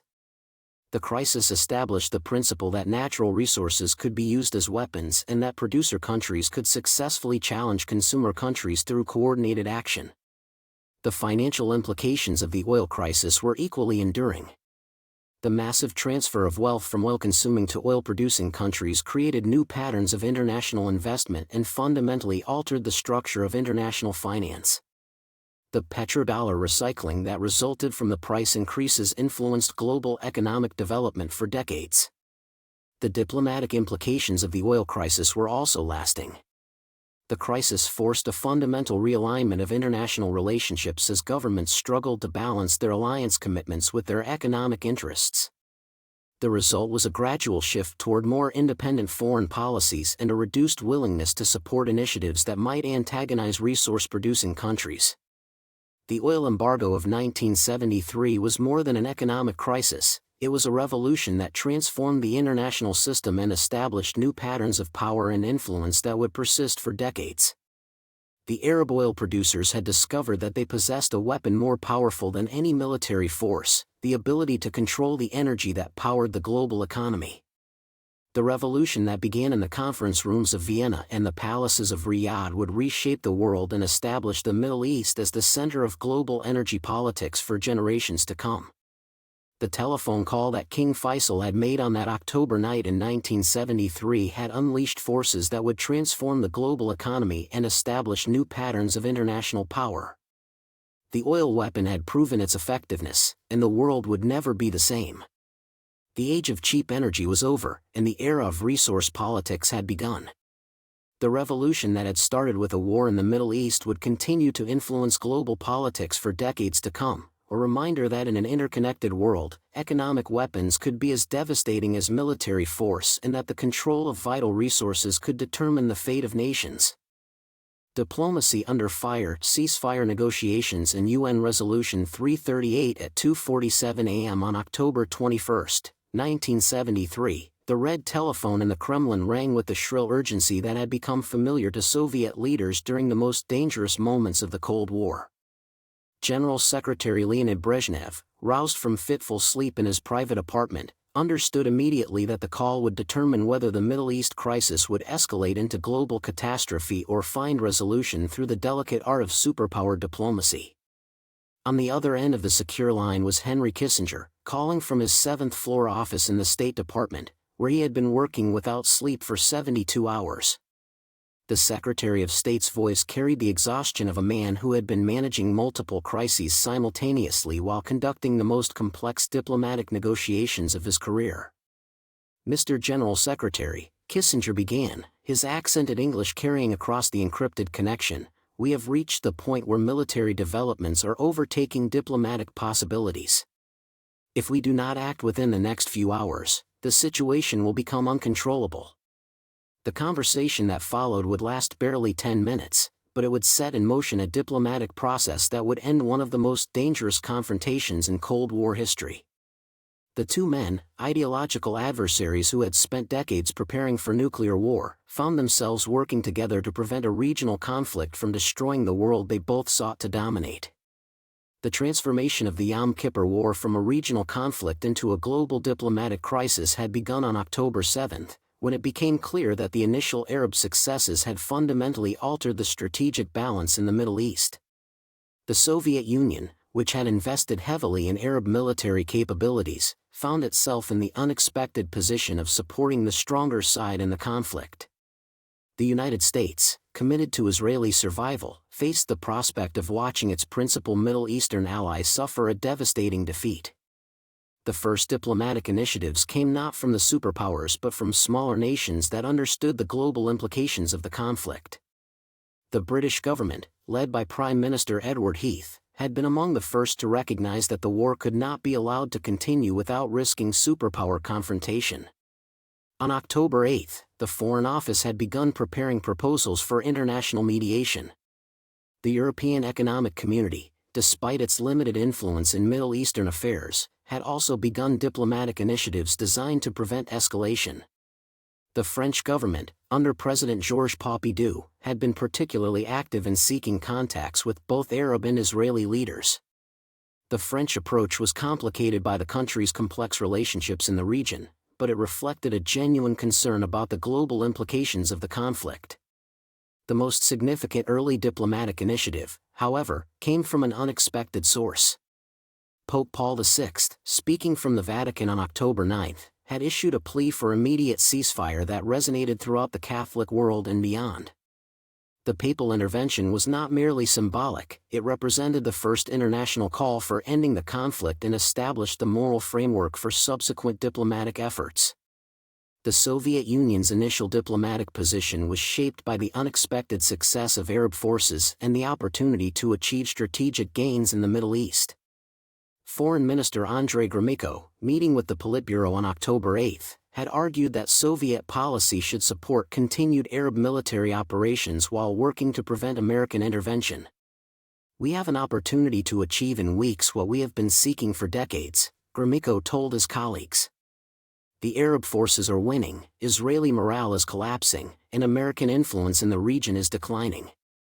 We must support our allies while preventing the Americans from reversing the situation through military intervention." The Soviet position was complicated by the nuclear dimension of the crisis. Intelligence reports indicated that Israeli nuclear forces had been placed on alert, creating the possibility of escalation that could draw the Soviet Union into direct confrontation with the United States. The nuclear threat required careful diplomatic management to prevent the regional conflict from becoming a global catastrophe. Henry Kissinger's approach to the diplomatic crisis was characteristically complex and multi-layered. The Secretary of State faced the challenge of supporting Israeli survival while preventing the conflict from escalating into superpower confrontation. His strategy involved simultaneous negotiations with Soviet leaders, Arab governments, and Israeli officials, each requiring different approaches and different assurances. Kissinger's first priority was to establish communication channels with Soviet leaders that could be used to manage the crisis. The Secretary of State understood that any diplomatic solution would require Soviet cooperation and that the nuclear dimension of the crisis made superpower coordination essential. The initial contact with Soviet leaders came through the established hotline communication system that had been developed during previous crises. Kissinger's first message to Brezhnev, sent on October 9, was carefully crafted to acknowledge Soviet interests while asserting American determination to prevent Israeli defeat. "The United States recognizes the legitimate interests of the Soviet Union in the Middle East," Kissinger's message stated. "However, we cannot accept the destruction of Israel or the elimination of American influence in the region. We propose immediate consultations to find a diplomatic solution that serves the interests of both our countries." The Soviet response was equally careful and equally complex. Brezhnev's reply, transmitted through the same secure channels, acknowledged American concerns while asserting Soviet support for Arab objectives. The message established the framework for subsequent negotiations by recognizing that both superpowers had vital interests at stake. Kissinger's strategy also involved direct communication with Arab leaders, particularly Egyptian President Anwar Sadat. The Secretary of State had concluded that Sadat was the key to any diplomatic solution and that Egyptian policy would ultimately determine the outcome of the conflict. The first contact with Sadat came through intermediaries, including the British government and the United Nations. The message that Kissinger sent to the Egyptian president was designed to appeal to Sadat's strategic vision while acknowledging Arab achievements in the war. "President Sadat has achieved his political objectives," Kissinger's message stated. "The myth of Israeli invincibility has been shattered, and the Arab world has regained its dignity."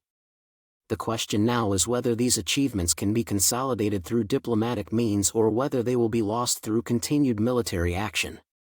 The Soviet Union's diplomatic strategy was shaped by the complex relationship between supporting Arab allies and managing the risks of superpower confrontation.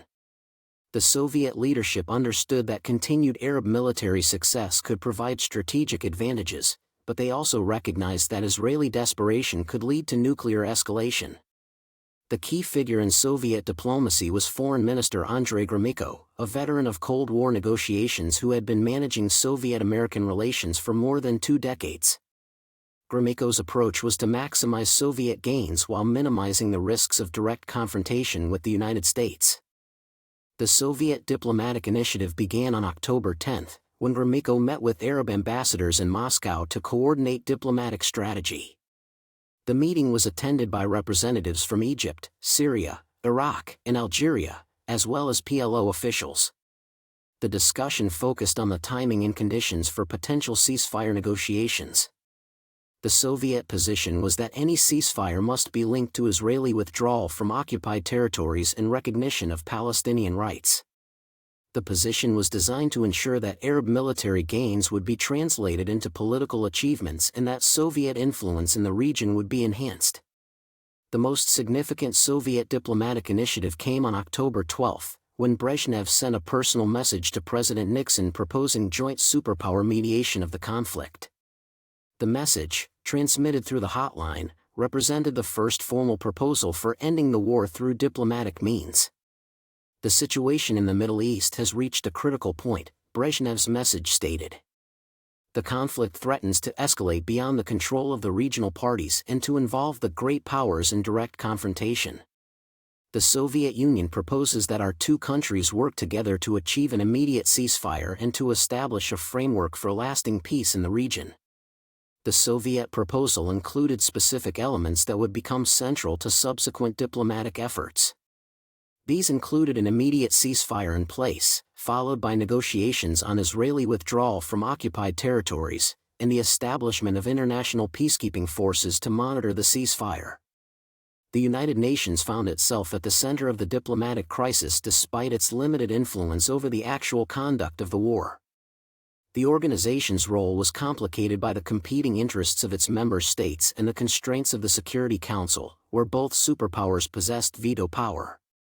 The UN's initial response was shaped by Secretary General Kurt Waldheim, an Austrian diplomat who had been elected to the position in 1971.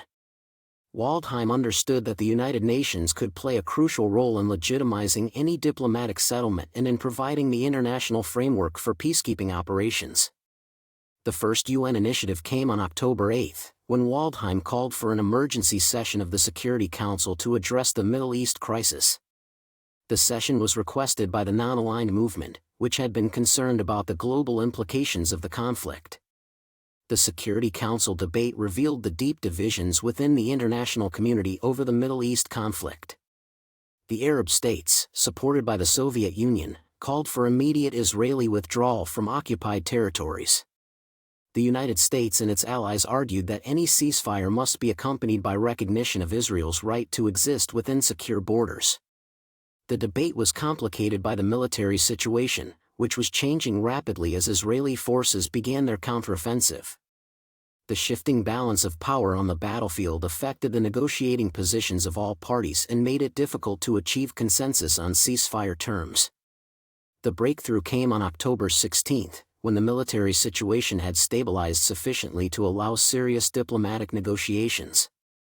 The Soviet Union and the United States, working through their UN representatives, began drafting a Security Council resolution that would establish the framework for ending the conflict.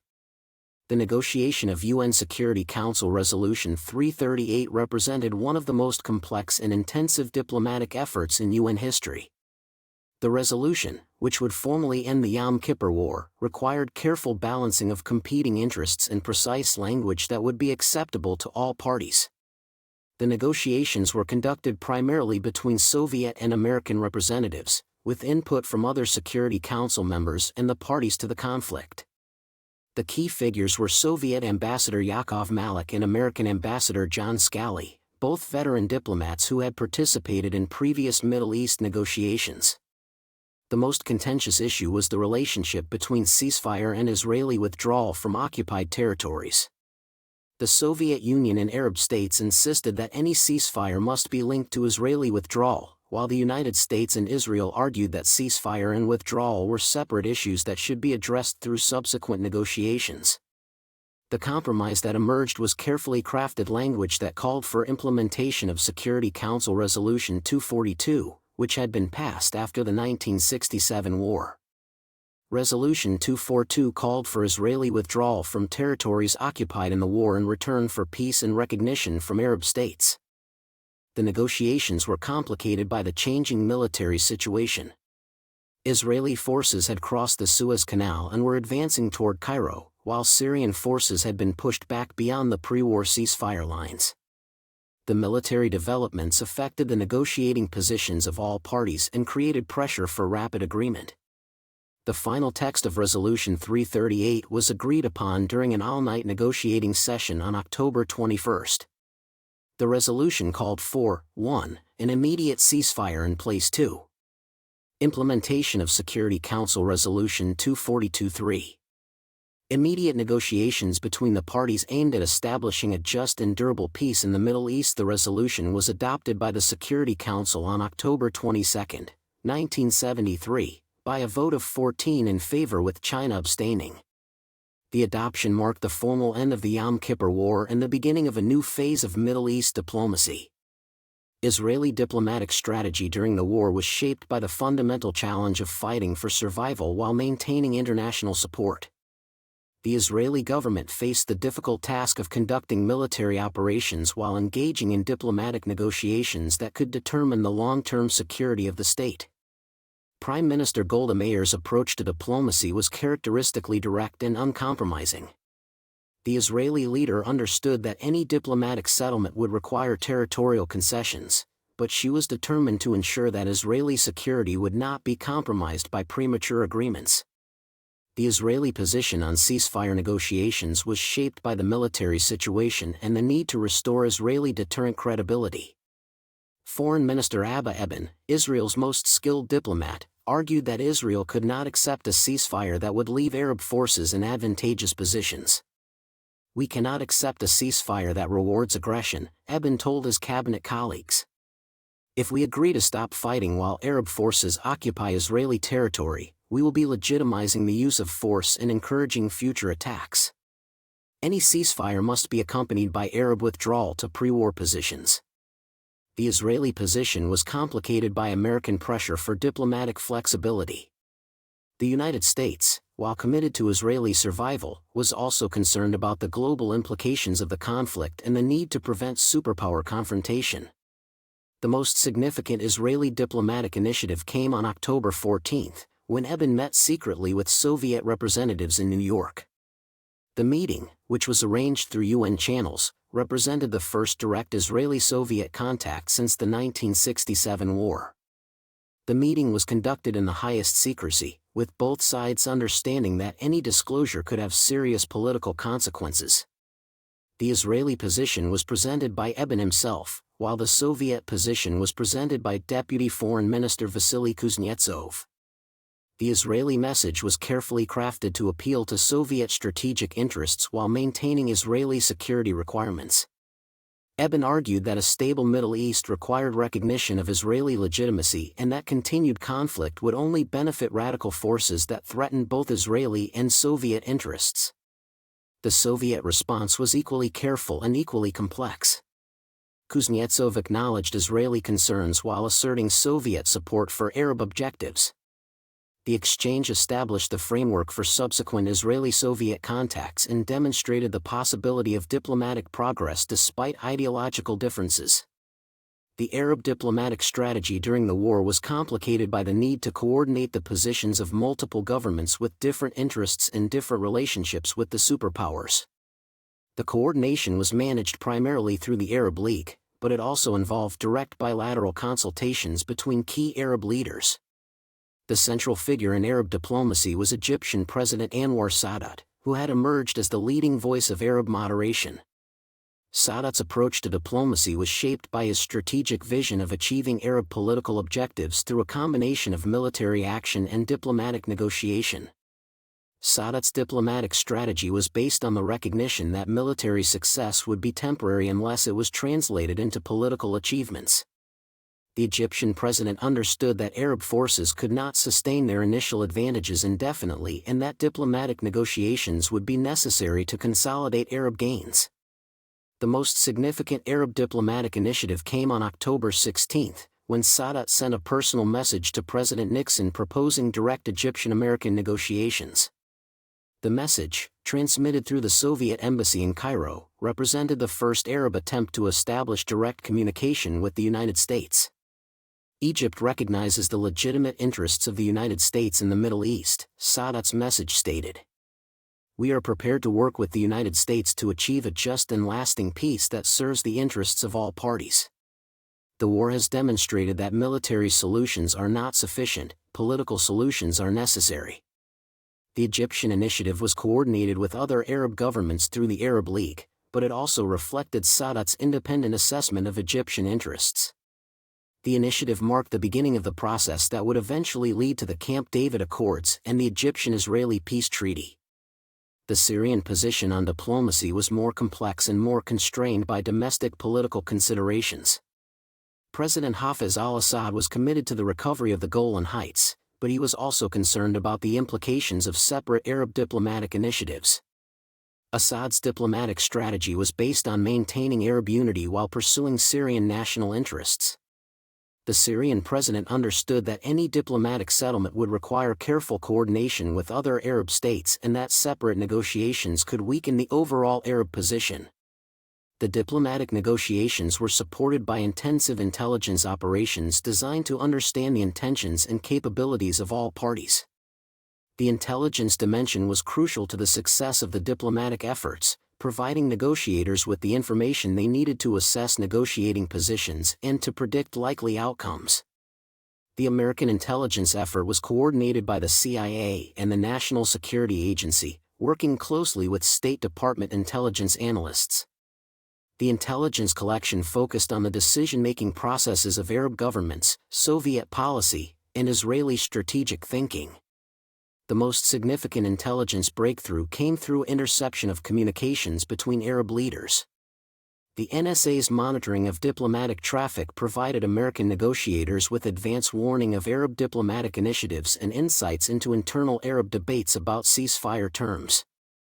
The intelligence also revealed the constraints under which Arab leaders were operating. The intercepts showed that Arab governments were under pressure from radical groups to continue fighting and that any diplomatic settlement would require careful management of domestic political opinion. The Soviet intelligence effort was equally sophisticated and more successful in some respects. Soviet intelligence services had been operating in the Middle East for decades and had developed extensive networks of contacts within Arab governments. The intelligence networks provided Moscow with detailed information about Arab intentions and capabilities. The Soviet intelligence effort also focused on American decision-making processes. The KGB's penetration of American diplomatic communications provided Soviet negotiators with insights into American negotiating strategies and limitations. The Israeli intelligence effort was complicated by the need to operate during active military operations while providing support to diplomatic negotiations. The Mossad and military intelligence worked together to assess Arab intentions and to predict likely diplomatic developments. The implementation of the ceasefire established by Resolution 338 was complicated by continued military operations and violations by both sides. The violations reflected the difficulty of ending combat operations immediately and the continued political tensions that had caused the war. The most significant violations occurred on the Egyptian front, where Israeli forces continued to advance toward Cairo despite the ceasefire. The Israeli operations were designed to improve Israel's negotiating position and to demonstrate continued military capability. The Israeli violations of the ceasefire created a diplomatic crisis that threatened to undermine the entire peace process. The Egyptian government, supported by the Soviet Union, demanded immediate Israeli withdrawal to pre-ceasefire positions. the United States found itself in the difficult position of supporting its Israeli ally while maintaining the credibility of the ceasefire agreement. The crisis was resolved through intensive diplomatic negotiations that involved direct American pressure on Israel to respect the ceasefire. The negotiations were conducted by Henry Kissinger, who traveled to Israel on October 24 to meet with Prime Minister Golda Meir. The meeting between Kissinger and Meir was one of the most difficult diplomatic encounters of the crisis. The Israeli Prime Minister was reluctant to stop military operations that were achieving tactical success, while the American Secretary of State was concerned about the global implications of ceasefire violations.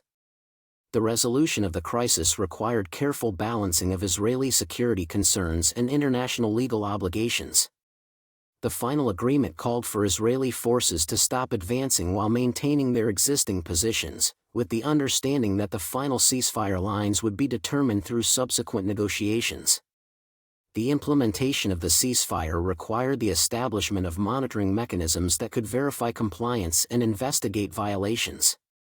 The monitoring challenge was complicated by the complexity of the front lines and the continued presence of military forces in close proximity to each other.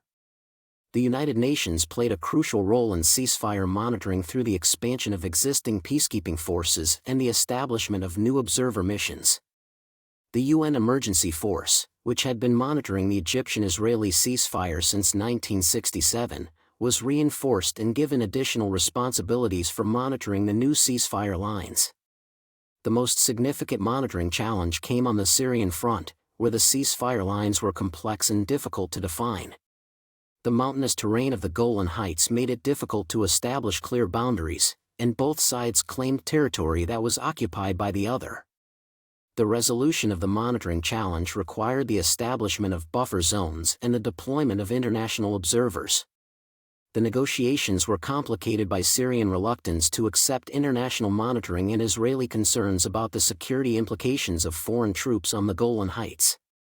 The monitoring arrangements that were eventually established included UN observers, American technical verification systems, and joint Israeli-Syrian liaison committees. The arrangements were not perfect, but they were sufficient to maintain the ceasefire and to prevent major violations. The diplomatic resolution of the Yom Kippur War through Resolution 338 established important precedents for future Middle East diplomacy. The resolution created a framework for comprehensive peace negotiations that would be used in subsequent diplomatic efforts, including the Camp David Accords and the Madrid Peace Conference. The most significant diplomatic legacy was the establishment of the principle that military gains could not be consolidated without diplomatic recognition. The war had demonstrated that Arab forces could achieve military success against Israel, but it had also shown that such success would be temporary unless it was translated into political agreements. The diplomatic process also established the importance of superpower cooperation in resolving Middle East conflicts. The Soviet Union and the United States had worked together to prevent escalation and to establish the framework for peace negotiations. The cooperation model would be used in subsequent Middle East crises. The resolution of the crisis also demonstrated the limitations of military solutions to political problems.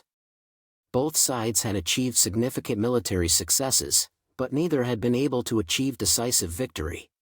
The recognition that military action alone could not resolve the underlying political issues was crucial to the subsequent peace process. Despite the successful implementation of the ceasefire, the diplomatic resolution of the Yom Kippur War left many fundamental questions unresolved. The ceasefire had ended the immediate military confrontation, but it had not addressed the underlying political issues that had caused the war. The most significant unresolved question was the future of the occupied territories.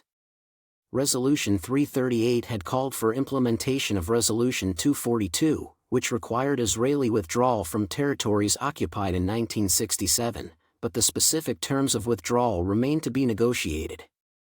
The Palestinian question also remained unresolved. The war had demonstrated Arab solidarity with the Palestinian cause, but it had not produced any concrete progress toward Palestinian self-determination. The PLO's exclusion from the ceasefire negotiations had created resentment that would complicate future diplomatic efforts. The Syrian position was particularly problematic. Assad's government had achieved limited military success but had lost territory to Israeli forces. The Syrian demand for complete Israeli withdrawal from the Golan Heights remained unmet, and Assad's government was reluctant to accept any settlement that did not include full territorial restoration.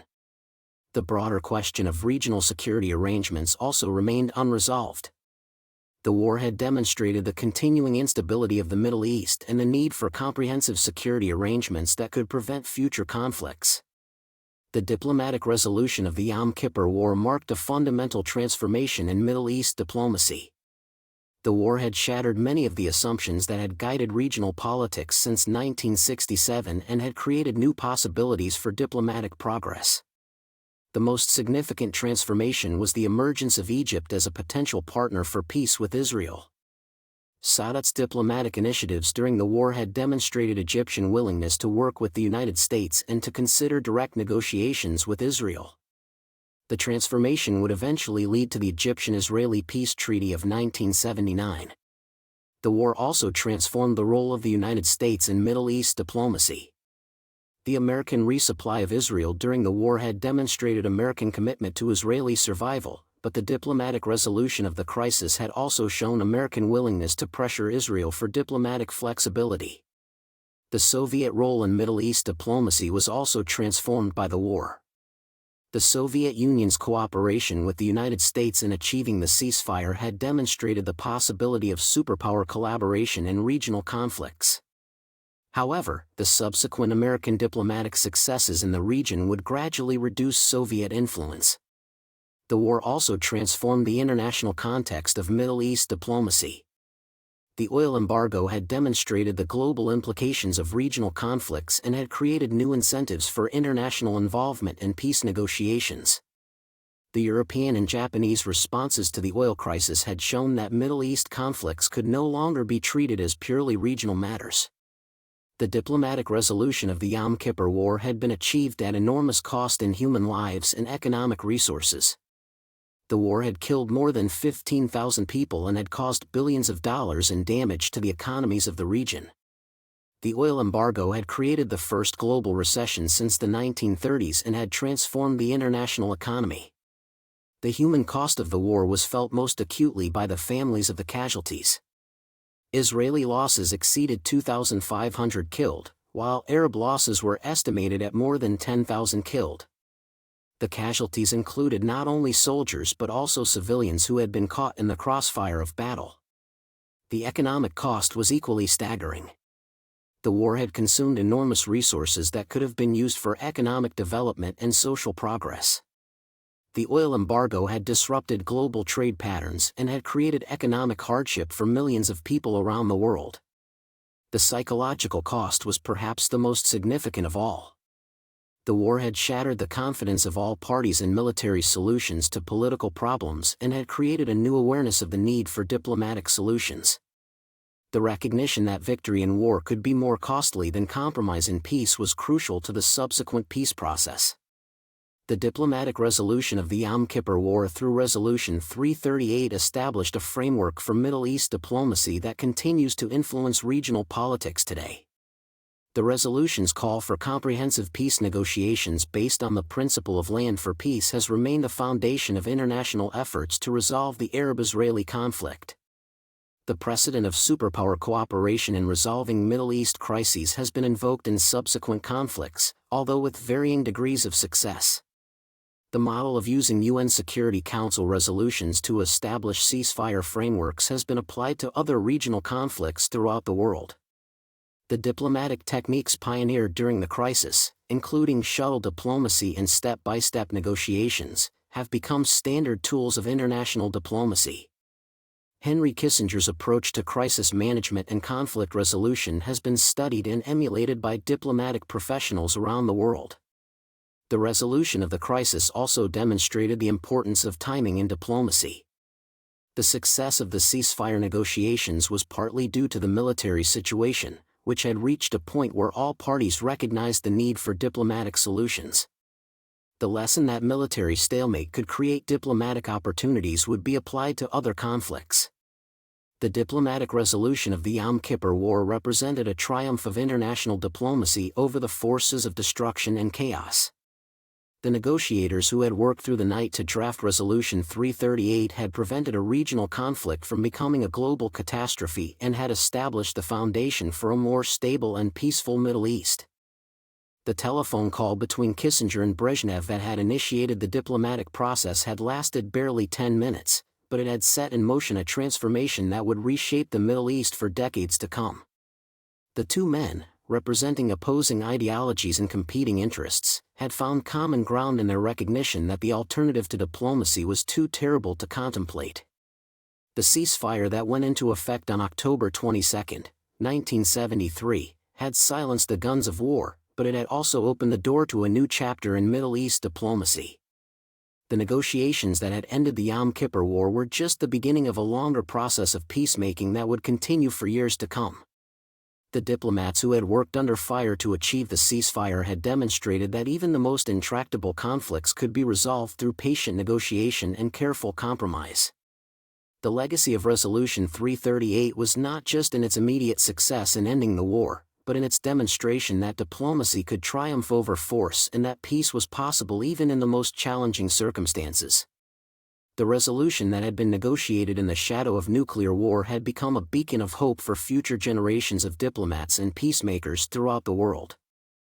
The aftermath, consequences and lessons learned. On a crisp November morning in 1973, General David Elazar sat alone in his office at the Kiryat military headquarters in Tel Aviv, staring at a photograph that had been taken just 6 weeks earlier. The image showed him standing confidently beside Defense Minister Moshe Dayan, both men wearing the expressions of leaders who believed themselves masters of Middle Eastern warfare. The photograph had been taken on October 5, 1973, the last day of the Old World, before the assumptions that had governed Israeli strategy for 6 years were shattered by the sound of Egyptian artillery across the Suez Canal. The Chief of Staff's resignation letter lay before him, typed on official letterhead and awaiting only his signature. The document was brief and formal, but it represented the end of a career that had spanned 3 wars and the transformation of Israel from a struggling state into a regional military power. More importantly, it marked the beginning of a process of national self-examination that would reshape Israeli society and military doctrine for generations to come. "We thought we knew everything," Elazar would later tell the Agranat Commission, the judicial inquiry that would dissect the intelligence failures and military shortcomings that had made the surprise attack possible. "We thought we understood our enemies, we thought we controlled the situation, and we thought we were invincible. We were wrong about everything that mattered." The general's words captured the essence of the transformation that the Yom Kippur War had brought to the Middle East. The conflict had lasted only 18 days, but it had fundamentally altered the balance of power in the region and forced every participant to confront uncomfortable truths about their capabilities, their strategies, and their understanding of modern warfare. The immediate consequences of the war for Israel were more psychological than material. The country had ultimately achieved military victory, with Israeli forces positioned within striking distance of both Cairo and Damascus when the ceasefire took effect. But the victory had come at a cost that shook Israeli society to its foundations and forced a fundamental reassessment of the nation's strategic position. The human cost was staggering by Israeli standards. More than 2,500 soldiers had been killed and 7,000 wounded in 18 days of fighting, proportionally higher casualties than the United States had suffered during the entire Vietnam War. The losses were felt in every family, every neighborhood, every institution of Israeli society. The kibbutzim that had provided the backbone of Israeli military leadership were particularly hard hit, with some communities losing entire cohorts of young men. The psychological impact was even more profound.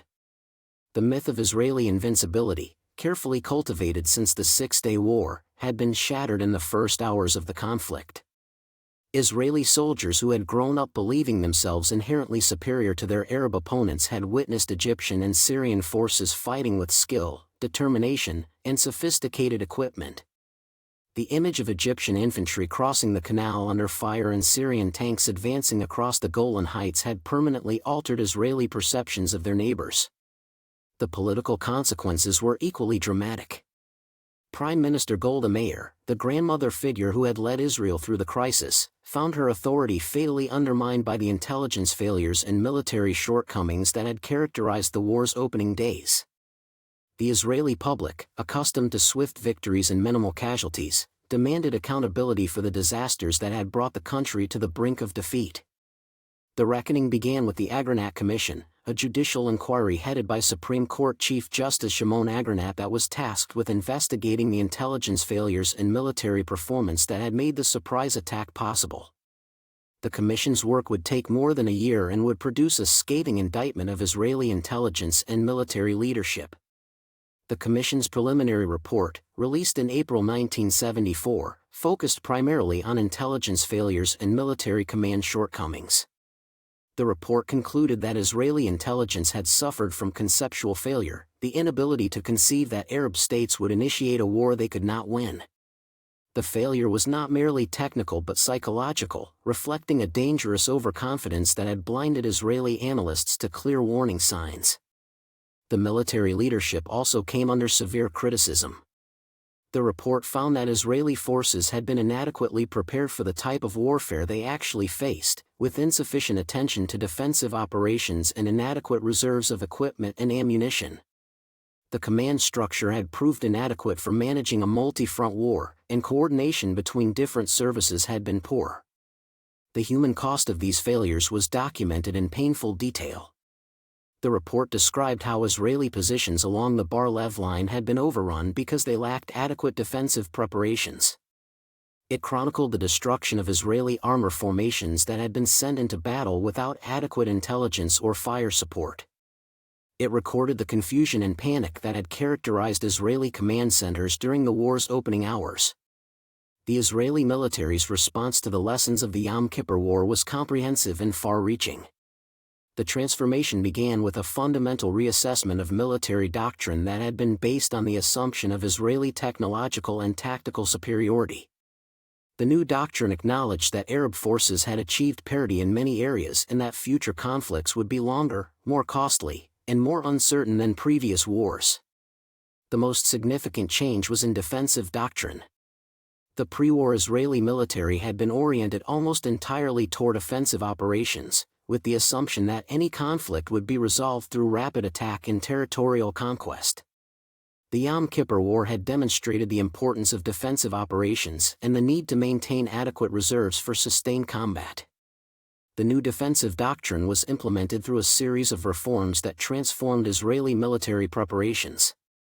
The reserve system was expanded and reorganized to provide more rapid mobilization and deployment. New defensive positions were constructed along the country's borders, with particular attention to the lessons learned from the failure of the Bar-Lev line. Equipment stockpiles were increased dramatically, with particular emphasis on anti-tank weapons and air defense systems. The intelligence revolution was equally comprehensive. The Israeli intelligence community underwent a complete reorganization designed to prevent future surprise attacks. The changes included new collection methods, improved analysis procedures, and better integration between different intelligence agencies. The most significant intelligence reform was the establishment of new early warning systems that could detect hostile preparations with greater accuracy and speed. The systems combined human intelligence, signals intelligence, and imagery intelligence to provide comprehensive coverage of potential threats. The goal was to ensure that Israeli decision-makers would never again be caught by surprise. The Air Force, which had been the decisive factor in the 1967 war but had struggled against sophisticated air defense systems in 1973, underwent a complete transformation.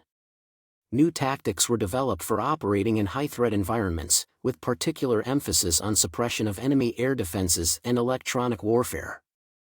The Air Force also developed new weapons systems specifically designed to counter the types of air defense systems that had been so effective against Israeli aircraft. Major General Benny Peled, who commanded the Air Force during the war, led the transformation effort. "We had to learn to fight in a new environment," he explained to his pilots. "The days of air superiority are over. We must learn to fight in contested airspace, against sophisticated enemies, with weapons that can shoot us down. It is a completely different type of warfare." The transformation was not merely technical but cultural. The Israeli military developed a new appreciation for the capabilities of Arab forces and a more realistic assessment of Israeli limitations. The overconfidence that had characterized Israeli military culture since 1967 was replaced by a more sober understanding of the challenges of modern warfare. The impact of the Yom Kippur War on the Arab world was equally profound, though more complex in its implications. The war had demonstrated that Arab forces could achieve military success against Israel, shattering the myth of Israeli invincibility and restoring Arab confidence after the devastating defeat of 1967. However, the ultimate Israeli military victory had also demonstrated the limitations of military solutions to political problems. For Egypt, the war marked the beginning of a fundamental transformation in strategic thinking. President Anwar Sadat had achieved his primary objective of demonstrating Egyptian military capability and breaking the political stalemate that had persisted since 1967. The crossing of the Suez Canal had become a symbol of Arab military resurgence and had established Sadat as the leading figure in the Arab world. However, Sadat was also a realist who understood that military success would be temporary unless it was translated into political achievements. The Egyptian president had concluded that continued confrontation with Israel would only lead to greater destruction and that Egypt's economic development required peace. The war had provided him with the political capital necessary to pursue a separate peace with Israel, despite the opposition of other Arab states. The transformation of Egyptian policy was gradual but decisive. Sadat began moving away from the Soviet Union and toward the United States, recognizing that only America had the influence necessary to pressure Israel for territorial concessions. The process would culminate in the Camp David Accords of 1978 and the Egyptian-Israeli Peace Treaty of 1979. The Syrian response to the war was more complex and more constrained by domestic political considerations. President Hafez al-Assad had achieved limited military success in the early days of the war but had ultimately lost territory to Israeli forces. The Syrian position was that any diplomatic settlement must include complete Israeli withdrawal from the Golan Heights, a position that would prove difficult to achieve through negotiations. Assad's strategy was to maintain the option of renewed military confrontation while pursuing diplomatic solutions through international mediation. The Syrian president understood that Syria could not achieve its objectives through military means alone but was reluctant to accept partial settlements that might legitimize Israeli territorial gains. The broader Arab response to the war was characterized by a new confidence in Arab military capabilities combined with a more realistic assessment of the challenges of confronting Israel. The war had demonstrated that Arab forces could achieve tactical success against Israeli forces but had also shown that strategic victory would require capabilities that no Arab state possessed. The Yom Kippur War had profound implications for both superpowers, forcing fundamental reassessments of their Middle Eastern strategies and their broader Cold War competition. The crisis had brought the United States and Soviet Union closer to direct confrontation than at any time since the Cuban Missile Crisis, and both powers emerged from the experience with new appreciation for the risks of regional conflicts. For the United States, the war marked the beginning of a new era of Middle Eastern engagement. The American response to the crisis, particularly the massive airlift of military supplies to Israel, had demonstrated American commitment to Israeli survival but had also revealed the strategic costs of that commitment. The Arab oil embargo had shown that American support for Israel could have global economic consequences that extended far beyond the Middle East. The transformation of American Middle East policy was led by Henry Kissinger, who had emerged from the crisis as the dominant figure in American diplomacy. Kissinger's approach was based on the recognition that military solutions to Middle Eastern conflicts were inadequate and that diplomatic progress required addressing the legitimate concerns of all parties. The centerpiece of the new American strategy was what became known as step-by-step diplomacy, a process of gradual negotiations that would build confidence between the parties while addressing specific issues. The approach was designed to avoid the all-or-nothing negotiations that had failed repeatedly in the past and to create momentum for broader agreements. The first test of the new approach came with the negotiation of disengagement agreements between Israel and Egypt and between Israel and Syria. The agreements, negotiated by Kissinger through intensive shuttle diplomacy, established the principle that territorial concessions could be exchanged for political recognition and that American mediation could produce results that neither side could achieve through military means. The Soviet response to the war was more complex and ultimately less successful. The Soviet Union had achieved significant short-term gains through its support for Arab forces, but the ultimate Arab military defeat had demonstrated the limitations of Soviet military assistance. More importantly, the American diplomatic success in the aftermath of the war had begun to reduce Soviet influence in the region. The Soviet leadership, dominated by General Secretary Leonid Brezhnev, was reluctant to abandon the Middle East to American influence but was also unwilling to risk direct confrontation with the United States. The result was a gradual Soviet withdrawal from active Middle Eastern diplomacy and a corresponding increase in American influence. The transformation was most evident in Egypt, where Sadat's movement toward the United States was accompanied by a corresponding reduction in Soviet influence. The expulsion of Soviet advisors from Egypt in 1972 had been the first sign of this transformation, but the post-war period saw a complete reversal of Egyptian alignment. The intelligence failures that had made the surprise attack possible led to fundamental reforms in intelligence communities throughout the world. The Israeli intelligence failure was the most dramatic, but similar problems were identified in American, Soviet, and European intelligence agencies. The reforms that followed would transform the practice of intelligence analysis and establish new standards for warning and assessment. The Israeli intelligence transformation was the most comprehensive. The reorganization of Israeli intelligence included new analytical methods, improved collection systems, and better integration between different agencies. The goal was to ensure that the cognitive biases and institutional failures that had led to the intelligence failure would not be repeated. The most significant reform was the establishment of what became known as the Devil's Advocate system, a formal process for challenging prevailing assumptions and testing alternative hypotheses. The system was designed to prevent the groupthink that had characterized Israeli intelligence analysis before the war and to ensure that dissenting views would be heard and considered. The American intelligence community also underwent significant reforms, though the changes were less dramatic than those in Israel. The CIA and other agencies developed new methods for analyzing warning indicators and for assessing the intentions of foreign governments. The reforms were designed to improve the quality of intelligence analysis and to provide better warning of potential threats. The most important American reform was the establishment of new procedures for managing intelligence during crises. The procedures were designed to ensure that intelligence would be communicated quickly and accurately to decision-makers and that analytical judgments would be clearly distinguished from raw intelligence. The Soviet intelligence response to the war was more limited but still significant.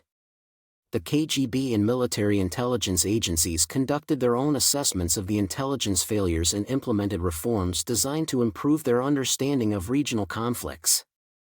The reforms were particularly focused on improving intelligence collection about American intentions and capabilities. The European intelligence agencies also learned important lessons from the war. The crisis had demonstrated the importance of intelligence cooperation and the need for better understanding of regional conflicts that could have global implications. The reforms implemented by European agencies were designed to improve their ability to assess regional threats and to coordinate with allied intelligence services. The nuclear dimension of the Yom Kippur War had profound implications for nuclear proliferation policy and crisis management procedures.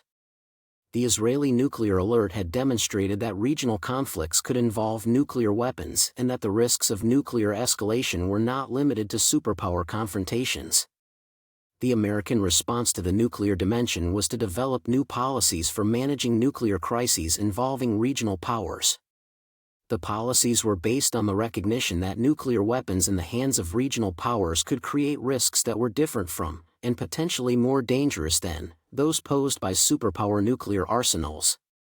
The most significant American policy change was the development of new diplomatic procedures for managing nuclear crises. The procedures were designed to provide early warning of nuclear developments and to enable rapid diplomatic intervention to prevent escalation. The goal was to ensure that nuclear crises involving regional powers would not escalate beyond the control of the superpowers. The Soviet response to the nuclear dimension was more limited but still significant. The Soviet Union developed new policies for managing nuclear risks and regional conflicts and for coordinating with the United States to prevent nuclear escalation. The policies were based on the recognition that nuclear escalation and regional conflicts could threaten both superpowers. The broader international response to the nuclear dimension was the development of new non-proliferation policies designed to prevent the spread of nuclear weapons to additional countries.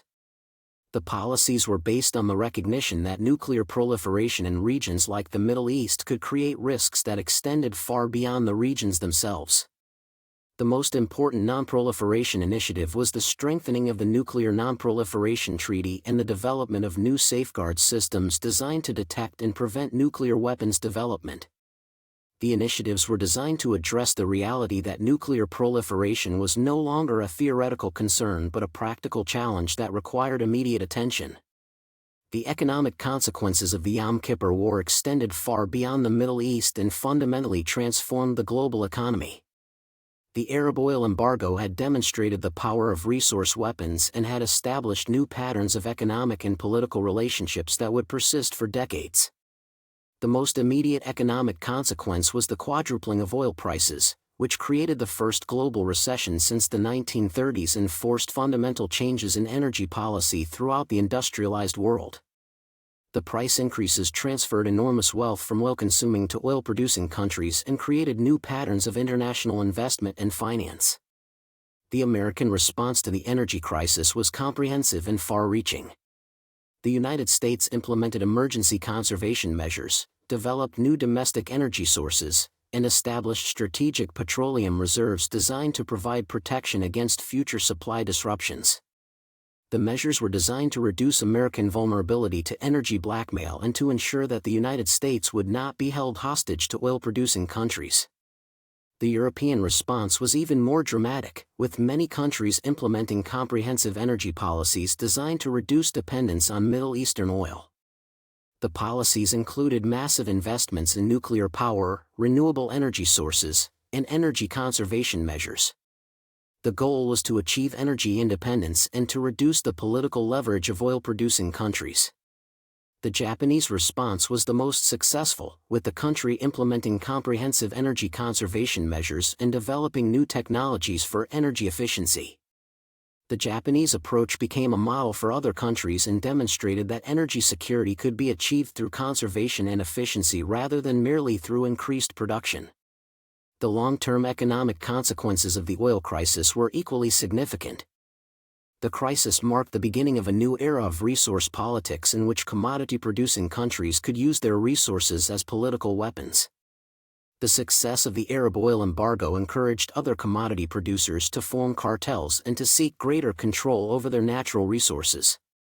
The diplomatic resolution of the Yom Kippur War established new patterns of Middle Eastern diplomacy that would influence the region for decades to come. The war had demonstrated that military solutions to political problems were inadequate and that diplomatic progress required addressing the legitimate concerns of all parties. The most significant diplomatic achievement was the establishment of the principle of land for peace, the idea that territorial concessions could be exchanged for political recognition and security guarantees. The principle was embodied in UN Security Council Resolution 338 and would become the foundation for subsequent peace negotiations. The implementation of the Land for Peace principle began with the disengagement agreements negotiated by Henry Kissinger in 1974 and 1975. The agreements established the precedent that territorial concessions could be made in exchange for political recognition and that American mediation could produce results that neither side could achieve through military means. The diplomatic process that began with the Yom Kippur War would eventually lead to the Camp David Accords of 1978 and the Egyptian-Israeli Peace Treaty of 1979. The peace treaty, which was based on the Land for Peace principle, demonstrated that comprehensive peace between Israel and its Arab neighbors was possible and established a model for subsequent negotiations. The broader diplomatic legacy of the war was the establishment of new procedures for international crisis management. The cooperation between the United States and Soviet Union in resolving the crisis had demonstrated that superpower coordination could prevent regional conflicts from escalating into global confrontations.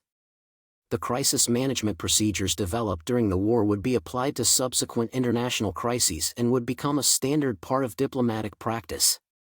The procedures included regular communication between opposing sides, the use of third-party mediators, and the establishment of international monitoring systems.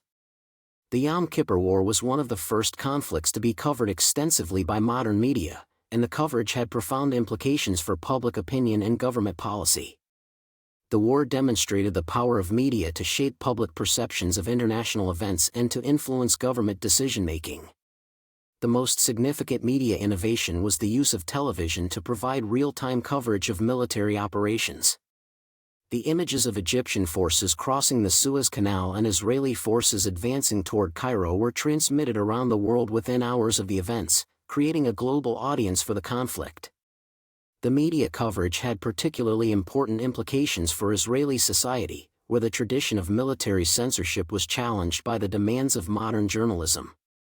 The Israeli media provided extensive coverage of military operations and casualty reports, creating a level of public awareness that had not existed during previous conflicts. The American media coverage was equally significant, with television networks providing continuous coverage of the crisis and its implications for American foreign policy. The coverage helped to build public support for American assistance to Israel while also highlighting the costs of American involvement in Middle Eastern conflicts. The Soviet media coverage was more limited but still significant. The Soviet press provided extensive coverage of Arab military successes while downplaying the ultimate Arab defeat. The coverage was designed to support Soviet foreign policy objectives while maintaining domestic support for Soviet involvement in the Middle East. The broader media legacy of the war was the establishment of new standards for war reporting and the recognition that media coverage could influence the outcome of international conflicts. The war demonstrated that modern military operations could not be conducted in isolation from public opinion and that governments had to consider the media implications of their actions. The Yom Kippur War accelerated the development of new military technologies and tactics that would transform warfare for decades to come. The war demonstrated the effectiveness of precision-guided munitions, sophisticated air defense systems, and electronic warfare capabilities that would become standard features of modern military operations. The most significant military innovation was the development of new anti-tank weapons that could defeat the most advanced armor systems. The Egyptian use of Soviet-supplied anti-tank missiles had demonstrated the vulnerability of conventional armor to precision-guided weapons and had forced military planners throughout the world to reconsider their assumptions about armored warfare. The Israeli response to the anti-tank threat was the development of new armor technologies and tactics designed to counter precision-guided weapons. The innovations included reactive armor, active protection systems, and new tactical doctrines that emphasized combined arms operations and electronic warfare. The air defense systems that had been so effective against Israeli aircraft during the war also spurred innovation in air warfare. The development of new electronic warfare systems, stealth technologies, and precision-guided weapons was accelerated by the lessons learned from the war. The most important military legacy of the war was the recognition that technological superiority was not permanent and that military forces had to be prepared to adapt to new threats and new capabilities. The war demonstrated that innovation was a continuous process and that the military forces that failed to adapt would be defeated by those that did. The Yom Kippur War marked a fundamental transformation in Middle Eastern strategic relationships that would persist for decades. The war had demonstrated that the regional balance of power was not static and that dramatic changes were possible through military action, diplomatic negotiation, and economic pressure. The most significant strategic change was the emergence of Egypt as a potential partner for peace with Israel. Sadat's decision to pursue separate negotiations with Israel, despite opposition from other Arab states, fundamentally altered the strategic balance in the region and created new possibilities for comprehensive peace. The transformation of Egyptian policy was facilitated by the change in American strategy, which shifted from supporting Israeli military superiority to promoting comprehensive peace negotiations. The American approach was based on the recognition that military solutions to Middle Eastern conflicts were inadequate and that diplomatic progress required addressing the legitimate concerns of all parties. The Syrian response to the strategic transformation was more complex and more constrained by domestic political considerations. Assad's government remained committed to the recovery of the Golan Heights but was forced to recognize that military solutions were not feasible and that diplomatic negotiations would be necessary. The broader strategic legacy of the war was the establishment of new patterns of regional relationships that would influence Middle Eastern politics for decades. The war had demonstrated that regional conflicts could have global implications and that the international community had a stake in preventing such conflicts. The Yom Kippur War was a turning point in Middle Eastern history that established new patterns of conflict and cooperation that would persist for decades. The war had demonstrated that military solutions to political problems were inadequate and that lasting peace required diplomatic solutions that addressed the legitimate concerns of all parties. The most important historical legacy of the war was the establishment of the principle that peace was possible between Israel and its Arab neighbors. The Egyptian-Israeli peace treaty that emerged from the diplomatic process begun during the war demonstrated that comprehensive peace was achievable and provided a model for subsequent negotiations. The war also established important precedents for international crisis management and conflict resolution. The cooperation between the United States and Soviet Union in resolving the crisis had demonstrated that superpower coordination could prevent regional conflicts from escalating into global confrontations. The intelligence failures that had made the surprise attack possible led to fundamental reforms in intelligence communities throughout the world. The reforms established new standards for warning and assessment that would help to prevent future intelligence failures. The economic consequences of the war, particularly the oil embargo, had lasting effects on global energy markets and international economic relationships. The crisis demonstrated the power of resource weapons and established new patterns of economic and political relationships that would persist for decades. The Yom Kippur War provided enduring lessons about the nature of modern warfare, the importance of intelligence, and the possibilities for diplomatic solutions to seemingly intractable conflicts. The lessons learned from the war would influence military doctrine, intelligence analysis, and diplomatic practice for decades to come. The most important military lesson was that technological superiority was not permanent and that military forces had to be prepared to adapt to new threats and new capabilities. The war demonstrated that innovation was a continuous process and that the military forces that failed to adapt would be defeated by those that did. The intelligence lesson was that analytical assumptions had to be constantly challenged and that intelligence agencies had to be prepared to consider alternative hypotheses. The war demonstrated that intelligence failure was not merely a technical problem but a psychological and institutional challenge that required fundamental reforms. The diplomatic lesson was that military solutions to political problems were inadequate and that lasting peace required negotiated settlements that addressed the legitimate concerns of all parties.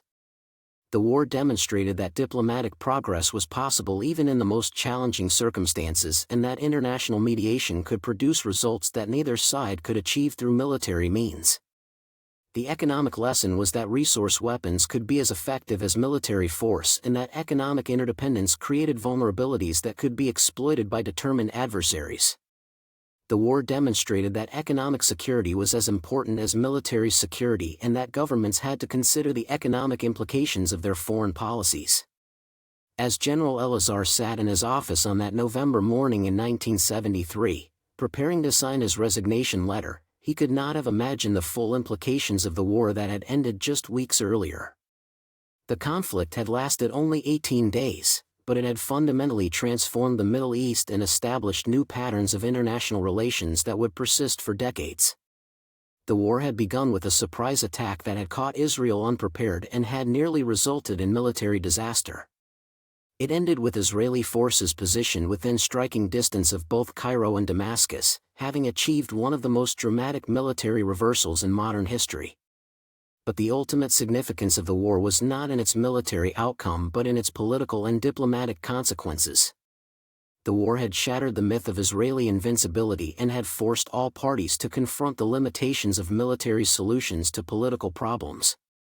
It had demonstrated that Arab forces could achieve military success against Israel but had also shown that such success would be temporary unless it was translated into political agreements. The war had brought the world closer to nuclear catastrophe than at any time since the Cuban Missile Crisis, but it had also led to new procedures for crisis management and conflict resolution. The cooperation between the United States and Soviet Union in resolving the crisis had demonstrated that superpower coordination could prevent regional conflicts from escalating into global confrontations. The war had caused enormous human and economic costs, but it had also created new possibilities for peace and stability in the Middle East. The diplomatic process that began with the ceasefire negotiations would eventually lead to the first peace treaty between Israel and an Arab state and would establish a model for subsequent negotiations. The intelligence failures that had made the surprise attack possible had led to fundamental reforms in intelligence communities throughout the world. The reforms had established new standards for warning and assessment that would help to prevent future intelligence failures and would improve the quality of intelligence analysis. The economic consequences of the war, particularly the oil embargo, had demonstrated the power of resource weapons and had forced fundamental changes in energy policy throughout the industrialized world. The crisis had established new patterns of international economic relationships that would persist for decades.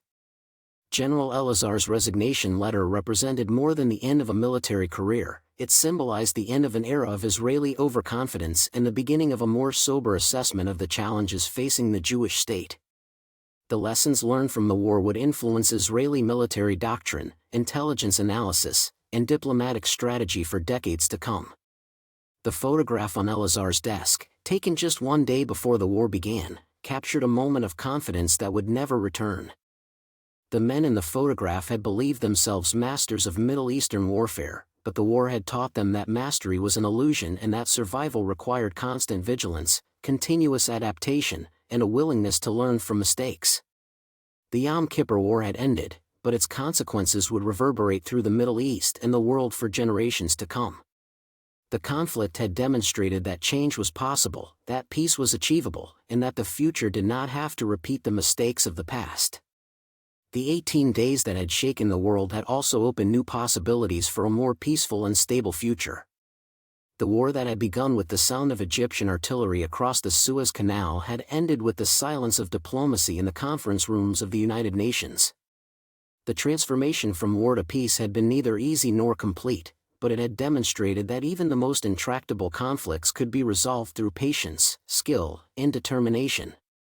The legacy of the Yom Kippur War was not in its battles or its casualties, but in its aftermath, in the recognition that war was not inevitable, that peace was possible, and that the future could be different from the past.